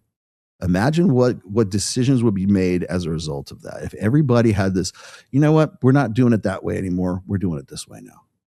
Imagine what could be done. That's what I'm talking about. You will initiate social change quicker from going each one tell one. Like 90% of the people who read my book did so because somebody handed it to them. I don't advertise. God, are you kidding? I can't advertise. Imagine that. People like the continued popularity of the Rational Male, and just the first book and the rest of them as well. But the continued popularity of my book is first of all, it's a testament to the material that's in the book, but also it's a testament because it's an each one tell one proposition. Here, dude, read this. It changed my life, right? I don't have billboards. I wish I had billboards. I need billboards for Access Vegas, right? I don't advertise nationally, but yet everybody talks about my book. I don't advertise, on a commercial TV. I wish I could. I wish I had that kind of that budget to do that. And I'm kind of glad that I don't. And I'll tell you why, because I think it's more important. I think it's more sincere, and it locks the reader in. If a guy says, hey, dude, check this out, read this, tell me what you think. And I even mentioned this in the introduction of most of my books, certainly the first one, where I said this. I said, I intend this book to be talked about and have conversations about. I want you to hand this to I even say this, hey, because I'll lose money, but here, give your friend a copy of your book, right? And say, I read this. I thought this was great. Let's have a conversation about it. And even now, was it the Fresh and Fit forums, on the Discord, Fresh and Fit Discord, yeah. And I didn't know they were doing this, and they just picked it up again. But the Fresh and Fit Discord, they will go through my books, and they will have on specific days, they will read my book for a couple of hours. They have a guy that will just sit there, and then they will have a conversation about it. I'm like, and it was Big Mo who told me about that. I'm like, God, thank you. That's exactly what I want you to do. That is a much more effective way of social change than anything I can remember the MRAs doing anytime soon. And again, not to take digs at them. I'm sure that they've done something. They got a place, right? But there's a place at the table of the manosphere table for those guys. No, not saying there isn't. I'm just saying that if you want to initiate change, you got to be the change you want to see in the universe, right? But how do you do that? It's each one tell one. I think that's a much more effective way to go about doing that. And it's not like pontificating. Like I said, I can give Patrick bet David grief till him blue in the face, but the fact is he's only pivoting to this because he's bored. Like, what else has he got to do? Not much. Let me get to these real quick. And did I get to that one? I did. Thank you. And Sir Mr. Jason gave me another $1.50. No, $5. Ooh. So I live in Florida, and it's not Miami who's doing the $5 for one date. That's just crazy. $5 for one date. You're a Skittles man, aren't you? Skittles works, my friends. YouTube won't let me purchase another 50. I'll post in the feed. Rock on. You rock. And let's see. Official Rev Trad. I don't think it's fair to call MGTOW black pill. I wouldn't. There's black pill are certainly part of MGTOW, but not all. Like all MGTOW aren't black pill. If the three purposes of MGTOW are 1, protection, 2, protest to fix family courts, and 3, focus on personal work, only the first is black pill. The second are 2 are white pill. I wouldn't say that. Okay, so the problem I've had with MGTOW in the past is nobody can decide what MGTOW is. Like if I'm like, I know guys who are like married and they say, I'm going my own way, right? They're married though. But the mentality is that I think the one unifying belief, and remember, this is a best practice. This isn't a red pill, a praxeology. The one unifying belief of, well, I'd say maybe red pill too, but MGTOW is that you don't use women as the metric for your own self-worth. Does that sound accurate? Do not use women as a metric for your own self-worth. I think that's I can understand where that comes from. I still think that like guys who get hot chicks, right? Guys who have women that are surrounding them, that is definitely a byproduct of being a high value man. But that doesn't mean you're taking your cues or your self-esteem or your sense of self is not dependent on the women that are around you. But because like Michael Sartain, like we were saying, well, you don't want to be a guy who's got these chicks that are around, surrounding you, because then women won't want to get with you. No, they actually will. I know, I've seen it fucking happen. Okay. I can tell you firsthand, you're wrong. But the thing is like when a guy sees Mike with all these girls that are hanging around him, first of all, he's doing that for promotional reasons, but also you'll see some, if you go to Mike's you go to his Instagram right now, sometimes he's there with Harper and like 4 other girls. That's not him trying to flex. He's just happened to be there with 4 other girls. Do other women think that that's hot? Do they think, oh, this guy clearly he's pre-approved, other women want to get with this guy, and no homo. Mike's not a bad looking dude. Okay. I mean, you could probably lose a little weight, but other than that, he's got it fucking going on. He doesn't have any worry in the world. Do you think that Mike Sartain measures his own self-worth by the women that are around? Fuck no. Are women a byproduct of his value and his self-worth? Yes, absolutely. But I would say that if this is just me, again, over the years, people telling me what is MGTOW, what is not MGTOW. The only unifying concept I can think of is that they don't, I would say this is a good policy, right? Never use women as a metric for your own self-worth. If you can do that, then you can sort of emancipate yourself from what everybody say, you need validation from women. Not if women are not my metric of self-worth. Well, why are you with all these chicks then at Babes in Toyland? Because women are not my measurement of self-worth. That's it. I think it's just simply a red pill perspective too. And also remember MGTOW, MRA, black pill, white pill, pickup artists, trad pill, whatever pill you want to call it, those are all best practices. The red pill is a praxeology. It's the information, it's the database that says, here's this data, do something with it. Okay, MGTOWs go, you know what? The only logical conclusion is not to play the game. We're out of here. MRAs, you know what? We need to initiate social change to smash the gynocracy. Okay, best practice. Pickup artists, you know what I think we should do? We should take all of this information and we should like leverage it to fuck hot chicks. Okay, that's what you did. But it's the red pill that is the actual database. It's actually the information. That's what people just get lost about. That's the circular trap of why it seems unsolvable, since it's also in blue-pilled, especially men's nature, men's nature, as you say, defend milady's honor and not hold them accountable. Of course. Well, that's also we also, by the way, what you just described there is exacerbated by our natural propensity for what? For the women are wonderful dynamic, or the phenomenon, whatever we call it, effect. The women are wonderful effect. Women can do no wrong. Women are above reproach. Women deserve respect just for being women. Men have to earn respect. I love that part in the Manosphere, the Inside the Manosphere with Louis Theroux, right? And one of the things that I think Myron said was like, men have to become and women just are. He essentially said something like that. And Louis Theroux just took it and just ran with it and just like completely distorted the whole thing.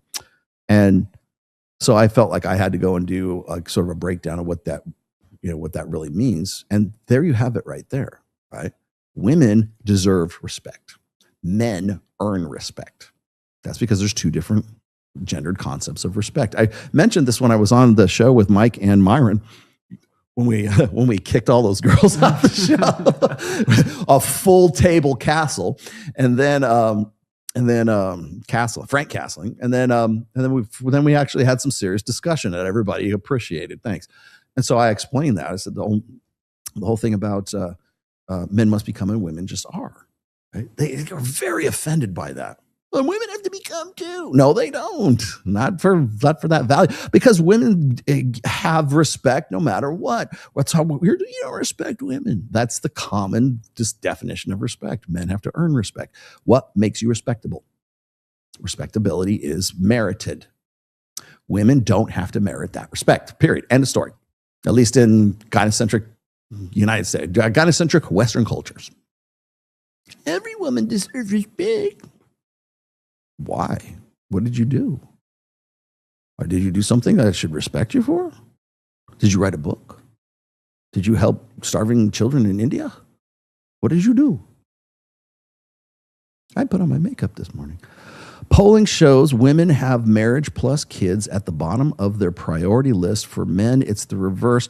But I bet he has no upcoming vid for women. Of course not. And I'm glad you brought that up, because I brought up the exact same shit with Scott Galloway. Where's the woman one? In fact, that was actually my smart ass response to PBD when he posted this on Twitter. You're going to be doing another video so women can actually be better suited for those Gen Z guys. No, it'll never happen, because women are above reproach. They're the ones that set the metric. Men have to become better, according to Patrick Bet-David and that mentality, to solve women's problems, because women are the benchmark. Women are the normative. Like, remember when I showed you guys this? I think I mentioned this before. Like, here it is. So when we look at, let's say you look at that rise right there in 2020, about there, and you look at, it's a 30-point skew to the liberal side of the political spectrum right there, right? Men stay more or less constant. Maybe they fluctuate between 0 to 10 to the 10 mark in conservatism, right? They're not leaning even to the 20s. They're not leaning to the 30s. They're staying right about where they were. So the normative in this should be measured by the guys, not the women. But that's not what we do, is it? Because what's happening here is that purple line that's right there, that's the normal.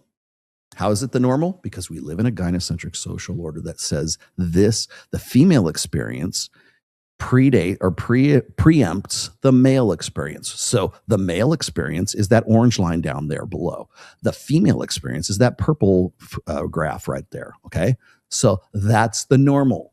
So why do you think, for the longest time, they said, men have become radicalized by Rollo Tomasi and Nick Fuentes and all these other, right-wing lunatics and Andrew Tate and Myron Gaines and everything else. Oh my God. No, they haven't. Because we haven't changed our tune. We haven't done anything differently, ideologically speaking anyways.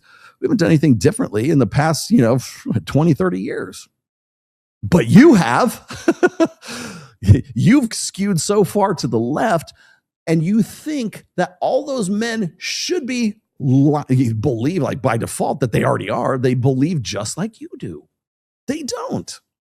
They don't. This is evidence of that gender divide right there. This is the political spectrum, of course. But imagine how that works for dating. Imagine how that works for socioeconomic things. Imagine how that works for education. Imagine how that works for fields like law or medicine or just name it. Anything that's not like the Delta males have, on tap. Right? Imagine how that skew would look for all those other those sectors of society. Well, because we think that women are the normative, that if we see something that is that big of a skew, we think that their men must be radicalized. There must be something's very wrong with the men. There must be some kind of aberrant. They must be getting radicalized. We need to do something about this. Never mind all the teachers that are abusing their students. We need 20 million British pounds so little boys don't knife little girls in school and start spewing off rhetoric like Andrew Tate. Why? Because this is the norm. That's the norm.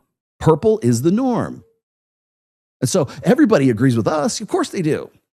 And you know what? They're not wrong. Or at least perceptually, they're not wrong. Not according to Patrick Bet-David. Patrick Bet-David, if he looks at this, guess what? Like, guys, we need to really align ourselves with the liberal side of things. Maybe that's the wrong kind of girl, right?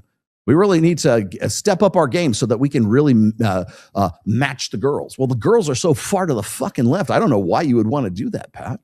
Why would, especially coming from a guy like you? You know what you'd have to do, Pat? You'd have to create a video to get the women to bring that purple down into the orange down there. And you're never going to fucking do that. Because you think you're losing subscribers now? Imagine doing that video. But that's really what needs to happen. He's not interested in solving a problem. He's interested in creating content. Same thing with clavicular. He's interested in creating content. He's not interested in like outlining a problem and giving you like actually actionable information. He's just interested in content. How do I know that? Because your brother and me created this studio in 2022, in summer of 2022. And we did so because Patrick Bet-David kind of snubbed me and then by default, Miguel as well. We decided to do our own studio here in Las Vegas. And you know what happened right before that? Pat put out this video. It's still on his channel, by the way, about all the great things he had in planned. He put $4.5 million into Valuetainment. He'd done all this great stuff. And you know what? He has no show. Like even Adam Sosnick is just his whipping boy. And I hate to say that because I really love Adam. But again, the same shit that he's talking about right here is nothing that Adam hasn't gone into. All that stuff that he ran him up the flagpole. Remember, you're just dating the wrong kind of girls. You're only meeting club sluts in Miami at 11. You're only, there's something wrong. And here's Adam trying to calmly say, no, it's a problem with women. It's a problem with this. Average women don't want average men. But he's trying to like lay this out. And like, I don't know if I can't confirm or deny this, but I think that Pat probably put him on blast, like behind the scenes, says, I don't want you talking about that shit anymore. And now he's talking about it because it's convenient for him to do so. Man, if I could just get Adam Sosnick away from him and just bring him out here to Vegas, man, it would be a whole different world. Anyways, so that's it. That's what I got for you today. I hope you guys find this educational. I will give you my last little add-on here, is that I had a great time with the guys in Reignite in Miami. It was a fantastic meetup. We're going to do another one in August here in Las Vegas. It'll be centered, I should say, on the Babes in Toyland here in Vegas during Swim Week. It'll be on August 6th. So it'll be that week. So if you want to block out that week, say, hey, now it's time to go to Vegas. We're going to be doing it here in Vegas. And this is our home turf. So we're going to be I know we're going to go out, take the quads out. I know we're going to go shooting. I know we're going to go play golf. I know there's going to be a lot of shit that we're going to be having some fun doing. So this is always a really good time to do this shit. I see that one. So that's coming up, but more so than that, you will leave with good stories. You will leave with the thing is like, I think a lot of people look at programs like mine and like Mike's and they go, oh, these guys on the take, they see too much of like the Manosphere movies, or they see, they get a bad taste in their mouth. And I'm going to tell you right now, I wish I could do this and not come off as like sort of self-serving, but I wish I could have more of my guys sort of give you like these testimonies and say, hey, look, I used to be here and now I'm here as a result of this. And I'm talking about guys who have only been a part of the program for a year. And, Kyle's met a lot of these guys. They come out for most of them are like also members of MOA at the same time. And I think that's the camaraderie. It's the tribe. It's just having the weekly calls, putting these guys together. We have such a great network of guys. So if you have a specific problem, I know somebody who can help you with. We've had James Sexton come and talk to my guys in our Zoom call. I've had with Drew Bay talk to us about like fitness. Hell, I got Aaron Clary. If you want to fucking get Mike, whoever you want, right? I have access to guys that nobody else has access to, but that's not a flex. What that is that's me telling you that if you have a problem, we have the guys to help you solve it or help you point you in the right direction at the very least. As I said before, the reason why I focus on the unsexy guys, right? My demo is not 18 to 29. My demo is like 45 to 65. By the way, I have to go to Kiyosaki hit me up this week too. He wants to do a podcast with me. So I'm going to work with my 78-year-old best friend, 78-year-old best friend, Robert Kiyosaki. And those are the guys that I work with. And I think what's funny is whenever I see people criticize the Manosphere, especially these guys who are like, oh, they just want you to join their course and everything else. It's like, yeah, but who else is doing this? Rob Henderson. Who else is doing this? Who else? Hell, even in my own niche, who's focusing on the 45 to 65-year-old demographic? Most guys want to focus on the 18 to 29s or even into the mid 30s. Not to say that MOA doesn't, cater to that too. They do, but like we're specifically helping guys sort of rebuild their lives instead of taking their own lives. Who's saying this? What? Tell me somebody in the Manosphere who's saying that. Tell me someone in the Manosphere who is actually trying to put together a group of guys, or put together a group, an organization, or whatever, a program to help that particular demographic. Everybody's worried about, we're worried about the 18-year-olds because we don't want them to sound like Andrew Tate. That's not you don't worry about those guys. You worry about the 45 to 65s because that's the prime demographic for male self-deletion. That's who. Why are we not talking about that? I made specific reference to that in the ABC Australia interview that I did with Mike. And I hope that makes it into the final cut, because I want people to know that the Manosphere is not just about worrying about Gen Z guys sounding like Andrew Tate or Myron Gaines. I'm worried about the guys who are 45 to 65 coming out of divorces who are 9 times more likely to take their own lives.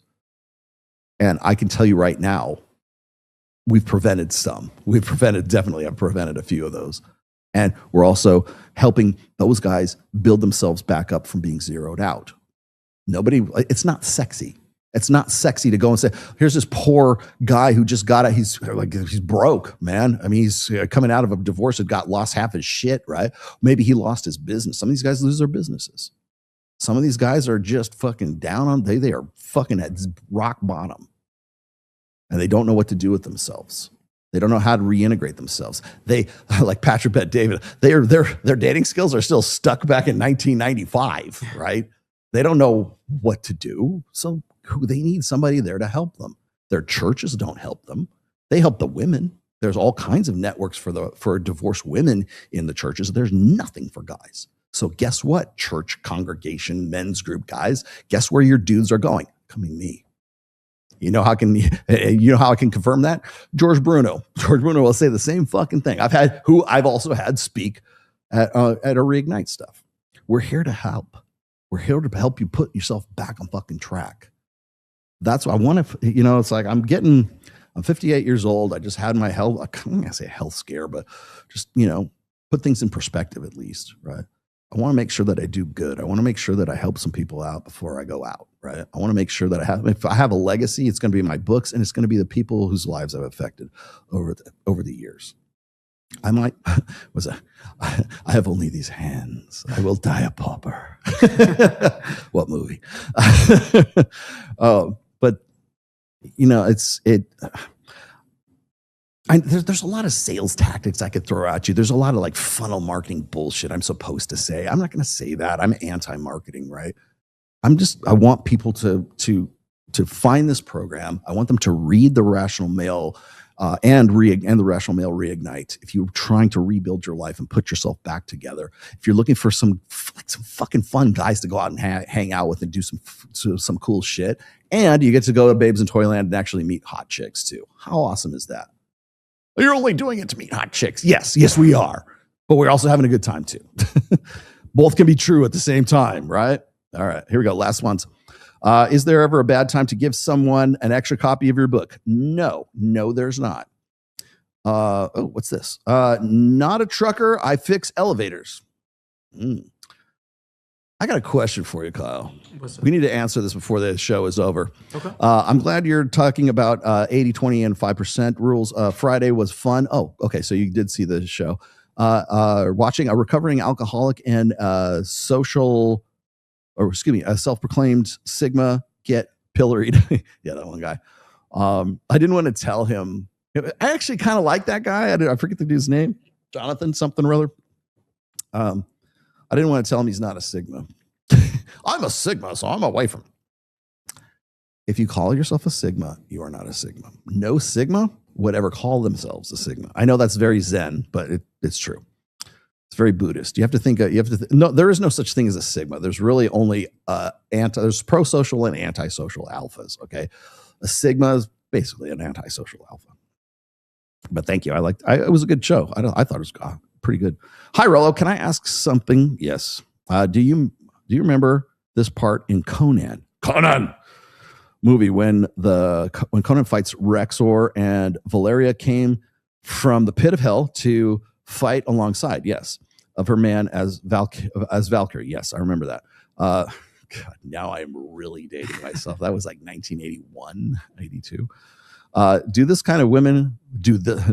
kinds of women born in modern generation? No, that was a work of fantasy. I get what you're saying. Is there such thing as a ride or die woman? Yes, there is. There are such things as a ride or die woman. The ride or die woman is not found. She's created. And I'm gonna leave you with that. That's gonna be the cryptic ending of this show. But I need to ask you this question. Okay. Remember when Prince died? Yeah. Prince. Yeah, the artist formerly known as Prince. He died from a fentanyl overdose, I believe. Mm-hmm. Did he die in his elevator, in his house, in his home? I don't remember that. My wife said he died on a plane. I remember him dying in an elevator in his home. Am I correct about that?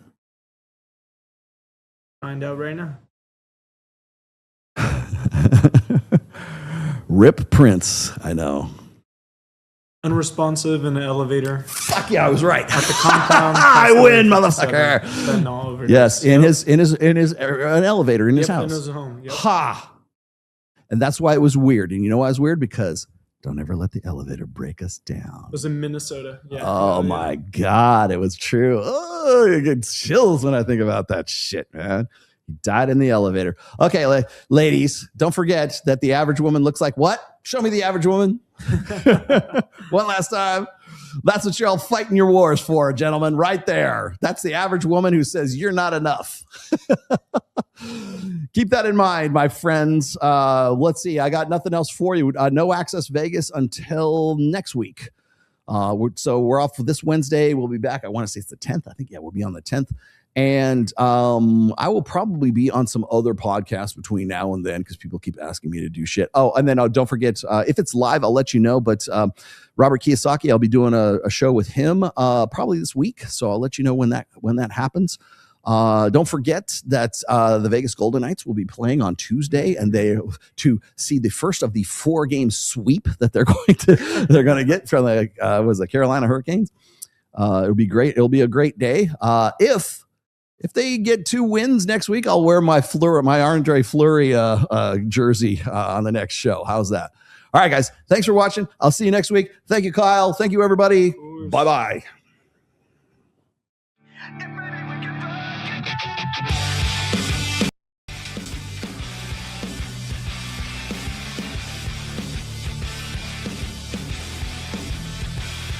Good day, sir.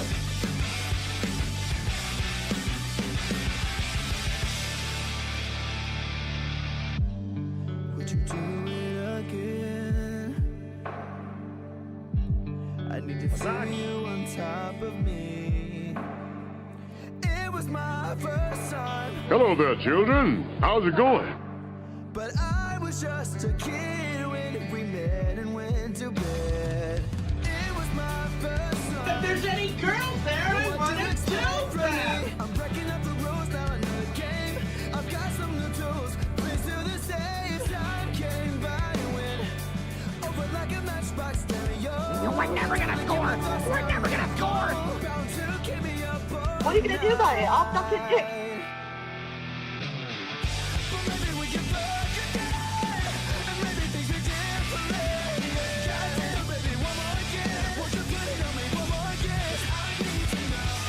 Would you like to know more?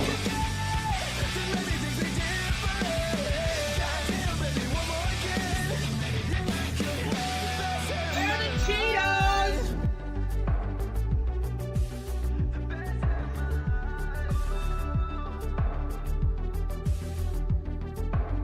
Now we're fucking in the bathroom, tearing up everywhere while I got your hair. Why you screaming my name? That's nasty. It is nasty, right? Isn't it nasty? Ugh. She was swinging in the bedroom, whole time stopping and slipping with her hair. Like she's Claudia Kelly. Well, I'm a whore. Run me up and down like a pony. Turning up my song, getting messy. Working up and down on your body. Run me up and down like a pony. Turning up my song on your body. Population. Baby, we'll get down to it all. And maybe things we did for late. Goddamn, baby, one more again. Won't you put it on me one more again? I need to know. And maybe we can fuck again. Then maybe things we did for late. Goddamn, baby, one more again. Preceding podcast is a production of the Rational Male. All rights reserved. Registered trademark 2026. Don't steal Kyle stuff.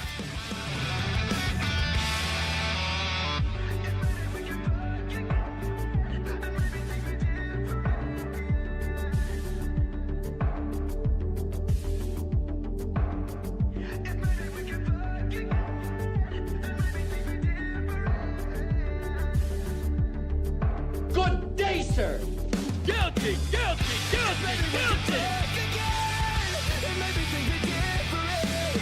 Goddamn, baby, one more again. Won't you put it on me one more again? I need to know. And maybe we can fuck again. Then maybe things we did for late. Goddamn, baby, one more again. Thank you very much. Can I be in charge for a while?